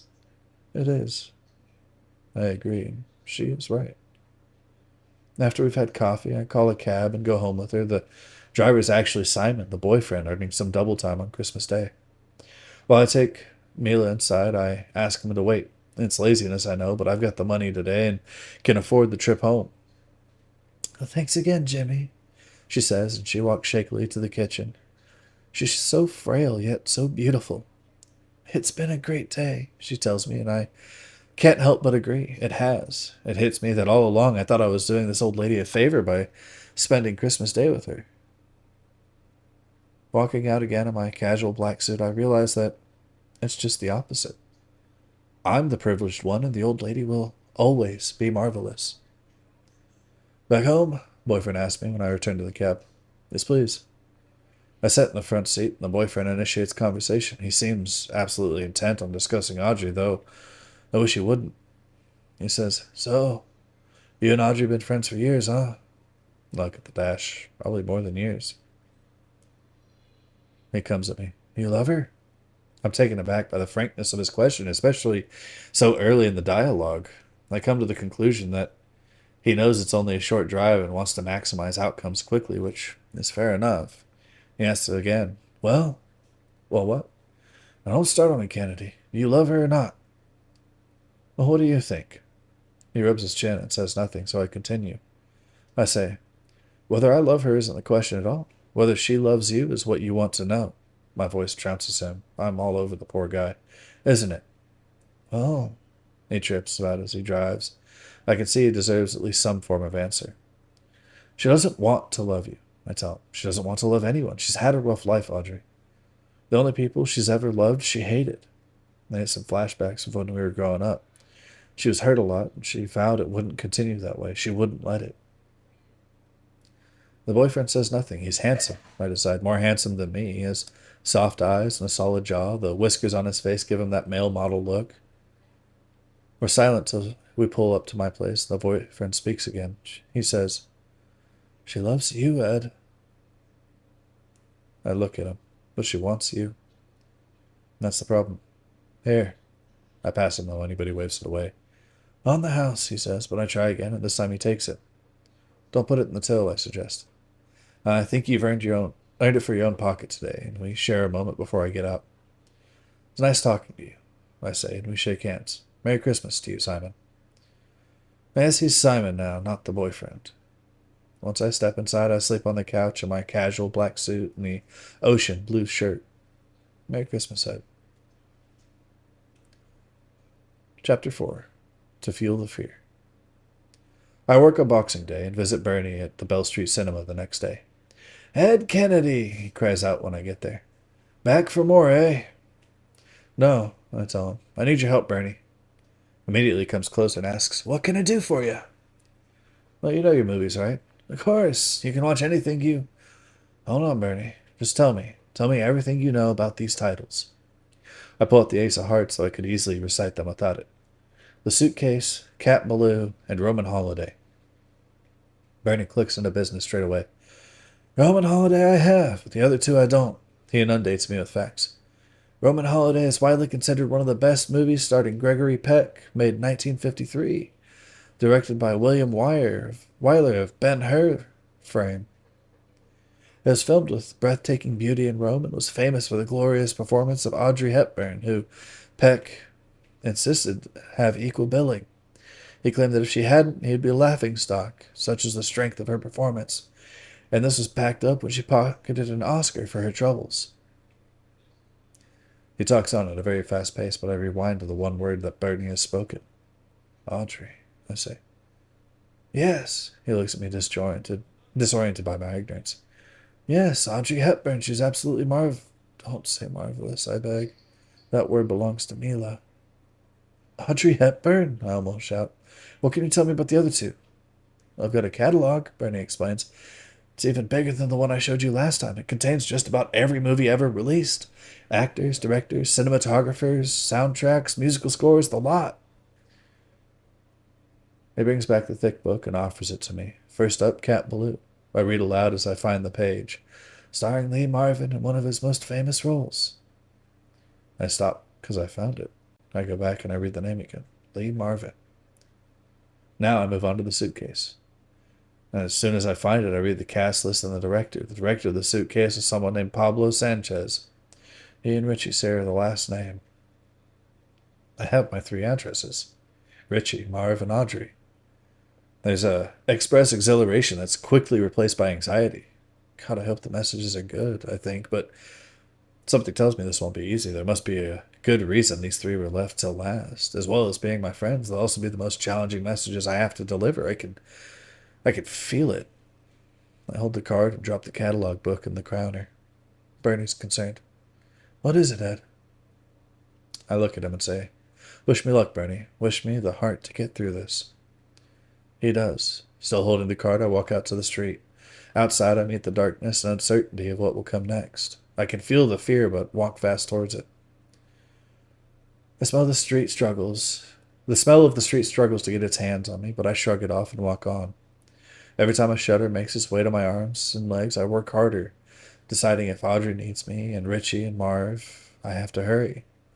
Fear is the street, fear is every step. The darkness grows heavier on the road, and I begin to run. My first instinct tells me to go straight to Audrey's. I want to make it there as fast as possible to ease whatever problems she has. I don't even dare to contemplate the fact that I might need to perform something unpleasant. Just get there, I tell myself, but it's another instinct that takes control. I walk on, but pull the card up and hold it in front of my eyes. I check the order. Richie, Marv, Audrey. A strong feeling reaches out in front of me and drags with it a knowledge that I have to go in order. Audrey was last for a reason, and I know it. First up's Richie. Yes, I agree with my thoughts, and I keep walking hard. I make my way to Richie's place on Bridge Street. I work out the quickest way there, and my feet move further and faster. Am I hurrying so I can make it quicker to Audrey? I ask, but I give no answer. I focus on Richie. A vision of his face comes to me as I pass under the branches of a tree. I brush through the leaves and wipe them from my sight, hearing his voice and the constant remarks during cards. I remember his Christmas joy at Marv's kiss with the doorman. Richie, I wonder what message do I deliver to Richie? I'm nearly there now, and the corner of Bridge Street is up ahead. My pulse goes into spasm and gains momentum. As I round the bend, I see Richie's place immediately. A question of shock stands beside me and breathes in my face. I see the lights in Richie's kitchen and the lounge room, but my path is distracted by one thought, and it refuses to leave. What do I do now? I ask. Every other place was relatively easy because I didn't know the people, excluding Ma, and when I was sitting in the Italian restaurant, I had no idea that I was waiting for her, so there wasn't much of a choice. I just waited for the opportunity to arise, but with Richie, Marv, and Audrey, I know them far too well to just loiter around their houses. It's the last thing that I would ever do. Still, I weigh it up for close to a minute, and eventually decide to cross the road and sit against an old oak tree to wait. I'm there for nearly an hour, and to be perfectly honest, there's not a whole lot happening. I notice that Richie's folks are home from their vacation. I saw his mom doing the dishes. It's getting late, and soon it's only the kitchen that's lit up. House lights across the whole street are being cut down at the knees, and all that's left are the street lights. In the Sanchez house, a lone figure walked in and sits at the kitchen table. I know without a question that it's Richie. For a moment, I consider going in, but before I get a chance to rise to my feet, I hear some people moving in my direction from down the street. Soon, there are two men standing above me, and they're eating pies. One of them looks down and speaks to me. He looks down at me with a familiar kind of indifferent disdain and says, I told him I'd find you here, Ed. He shakes his head and throws down a pie, obviously bought from a local service station. As it drops to the ground, he says, You're a dead-set shocker, aren't you? I look up, completely lost for words. Well, Ed? It's the other one talking now, and as ludicrous as it sounds, it's actually quite hard to recognize them without their balaclavas. Daryl? I ask. Yeah. Keith? Correct. Daryl sits down now and gives me the pie. For old time's sake. He explains. Right, I reply, still in shock. Thanks. Memories of the last visit start to hurry me, crowding through the blood and the works and the dirty kitchen floor. I still have to ask it. You're not going to... Still a little hard to speak. What? Says Keith, sitting on my other side. Lean on you a little? Well, yeah. As an act of good faith, Daryl opens up the plastic wrapper of my pie and hands it to me. Oh, no, Ed. No touch-ups today. Nothing of that sort. He allows almost a nostalgic laugh to exit his lips. He makes it sound like we're old war buddies or something. Mind you, if you get smart on us... It's me. He gets comfortable on the ground. He has pale skin and a face infested with fight scars, but somehow still manages to be handsome. Keith, on the other hand, has a face bulleted by old acne and pointy nose and crooked chin. I look over at him and say, Jesus, mate, I think I liked you better with the mask on. Daryl lets out a snort of laughter, and Keith, by comparison, is not impressed. At least, not to begin with, but soon he calms down and the feeling among us is good. Yes, it really is, because we've been through something together, even from totally different sides. For a minute or so, we sit and we eat. Any sauce? I ask. I told you, Keith accuses Daryl. What? Well, I said we should get you some sauce, Ed, Keith explained. But Tight Arse over here wouldn't hear of it. Daryl throws back his head before answering. Look, he begins. Sauce is too dangerous. He points a finger at my shirt. Look what Ed's wearing there, Keith, huh? Tell me, what color is it? I know what color it is, Daryl. There's no need to get all condescending again. Again? When the hell am I ever condescending? They're almost shouting across me now as I take another bite of the half-cold pie. All right, now, continues Keith. He attempts to bring me into it, asking, What about you, Ed? What would you say? His eyes pointing right at me. Is Daryl being condescending? I decide to answer Daryl's original question. Wearing a white shirt? Exactly, Daryl responds. Exactly what? Exactly Keith. It's simply far too dangerous for Ed to even contemplate eating a pie with sauce. His tone definitely condescending now. It'll drip off, land on that lovely white shirt. The poor bastard will end up having to wash the bloody thing, and we don't want that now, do we? It's not going to kill him to wash it. Keith's particularly vehement at this point. He can put a load on while he's washing that shit-heap dog of his. That'll take at least a few hours or so. No, there's no need to bring the doorman into it, I protest. He hasn't done anything. Exactly, Daryl agrees. That was uncalled for, Keith. Keith goes down for a moment and admits it. His head drops. I know. He even apologizes. Sorry, Ed. I can tell that this time they've been ordered to be on their best behavior toward me. That's probably why they're having double the arguments with each other. They go on a while longer until they both apologize, and for a while we talk among the night that has dripped upon us with silence. We're all quite happy, with Daryl telling jokes about men walking into bars, women with shotguns, and wives and sisters and brothers who all sleep with the milkman for $1 million. Yeah, we're all quite happy until the light goes off in Rich's kitchen. Then I stand up and say, Right. Turn to the best two arguers I've ever met and tell them I've missed my chance. They seem unconcerned. Your chance at what? You know, I tell them. But he only shakes his head. No, Ed. As a matter of fact, I don't. I only know that this is your next message, and you still don't seem to be thinking clearly about what you're supposed to be doing. His voice is so casual, but so heavy with something else. Truth, I think. And that's what the voice weighs in with. He's right. I really don't know what I'm doing. I'm still guessing as I stand up here, hoping the answers will simply come. Daryl and Keith stand up next to me under the oak. It's Keith who deals the last question from my left side. He feeds the words into my ear with coarse, gentle, knowing voice. Close, so close to me, he says, What are you even doing here, Ed? The words loom nearer still and crawl into my ear. Why are you standing here waiting? You should know what to do. He rests a moment before delivering the final deluge of words. They enter me like a flood. Richie's one of your best friends, Ed. You don't need to think about anything, or wait, or decide what to do. You already know the answer without any question or doubt, don't you? He repeats it now. Don't you, Ed? I stagger back and slide down the tree where I had been sitting. Two figures still stand there, looking at the house. My voice trips forward, landing on the ground at their feet. You know what to do, I think. Yeah, I answer. I know. Visions tear me up. There are pieces of me on the ground, and Daryl and Keith walk off.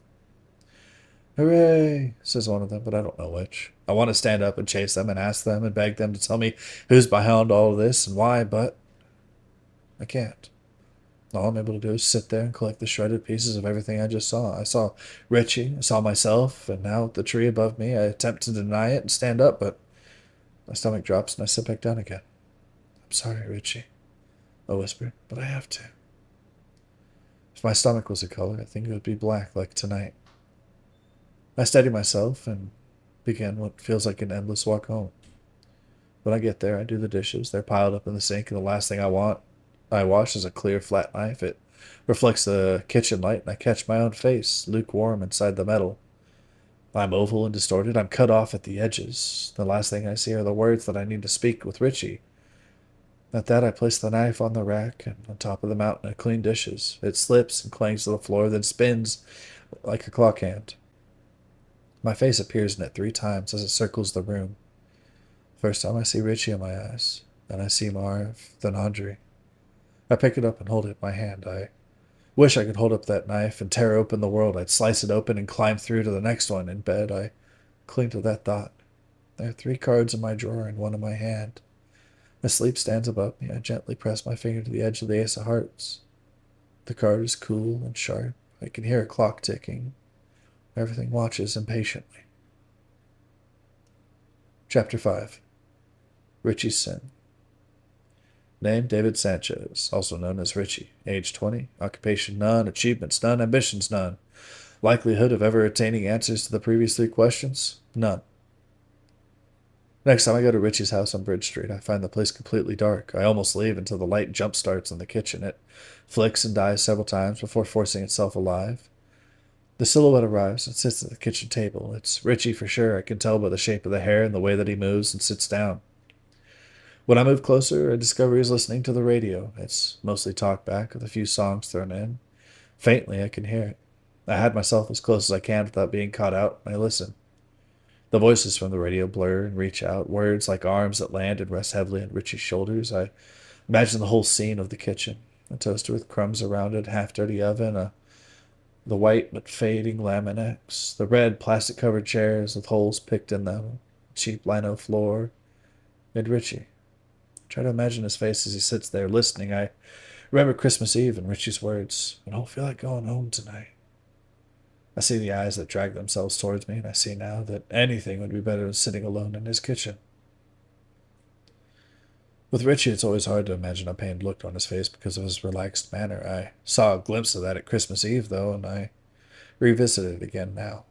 I also imagine his hands. They sit on the kitchen table, wrapped together, gently moving and pushing down. They're half pale and frustrated. They have nothing to do. The light smothers him.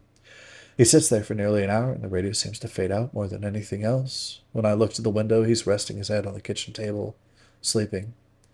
Radio's up there, too, next to him. I can walk away. I can't help it.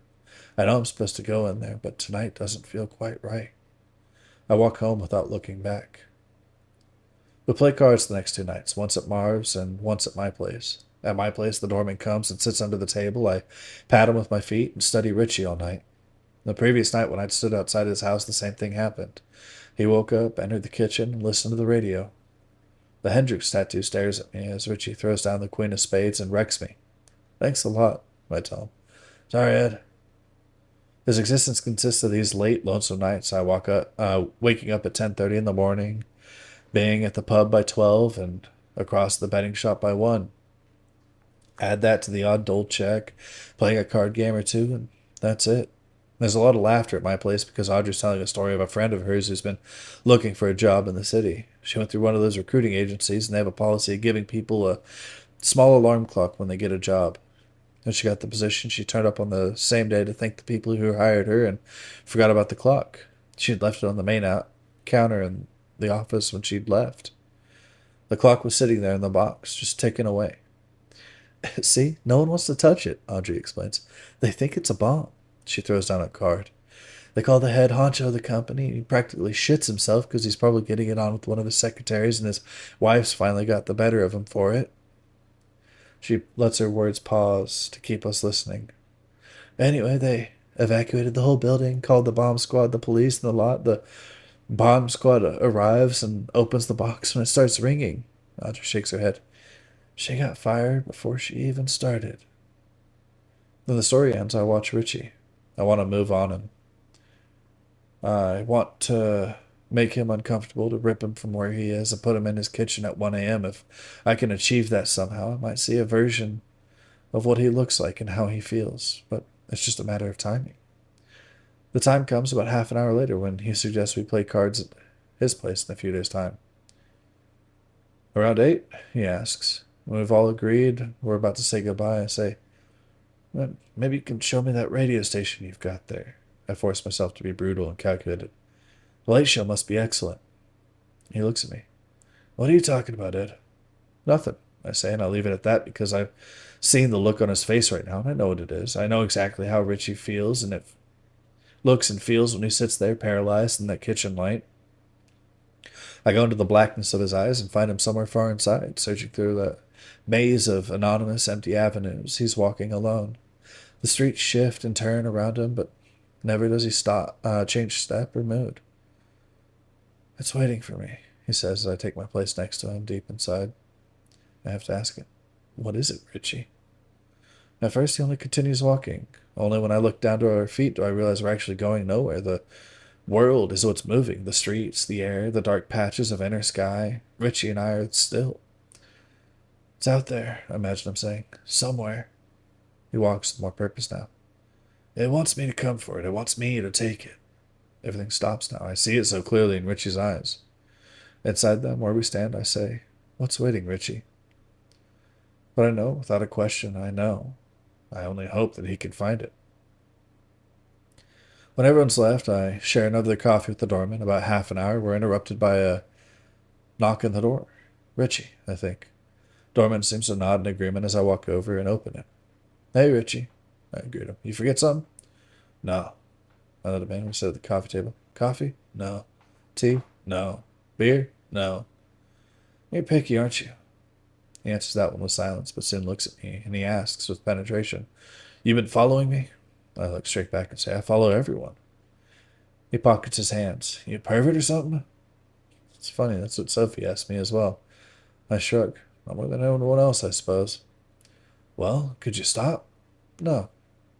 His face edges closer. Why not? I can't. He looks at me as if I'm trying to pull one over on him. His eyes say, Why don't you enlighten me, Ed? And so I do. I go to my bedroom, pull through cards from the drawer, and return to the table. My hand drops them down in front of my friend, and I say, Remember when I got that first card in the mail back in September? I told you I threw them away, but I didn't. It flows out of me quickly, and I face him. And now you're on one of the cards, Richie. You're one of the messages. Are you sure? He attempts to point out that it might be a mistake, but I hear nothing of it. I only shake my head and feel some sweat gather under my arms. It's you? I tell him. But why?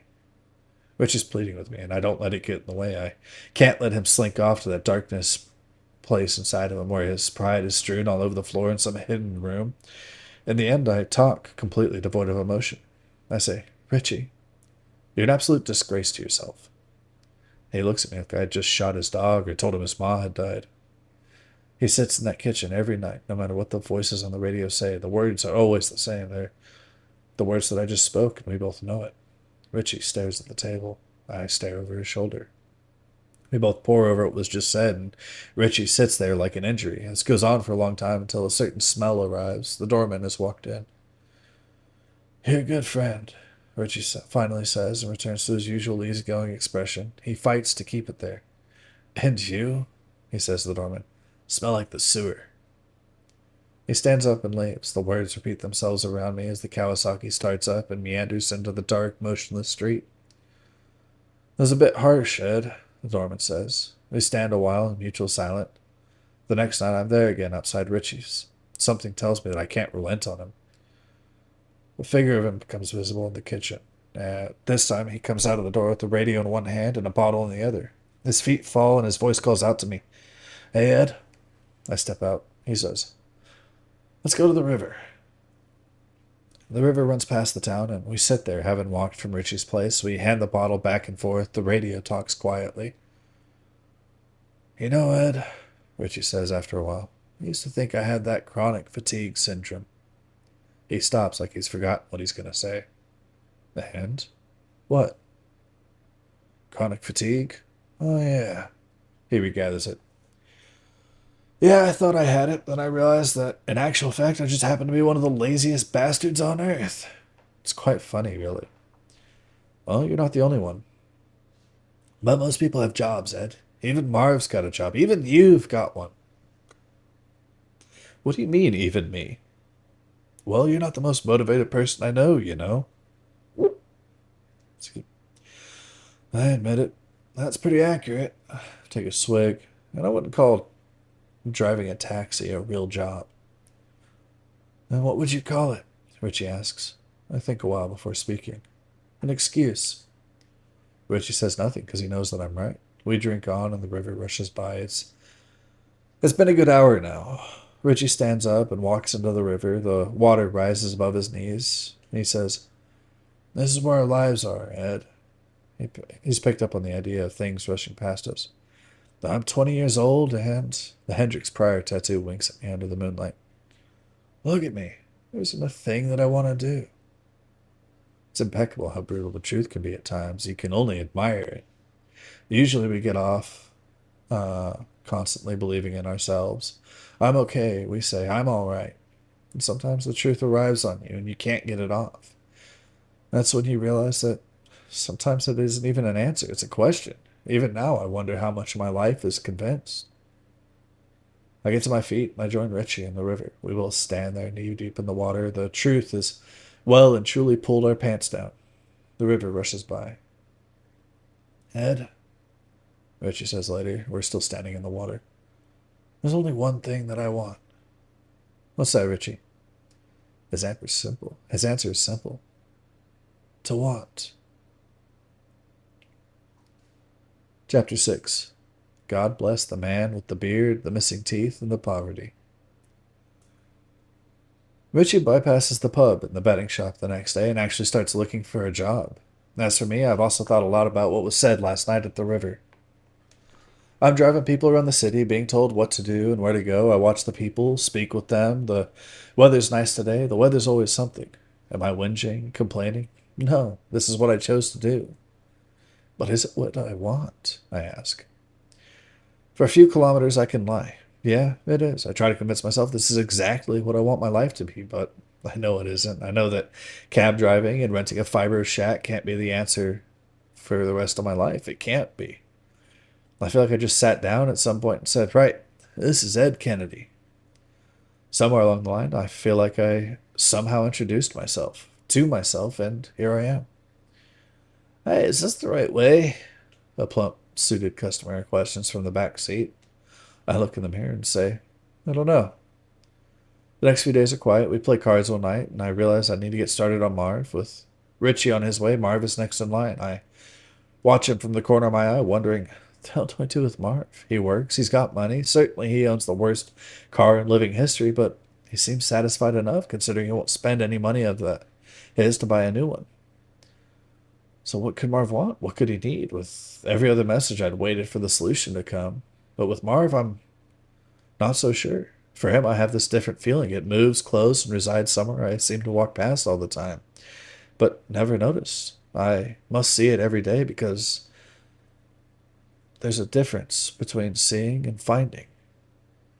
In some way, Marv needs me, but I don't know what to do. It goes on for the next 24 hours, this complete indecision. New Year's Eve has come and gone. The fireworks swept the sky in the city. Drunken louts have decorated my cab, shrieking happiness that can only end in bed sheets soaked with the breath of beer and the weight of tomorrow. Everyone went to Richie's place this time, and I made sure to drop in around midnight. His folks are having a party. I shook Marv and Richie's and Simon's hand. I kissed Audrey on the cheek and asked her how she managed to get the night off. Pure luck, apparently. After that, it was back to work and home with the doorman on the early hours of the morning. And that's where I am now. We share a prolonged celebratory drink, and I say, Here's to you, Mr. Doorman. May you live another year. He drinks up and heads over to the door and lies down. I'm pretty circumspect for New Year's Eve. I guess I'm not really in the mood for celebrating this year. Part of it is thinking of my father, and he's not here anymore for these kind of days and nights, Christmas, New Year's. It's not that he was ever sober enough to really have an impact, but it affects me nonetheless. I take the towels to the bathroom as well as the fairly scrungy tea towel in the kitchen. It was one hell of my father's idiosyncrasies or superstitions. Never leave anything out to dry as the sun comes up for the new year. A hell of a legacy, I know, but better than nothing. Another reason for my mood is the thought of Marv and what to do. I sift through so many things, what he said lately, what he's done. I think of the sledge game, the sheer patheticness of his car, his preference for kissing the doorman rather than forking out the Christmas card game at his place. 40 grand in the bank, always pulling back when it comes to money. Always, I think. And the question strikes me a few nights later as I watch an old movie. What is it that Marv intends to do with $40,000? There it is. I have it. The money. What does Marv need to do with the money? This is the message. I remember what Daryl and Keith told me about Richie. They said I should know because he's one of my best friends. This nearly cajoles me into thinking I should also know what Marv needs with the money. Maybe it's right under my nose, I wonder, but nothing is immediately apparent. And I understand that with Marv, my knowledge of him is what I have to use to get the message out of him. I may not know the message, but I know Marv and the options I can go through to figure this out. On my front porch, I sit with the doorman and the setting sun, and I consider 3 tactics for Marv. Tactic 1 is argue with him. This can be done quite easily by bringing up the subject of his car and why he refuses to buy a new one. The danger here is that Marv could become so heated he'll just storm out of the room and I won't learn anything. This could be nothing short of disastrous. The advantage of this option is, first of all, it could be fun, and it might actually make him buy a new car. Tactic 2 is to get him so mind-numbingly drunk that he spills the message without even thinking. The dangers of it, in coercing Marv into a drunken stupor, I might need to put myself in the same condition. This is going to leave me in no state to comprehend, let alone remember what it is I have to do. Advantage, no actual message extraction involved. I'd be hoping he just comes out with it. Highly unlikely, I realize, but might be worth a shot. Tactic 3 is just come straight out and ask. This is the most dangerous option because it can result in Marv becoming completely obstinate, as we know very well he can be, and refusing to tell me about anything. If Marv feels discomfort at my sudden extra concern for him, well, let's face it, I usually act like I couldn't care less about him. All other hopes and opportunities could be lost. The advantages are it's upfront, honest, and considerably low maintenance. Either it'll work or it won't, largely depending on the timing. But which tactic do I pursue first? That's the difficult question, and only when I've turned it over several times do I find the right answer. The unthinkable happens. The Fourth Avenue stretches itself out and places it right by my hand. Where? The supermarket. When? Thursday night. How? Like this. I walk in and I buy a good fortnight's worth of groceries, come out struggling with my bags. They're already cutting into my hands as I walk out the doors, and I put them down for vital repositioning. A homeless man confronts me quietly with his beard, missing teeth, and his poverty. His expression bleeds.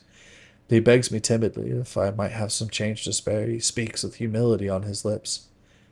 As soon as he said it, his eyes buckle to the ground with shame. He's broken me, but doesn't know until he finds me searching my jacket for my wallet. At that exact moment, as my fingers feel for the money, the answer comes to me. It falls down at my feet, staring straight up at me. Of course. The inner voice rises up and reports the answer for an instant perfect thought. I even speak it to believe it, to remember it. Ask him for money. I mouth the words barely loud enough for my own ears to pick it up and put back inside me. Sorry? The man asks, still in his quiet, humble voice. Ask him for money, I say again. This time I speak it louder. I can't contain myself. Out of habit, the old man says, Sorry, sir. His expression sags. I'm sorry to be asking you for change. I pull a $5 note from my pocket and hand it to him. He holds it like it's biblical.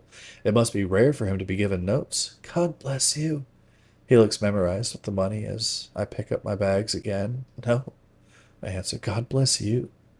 Then I make my way home. The bags slice through my hands, but I don't mind. No, I do not mind at all.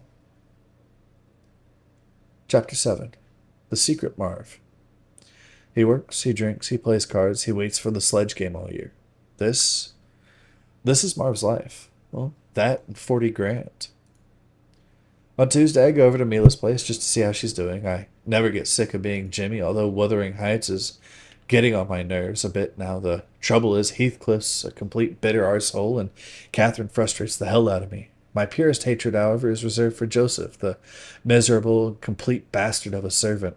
On top of all his preaching and carrying on, it's hard to understand a word that he says. But the best thing about the whole story is Mila. For me, it's her in the pages. When I think of that book, I think of her. I think of her old, moist eyes watching me read as she listens. I Love closing the book and seeing the old lady resting in her chair. I think she's my favorite message. But there's Sophie, Father O'Reilly, the Tatapoo family, even the Rose Boys. Alright, Rose Boys is pushing it. I'm walking by the doorman. I'm walking the doorman a lot lately. As I do it, I remember all the messages so far. In one way, I feel like I'm cheating. This kind of reminiscing is supposed to be done at the end, and I haven't finished it yet. I've got 2 messages to go, 2 of my best friends. Maybe that's why I'm letting the previous messages return to me. I'm afraid for Marv and for Archery. I'm afraid for myself. I can't let them down. I lecture myself as each minute shoves past. Afraid. Afraid I've come this far. Or I didn't come this far only to fail the ones that I've known the longest and care for the most.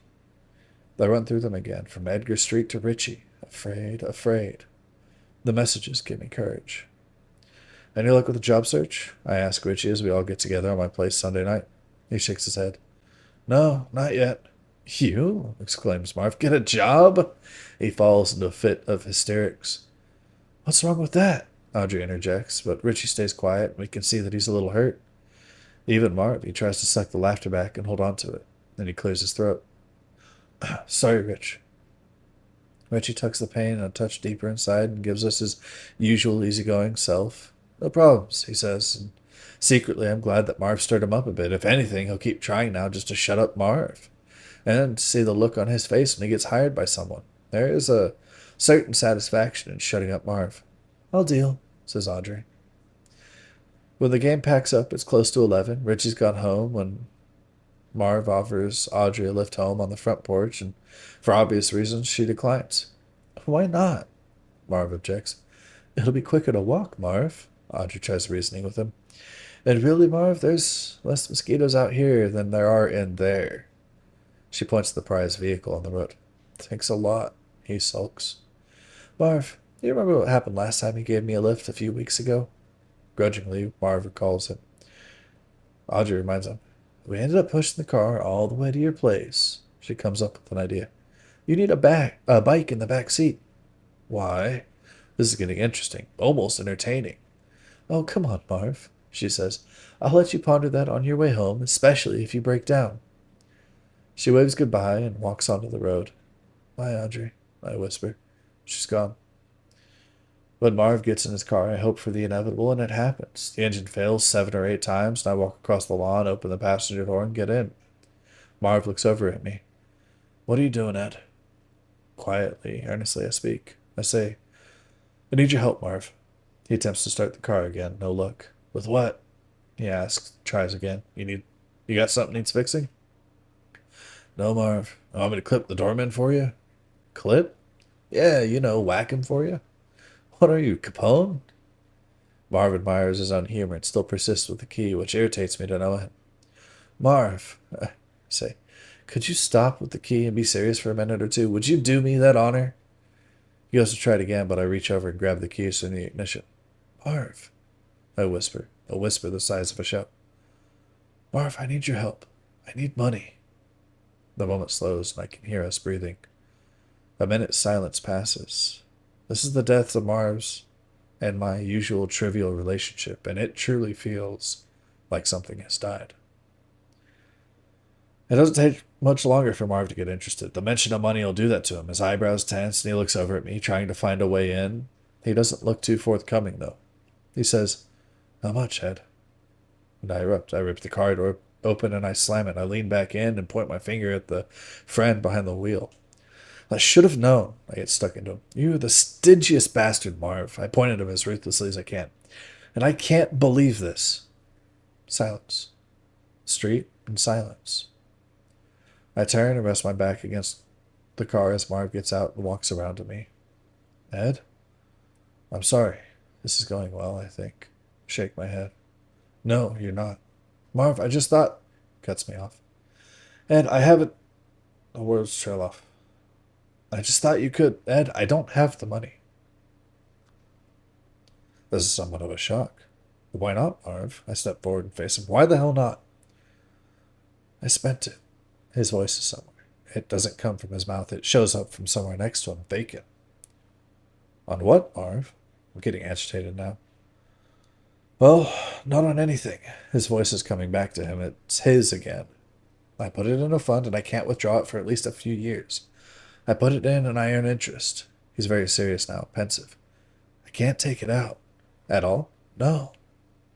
Not even in an emergency. I don't think so. I become loud again. My aggression seems to strip the street naked. Why the hell did you do that, Marv? Marv cracks. He cracks by walking hurriedly around the car and getting back in behind the wheel, holding on. And quietly, Marv cries. His hands appear to be dripping on the wheel, the tears gripping his face. They hold on and slide reluctantly for his throat. I go around. Marv? I wait. What's happening, Marv? He turns his head, his disheveled eyes angle from mine. Get in, he says. I'll show you something. On the fourth attempt, the Ford starts and Marv drives me through town.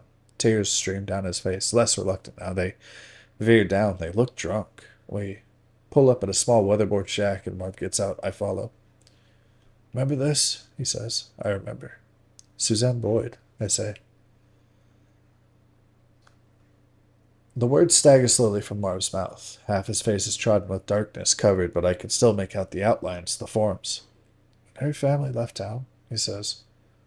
There's a reason they just disappeared. I try to say, oh God, but the words are inhaled. They don't find their way out of me. Marv speaks one last time. When he moves, a streetlight stabs him and the words flow out like blood. He says, the kid's about 2.5.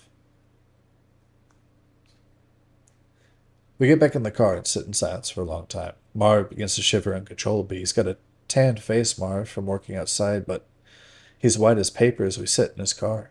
Now it all makes sense. I see it, like words typed across his face, punched in black on white. It all makes sense. The pathetic car, the obsessive watchfulness, and abhorrent vigilance with money. Even his argumentative disposition, to use an even more Wuthering Heights kind of phrase. Marv is suffering, completely alone, and he uses all those things to sweep the guilt from his stomach every day. I want to give the kid something, when it's older. You don't even know if it's a he or a she? No.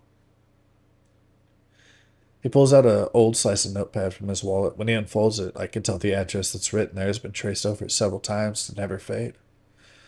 17 Cabramatta Road, Auburn. Some of her friends. Marv speaks blankly. When the family just disappeared, I went to her friends and begged them to tell me where she went. God, I was pitiful. I was crying on Sarah Bishop's front doorstep for Christ's sake. The words seem to echo now out of his mouth, which appears motionless, almost numb. Man, that girl Suzanne, that sweet Suzanne. He spits out a sarcastic laugh. Her old man was such a stern bastard. She snuck out a few nights a week, an hour before dawn, when we go out to this old field where a man used to grow corn. He almost smiles now. We'd had a blanket. We'd go there and have it a few nights a week. She was so brilliant, Ed. He looks directly at me because if he's going to tell someone, he wants to do it right. She tasted so good. The smile hangs on desperately. Sometimes we'd push our luck and stay till the sun came up. It sounds beautiful, Marv. I've spoken those words to the windscreen. I can't believe Marv and I are talking about this. Usually we argue to show our friendship. The orange sky, Marv continues, the white grass. I always remember the warmth of her. I imagine it well, but Marv murders it instantly with one savage breath. Then one day the house was emptied. I went to the field, but it was just me and the corn. The girl got pregnant. Not unusual in these parts, but obviously not condoned by the Boyds. The family had left town. Nothing was ever said, and the Boyds are never really missed. People come and go through here. They make money, they move somewhere better. If they struggle, they move somewhere equally shitty just to try their luck somewhere else. I guess, Marv says later, her old man was ashamed of having a 16-year-old of his getting stitched up, especially by someone like me. I suppose he was right to be stern. At this point, I have no idea what to say. They left town, he tells me. Barely a word spoken. Now he looks over, his eyes on my face. And I've been living with it for 3 years. Not anymore, I think, but I can't be sure. It feels more like a wayward hope or desperation. He's calmer now, but he sits stiffly in his seat.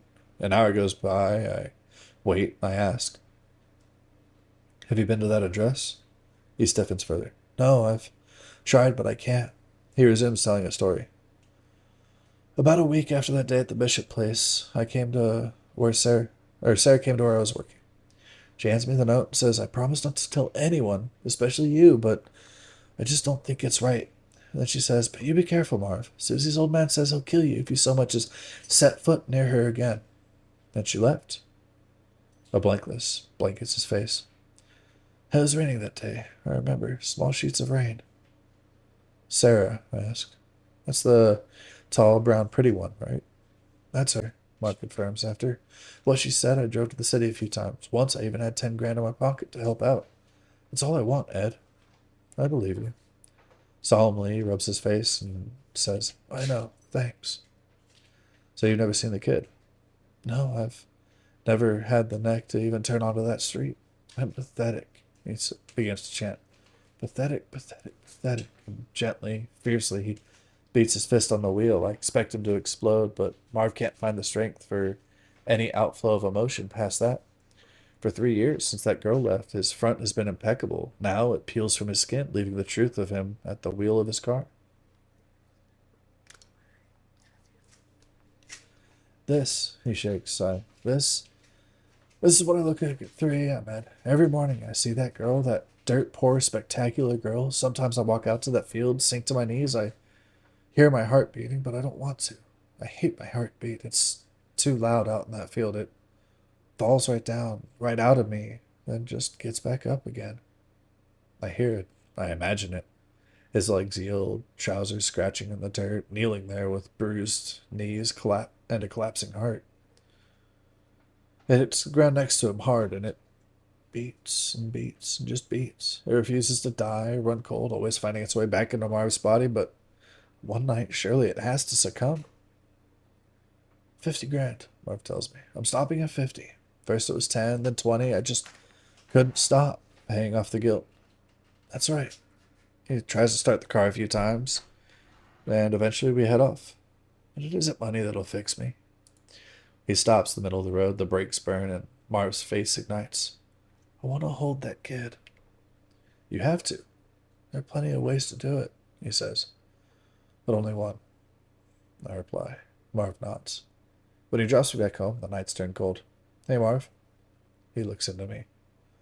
I'll come with you. His eyes close and he goes to speak, but can't. It is better unsaid. Chapter 8. Each to each.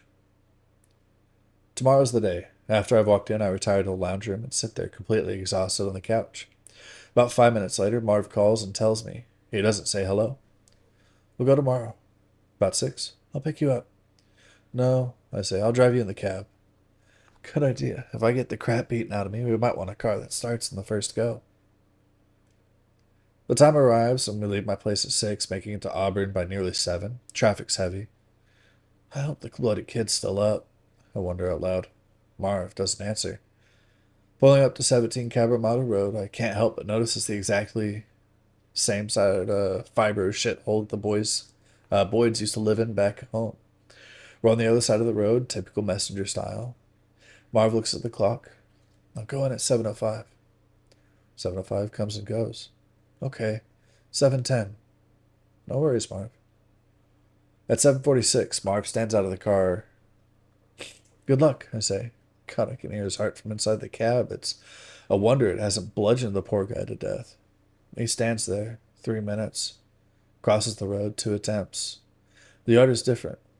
The surprise first go, then the big one. 14 attempts at knocking on the door, and when I finally hear his knuckles hit the wood, it sounds like bruises. Door's answered, and Marv is there in jeans, a nice shirt, and boots. Words are spoken, but I don't hear them, of course. I'm clogged with the memory of Marv's heartbeat and the knocking on the door. He walks in. Now it's my heart I can hear. It's going to be the longest wait of my life, I think. But I'm wrong. About 30 seconds later, Marv comes rushing back out the door. He hurtles through the doorway and onto the yard. Henry Boyd, Suzanne's father, is giving Marv a hiding he won't soon forget. A small trace of blood flows from Marv onto the grass, and I get out of the cab. To give you an idea, Henry Boyd is not a big man, but he's powerful, short but heavy, and he has the will. He's kind of a pocket-sized version of my Edgar Street message. Also, he's sober, and I don't have a gun. Across the street, Marv split out in the front yard like a frozen star jump. He gets kicked by words. He gets shot by Henry Boyd's pointing finger. Now get the hell out of here! The small, stake-tough man is standing over Marv, beginning now to rub his hands together. Sir, I hear Marv plead, but only his lips move, nothing else. He speaks to this guy. I've got nearly 50,000, but Henry Boyd isn't interested. He moves closer to stand directly over him. There's a kid crying. Neighbors are all collecting on the street. They've come out to take in the show. Henry turns on them and tells them to get their big Turkish asses back inside. His words, not mine. And you, he pushes Marv with his voice again. Never, ever come back here again. You hear? I arrive and crouch next to Marv. His top lip is extremely large and dipped with blood. He isn't particularly conscious. And who the hell are you? Shit, I think nervously indeed. I think that's me. I answer quickly, respectfully. I'm just picking up my friend here from your lawn. Good idea. Now I see Suzanne. She holds a small kid's hand at the door. A girl. You've got a little girl, I want to shout to Marv, but I think better of it. I nod at her, at Suzanne. Get inside, Susie. She nods back. Now! The kid cries again. She's gone, and I help Marv to his feet. There's a stray drop of blood on his shirt. Henry Boyd has tears of rage on him now. They puncture his eyes. That bastard put shame on my family. So did your daughter. Can't believe the words I'm hearing from my mouth. You better get moving, boy, or two of you will go home like twins. Nice. So I ask Marv if he can stand on his own. He can, and I walk closer to Henry Boyd. I'm not sure that's happened to him a lot. He's short, but even more powerful the closer you get. At this point, he's stunned. I look at him respectfully. It's a beautiful kid in there, I say. There are no shivers in my voice. This comes as a surprise, giving me the courage to continue. Well, is she, sir? He struggles. I know what he's debating in his mind. He wants to strangle me, but can smell the strange confidence that dresses everything I say. Eventually he answers. He has sideburns. They move differently before he speaks. Damn right she's beautiful. Now I point to Marv as I stand straight in front of Mr. Boyd. His arms hang. They're short and muscular, and I say, he may have brought you shame, and I know you left town for it. Again, I look at the slightly bloody figure that is Marv. But what he just did in facing you, that was respect. You don't get any more decent or proud than that. Marv shivers and takes a slight sip of his blood. He knew this would happen, but here he is. Now I get my eyes to step into his. If you were him, would you have been able to do the same? Would you have faced you? The man's voice has gone quiet now. Please, he pleads. I realize a giant sorrow has arrived in me for this man. He's suffered. Go. Leave. I don't. I remain a few moments longer, saying, think it over. At the car, I realize I'm alone. I'm alone because there's a young man with blood across his mouth who's taken a few extra steps. He's walked forward toward the house. The girl he used to meet in the field and make love to till dawn is on the porch. And they're staring, each to each. Chapter 9, The Swings. A week treads past. In the cab from that night from Cabramatta Road, Auburn, Marv just sat there bleeding onto my passenger seat. He touched his mouth and his lip opened up, and the blood came sliding out, seeping. When it stained the seat, I told him off, of course. And he said one thing to that. Thanks, Ed. I think he was glad to be still treated the same. Even though he and I would never be friends like we once were, we had this in our memories now. As I pull out of the vacant taxi lot one morning, I'm stopped by Marge. She comes hurrying out, waving me down. Once I've stopped and wound the window down, she hauls in her breath and says, Glad I caught you. There's a job called in for you last night, Ed. Sounded personal. I noticed today that Marge has a lot of wrinkles. Somehow they add to her friendliness. I didn't want to broadcast it on the radio later on. Well, where is it? I ask. It's a woman, Ed, or a girl. She requested you specifically. 12 o'clock today. I feel and know it. Cabramatta Road, Auburn? Marge nods. I thank her, and Marge gives me a no worries love, and my first instinct is to call Marv straight away and tell him, but I don't. The customer has to come first. I am a professional, after all. So no, instead I drive past where he's been working lately at a new subdivision out close to Glory Road. His father's truck's there, and that's all I need to know. I drive on. At noon, I pull up to Suzanne Boyd's abode in Auburn. She comes out promptly with her daughter in a special car seat. We pause a moment. Suzanne has long hair like honey and coffee eyes, though much darker than mine. There's no milk with them. She's skinny. Her daughter's got the same color hair, but fairly short. It curls around her ears. She smiles at me. "This is Ed Kennedy," her mother says to her. "Say hello, sweetheart." "Hello, Ed Kennedy," the girl says. I crouch down. "And what's your name?" It was Marv who got her in the eyes. "Melinda Boyd." The kid has a prize smile. "She's great," I tell Suzanne. "Thanks." She opens the back door and straps her in. It hits me hard that Suzanne really is a mother. I look on as her hands make sure Melinda's safely in the seat. She's as pretty as she always was. Suzanne works part-time. She hates her father, and she hates herself for never fighting. She regrets everything. "But I love Melinda," she says. "She's the one piece of beauty among all this ugly." Suzanne sits next to her daughter and catches me in the mirror. "She makes me worth it, you know." I start the car and drive. Only the engine sound fills the car while Melinda Boyd sleeps, but when she wakes up, she plays and talks and dances with her hands. "Do you hate me yet?" Suzanne asks as we approach town. I recall Audrey asking me the same question. I only look back in the mirror and say, "Why should I?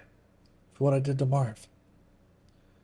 The words that come to me are actually quite succinct. Maybe I'd rehearse them subconsciously, but I simply say, "You were a kid, Susie. Marv was a kid, and your father was your father, in a way." I tell her. I feel for him. He's been pretty hurt. "Yeah, but what I did to Marv was unforgivable." "You're in this cab, aren't you?" I look at her in the back again. After some thought, Suzanne Boyd gives me an acknowledging look and says, "You know, Ed," she shakes her head, "no one's ever spoken to my father the way you did. Or faced him like Marv." She nods her agreement. I tell her I can take her where Marv's working, but she asks me to stop at a nearby playground. "Good thinking," I reply, and she waits. There's a gap in Marv's hammering at the site. He's high up with a few nails in his mouth. I take the chance, calling up, "Hey, Marv, I think you'd better come with me." He sees the intent in my expression, pauses, spits the nails, drops his tool belt, and comes towards me. In the car, I think he's more nervous than the other night. We make it to the playground and both get out. "They're waiting," I tell him, but I don't think he hears. I sit on the hood of my on the hood of my cab, and Marv walks hesitantly on. The grass is dry and yellow, not maintained. It's an old playground, a nice old one with a big iron slippery dip, swings with chains, and a splinter arch seesaw, just as it should be. Not a sight of plastic vomit anywhere. A slight wind taps the glass, and when Marv turns to look at me, I see fear crouch down in his eyes. He walks slowly to the play equipment where Suzanne Boyd waits. Melinda sits on one of the swings. Marv looks so big. His walk and hands and his worry. I hear nothing, but I can see they're talking. Marv's giant-looking hand shakes that of his daughter. I can see that he wants to hold her, hug her, and squeeze her, but he doesn't. Melinda jumps back on the swing, and after looking at Suzanne for permission, Marv gently pushes his daughter into the air. After a few minutes, Suzanne quietly escapes and comes back to stand with me. "He's good with her," she softly says. "He is?" I smile for my friend. We hear Melinda's shrill voice now. "Higher, Marvin Harris. Higher, please." Gradually, he pushes harder. He touches his daughter back with both hands, and she laughs loud and peers into the sky. When she's had enough, Marv stops the swing. The girl climbs off, grabs his hand, and walks her father back towards us. Even from far away, I can see that Marv has tears on his face, clear as glass. Marv's smile and the giant glass tears on his face are two of the most beautiful things I have ever seen. Chapter 10. Audrey, Part 1. 3 Nights to Wait. I don't sleep that night, the day of the swings. With each passing moment, I see Marv pushing that girl into the air. I see him walking back with her, hand in hand. Close to midnight, I hear Marv's voice at the door. When I open it, he stands there, looking exactly how he feels. "Come out," he says, and when I do, my friend Marvin Harris hugs me. He hugs me so hard that I can smell him and taste the joy that leaks from inside of him. So, Richie and Marv are done. I delivered those messages as best I can. Now, there's only one left. Audrey. I don't want to waste time. I've come so far since the holdup. I've plowed through 11 messages. This is the last of them. But the most important one. The next night I go straight to Audrey's place and watch. For a while I expect Daryl and Keith to show up again, but they don't. I know exactly what I'm doing. And whenever that seems to be the case, I left alone. I don't sit exactly across from Audrey's place, but in a small park a bit further down the street. It's a new playground, all plastic and small. The grass is trimmed and neat. Her townhouse is one of those complexes with about 8 or 9 other places. They all seem to be stapled together, the cars parked out in front in rows. I go there 3 nights. Each time Simon shows up, but he never sees me camped out in the park. He has his mind firmly on Audrey and what they're going to do. Even from the distance of the park, I can see the desire on him as he drives in.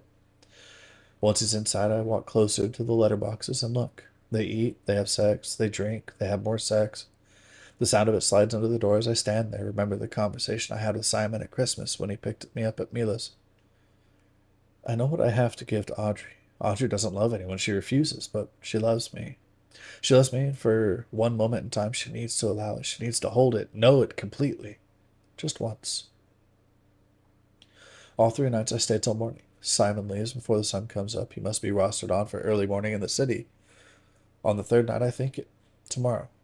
Yeah, I'll do it tomorrow. Chapter 11. Marv's Afterthought. Just before I head over to Audrey's place the next night, Marv's at my front door again, this time with a question. I walk out, and he refuses to follow me. From the porch, he says, "You still need that money, Ed?" He looks at me concerned. "I'm sorry, I forgot all about it." "Don't worry," I tell him. "I don't think I'll be needing it after all." I've got an old derelict cassette player under my arm with a tape inside it. As I walk out, Marv throws his voice and ropes me back to face him. He looks at me thoughtfully and says, "Did you ever need it?" I walk closer. "No," I shake my head. "No, Marv, I didn't." "Then why did you say—" He comes down the steps to face me properly. "I kept that card in the mail, Marv. If Richie deserved the truth, so does Marv, so I explain it to him. All of it. Marv, I've been through diamonds, clubs, and spades, and I've got one more heart to go." "Was that where I—" "Yes, Marv. You're in the hearts." Quiet, perplexed, Marv stands out my front lawn with no idea what to say, but he looks happy. When I'm nearly gone, he calls out, "Is the last one Audrey?" I turn and look at him, walking backwards. "Well, good luck," he answers. I smile and I wave. Chapter 12. Audrey Part 2. 3 minutes to take. It all happens as usual, except tonight the radio I brought sweats next to me as the moon rises and falls and fades and the morning finally approaches. I wonder for a moment why I don't just set my alarm at home and come over at dawn, but I know I have to do this right. I have to suffer the night to do this properly. My legs stretch out, but the night stretches further. First light brightens me. I'm swaying towards sleep in the park when I hear a door slam and Simon's car start up. He exits the townhouse complex with a quiet, clumsy turn onto the street. A minute passes, and I realize that now's the time. It feels right. The radio, the light, and now my footsteps towards Audrey's front door. I knock. No answer. Again, I clench my fist, but just as I'm about to hit the wood again, a crack appears in the doorway, and Audrey's tired voice edges through. "Did you forget something?" Her voice props. "It's me," I say. "Ed?" "Yeah." "What are you—" My shirt feels like cement. I wear wooden jeans and sandpaper socks and anvil shoes. "I'm here," I whisper, "for you." Audrey, the girl, the woman, is in a pink nightie. She opens the door and stands barefoot, removing some sleep from her eye with her fist. She reminds me of the little girl Angelina. Slowly I take her hand and bring her out onto the path. The heaviness has left me now, and it's just her and me. I place the radio in a bark-spattered garden and crouch down and press play. At first, a moderate static rustles through the air, then the music begins, and we can both hear the slow, quiet desperation of a song I won't mention. Imagine the softest, toughest, most beautiful song you know, and you've got it. We breathe it in, and my eyes hook with Audrey's. I walk closer and hold her hands. "Ed, what?" "Shh." I hold her now, around her hips, and she holds me back. She places her hands around my neck and rests her head on my shoulder. I can smell the sex on her. My only hope is that she can smell the love on me. The music, the music hits low, then a voice reaches high.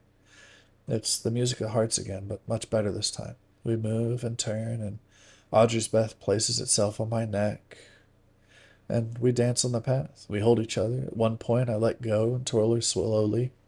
She comes back, and it's a small kiss she gives me on the neck when she returns. I love you, I feel like saying, but there's no need for that. The sky flows with fire, and I'm dancing with Audrey. Even when the song ends, we hold on a little longer, and I think it's about 3 minutes that we danced for. 3 minutes to tell her that I love her. 3 minutes for her to admit that she loves me back. She lets me. She tells me when we let go, but no words of love exit her mouth. She just kind of closes one eye at me and says, "Well, Ed Kennedy, huh?" I smile. She points her finger. "But only you, though, right?" "Right." I agree. I stare at Audrey's bare feet, at her ankles, her shins, then make my way up to her face. I take a photo of her in my mind, her tired eyes, morning mucked up hair, the color of straw, the smile gently scratching at her lips, her small ears, smooth nose, and the last remnants of love holding strangely on. She let herself love me for 3 minutes. Can 3 minutes last forever? I ask myself, but I already know the answer. Probably not, I reply, but maybe they last long enough. Chapter 12, The End. I pick up the radio and we stand for a little while longer. She doesn't invite me in, and I don't ask. What needed to be done was done, so I turn and say, "Well, I'll see you, Audrey. Maybe at the next card game, maybe before." "Soon," she assures me, and with the radio tucked back under my arm, I begin the walk home. 12 messages delivered, 4 ACIDs completed, and this feels like the greatest day of my life. I'm alive. I think I won. I feel freedom for the first time in months. The air of contentedness wanders next to me all the way home. It even remains as I walk through the front door, kiss the doorman, and make us some coffee in the kitchen. We're about halfway through it when another feeling finds its way into my stomach, winds up, and spills. I don't know why I feel it, but any contentment vanishes instantly as the doorman looks up at me. We hear the latch open and shut from outside and a person rush off. I slowly walk out the door, down the porch steps, onto the front yard. My letterbox stands there, slightly crooked. It looks guilty, and my heart shakes. I walk on and shudder as I open the letterbox. Oh no. No, no, no. My hands reach in and my fingers take hold of one last envelope. My name's inside and I can already see it. My name's on it and I can already see inside it. There's one last card, one last address. I close my eyes and fall to my knees on my front lawn. My thoughts stammer, one last card. Without thinking, I gradually open the envelope, and when my eyes find the address, all thoughts are cut down and left there to die. It reads 26 Shipping Street. The address is my address. The last message is for me. Part 5, The Joker.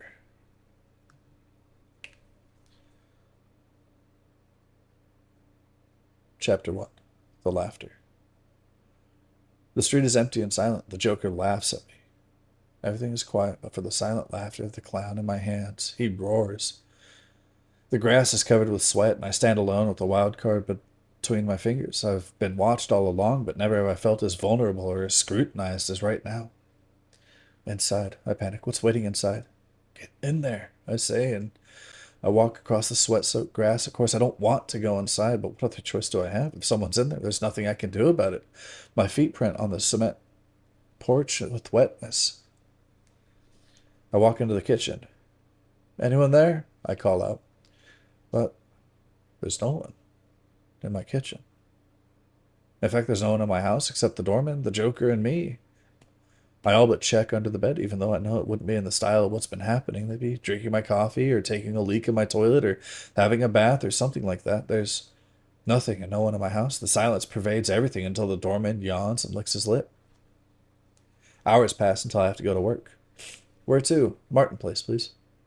With each pickup, I grow more numb. For the first time ever, I don't speak to a person all day. I don't discuss the weather. I don't talk about who won on the weekend, the state of the roads, or any disposable conversational crap that fills the void inside a taxicab.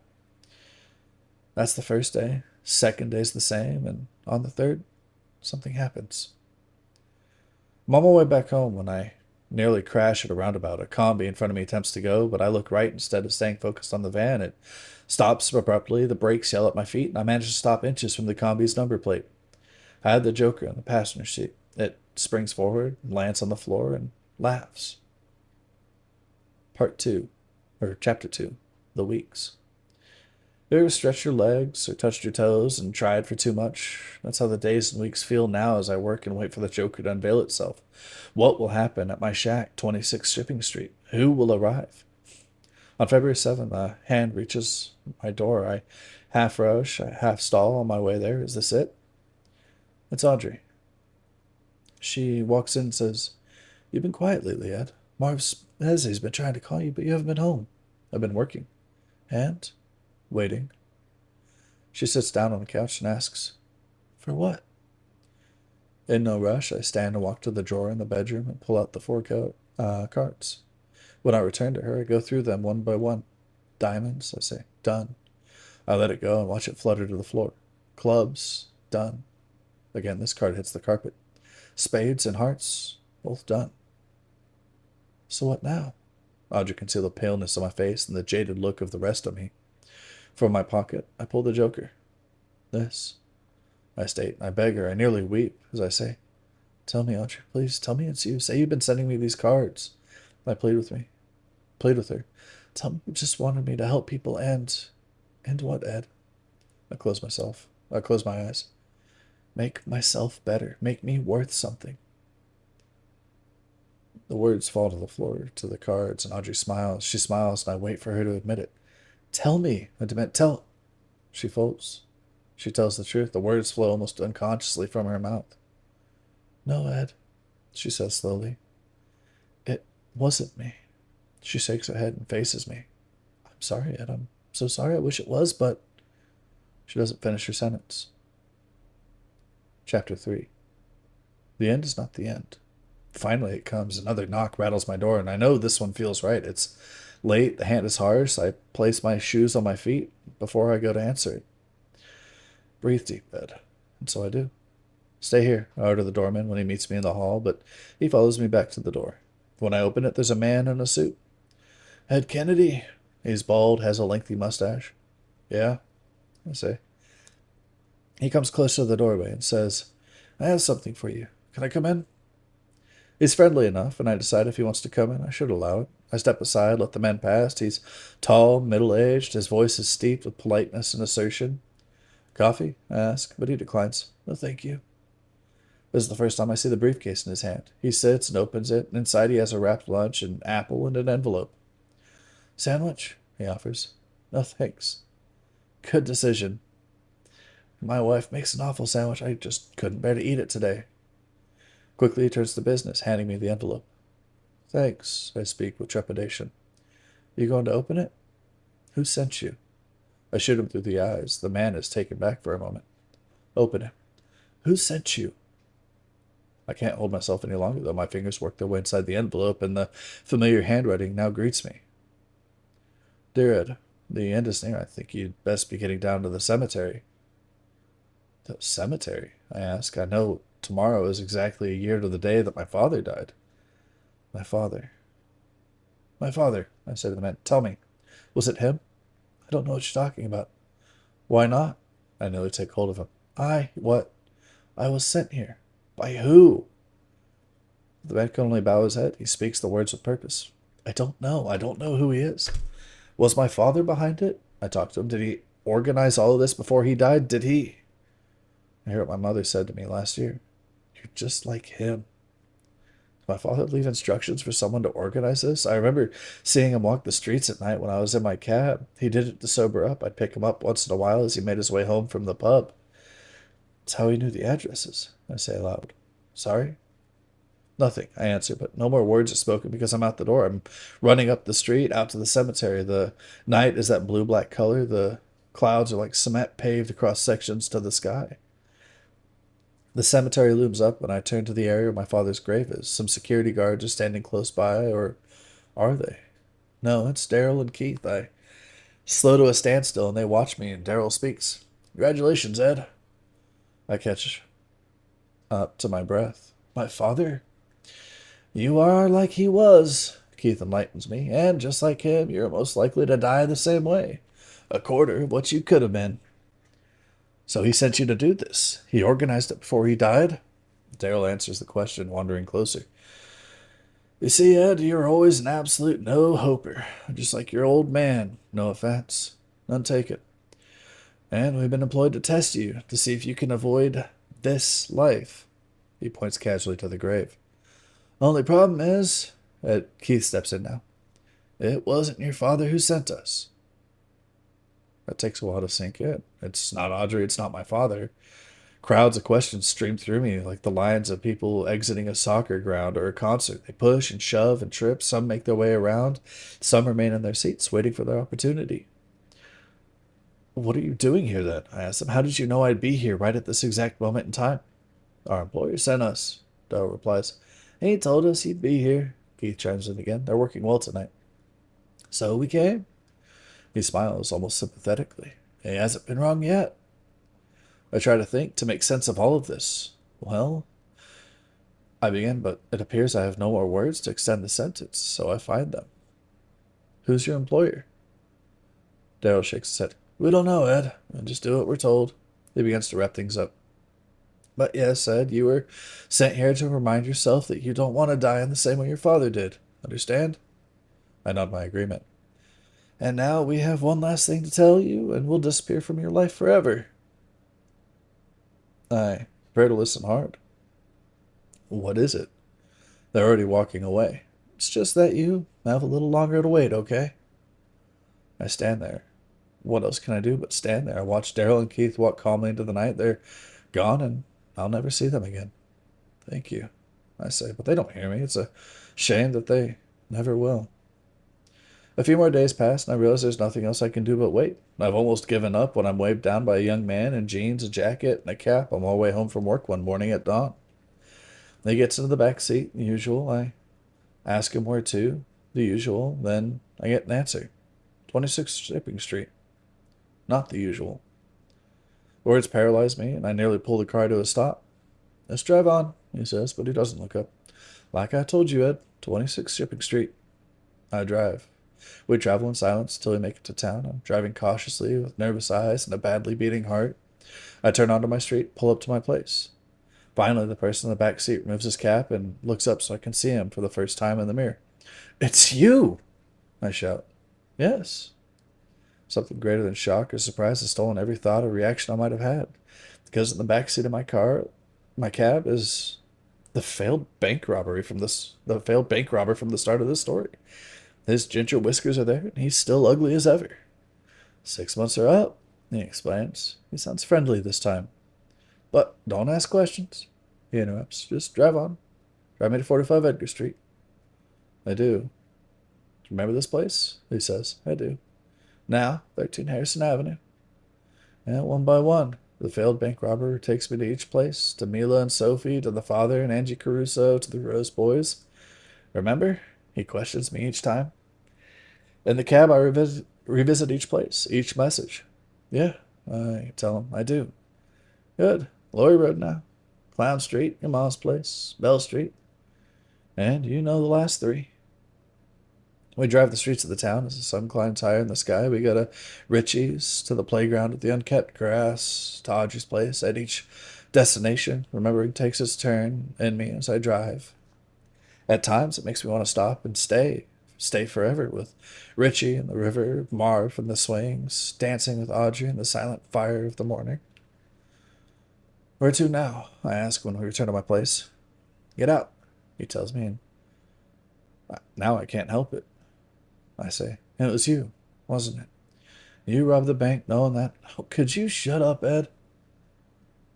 We stand by the cab in the morning sun. Methodically, he pulls something from his jacket pocket. It's a small, flat mirror. Remember what I told you, Ed, at my trial? I remember. For some reason, I feel a warmness in my eyes. Tell me. You said that every time I look in their mirror, I should remember that I'm looking at a dead man. That's right. Veiled Thief steps away and stands in front of me. A small smile lands on his face, and he holds the mirror up to me, and I stare right into myself. He says, Are you looking at a dead man now? It's a flood inside me. I see all these places of people again. I hold the kid on her porch and go by the name of Jimmy to a marvelous old woman. I watch a girl run up with the most glorious, bloody feet in the world. I laugh with the thrill of a religious man's face. I see Angie Caruso's ice-creamed lips and feel the loyalty of the Rose Boys. I watch the darkness of a family lit up by the power and the glory. My mother unleash the truth and love and disappointment of her life and sit in a lonely man's cinema. Looking into that mirrored glass, I stand with my friend in a river, watch Marvin Harris push his daughter in the swing high into the sky, and I dance with Love and Audrey for 3 minutes straight. Well, he asks again, you looking at a dead man still? This time I answer, no. Then the criminal speaks. Well, that was worth it then. He went to jail for this, people. He went to jail for me, and now he walks away with the last few words. Bye, Ed, and I think you'd better get inside. And he's gone. Just like Daryl and Keith, I will never see him again.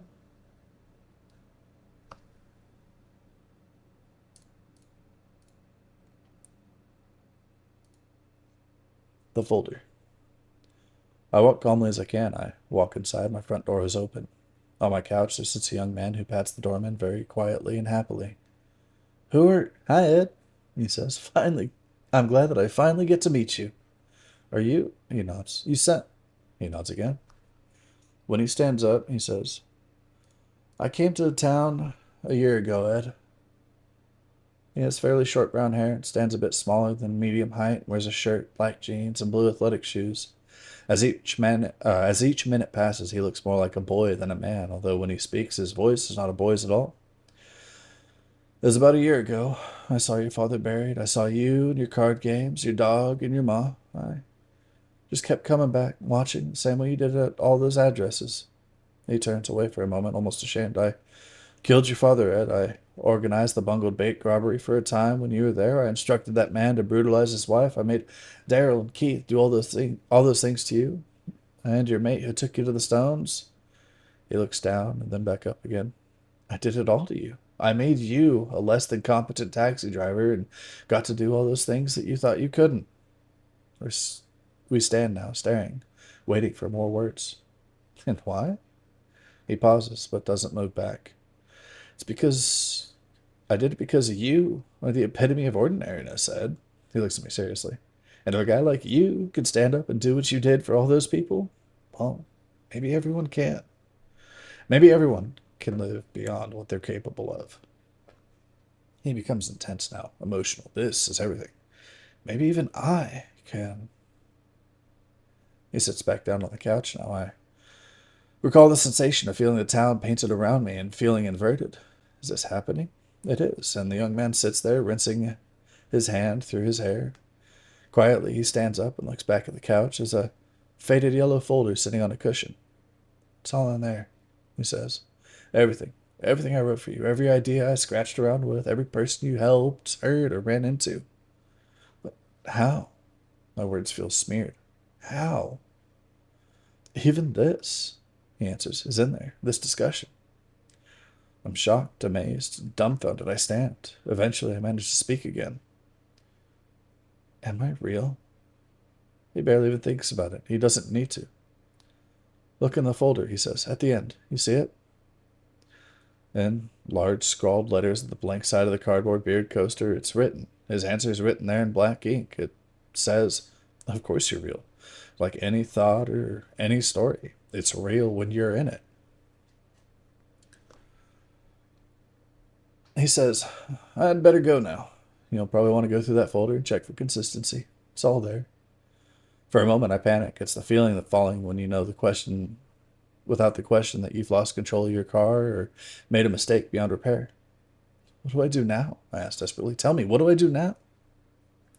He remains calm. He looks at me closely and says, keep leaving, Ed. Or, keep living, Ed. It's only the pages that stop here.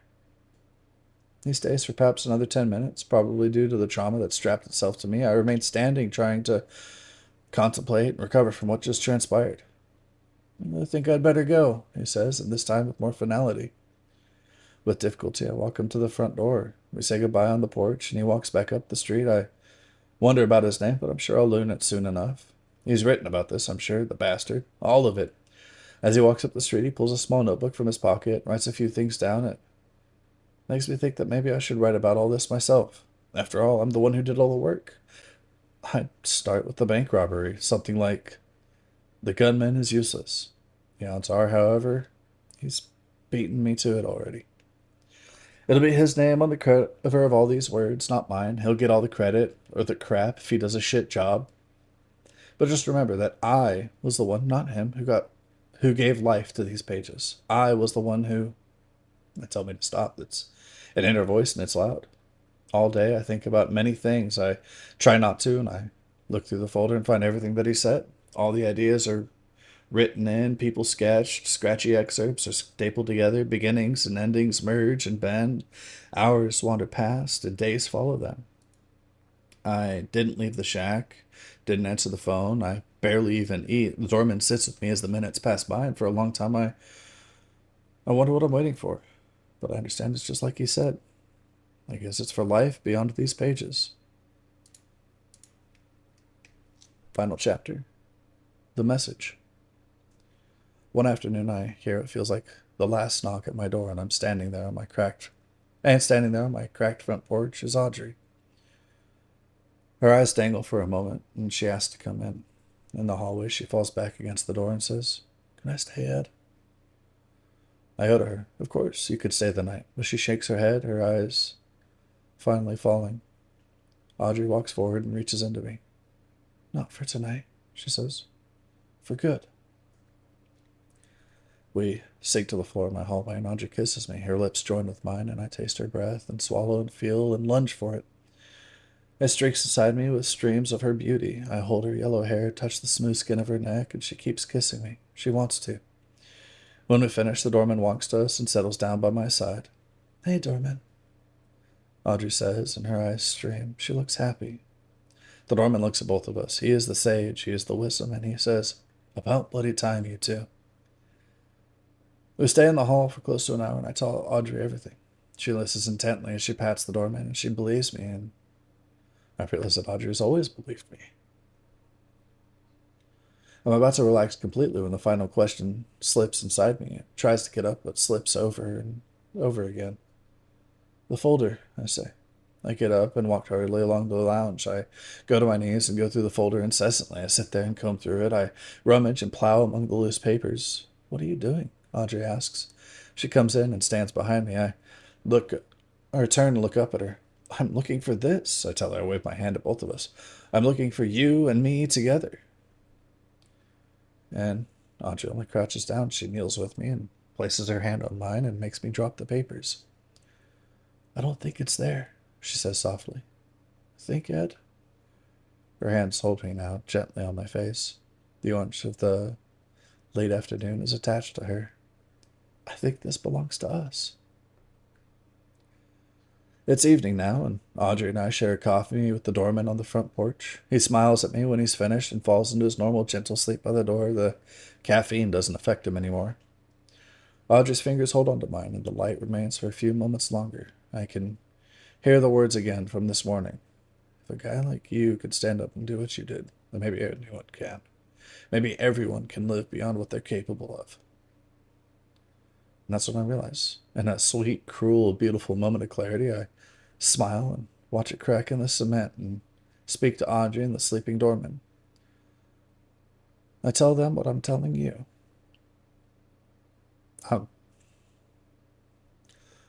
I'm not the messenger at all. I'm the message.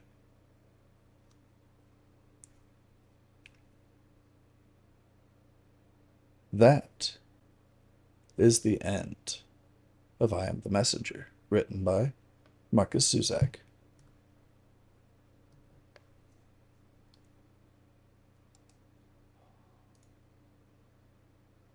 Alright, let us go to...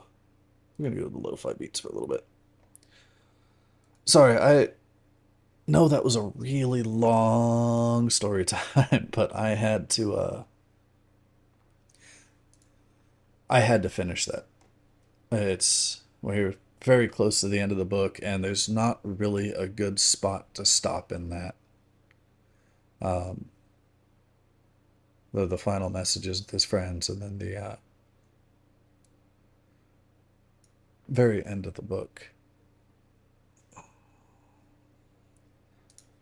But I hope you enjoyed the book. Sorry, it gets to me every now and again, especially the message with Marv. Let's see.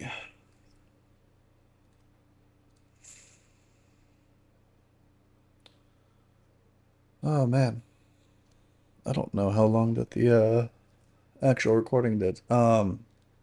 So that does bring us to the end of tonight's stream. Tomorrow afternoon, I don't have an exact time of when, but tomorrow afternoon the Can Crack compilation will be up, and then I think I am actually going to go through and redo the YouTube videos on I Am the Messenger specifically. I'm going to either re-record or I'm going to cut them together, and I'm going to do each of the parts as individual YouTube videos. So part 1, 2, 3, 4, and 5 will each be a full video.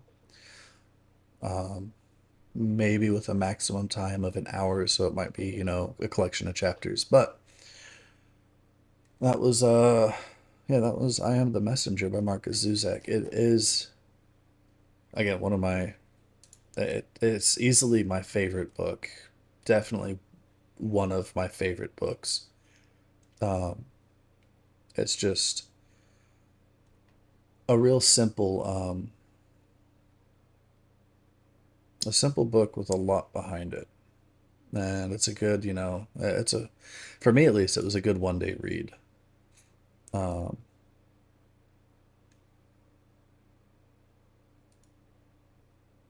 Sorry, I'm trying to figure out who we're going to raid out to. I'm not sure if we're going to go... I think we're going to raid over to a friend. I find someone I haven't raided recently. But that book, it's one, you know, going through it in chunks like this was definitely a different experience for me. Every time that I've read that book, it's been, you know, a few hours just sitting there and reading it in one go. So the little bits jumping around and the week in between that we had when I didn't read the book and the various things. So now I've got to find a new book for our Friday nights. But I think we're going to raid out to DG. They're currently playing Claire Obscure. Let's see.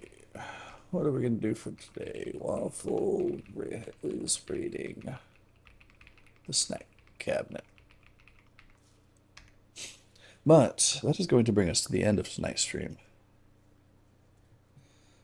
I don't know, Shanti. I'm going to go through my collection of books. I have a royal fuck ton of them. But yeah, so tomorrow expect to see Can Crack compilation. It will be there. There's even 2 that are going to be on there from tonight, so that's exciting. Now my voice is a little bit tired from all that reading. But we're going to read out to DG. Tomorrow expect to see that we're going to have the Can Crack compilation. VODs are going to be starting to come up now. I think I'm going to have a 3-day delay on them. And then expect to see the redo of, I don't know if I'm going to be able to get it all done tomorrow for redoing I Am the Messenger and getting that re-uploaded to the YouTubes. But I will definitely try and get it started. So that way those of you who have missed bits and pieces and would like to catch up or hear all of it. You will be able to hear all of it.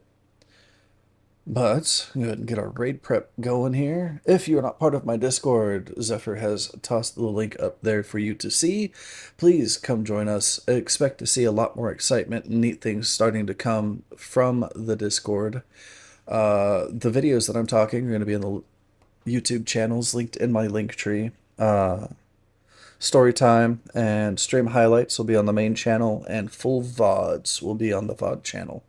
As well as I'm going to start getting things uploaded to the TikTok and potentially other social medias. We'll see.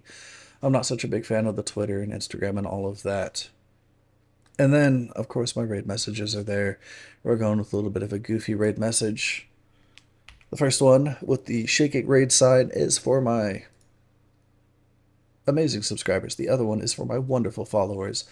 Again, I am so happy that all of you came out to join me. I am ecstatic that I was able to finish up the story for tonight, because it is, again, that book is my favorite book by far. I like the way that it ends off with just, going around bouncing, like, yeah, message. I'm over here spreading the messages, but the overall story is, if you feel like you're down in a rut and every day is day in, day out, and you think that you can't push beyond what you are already.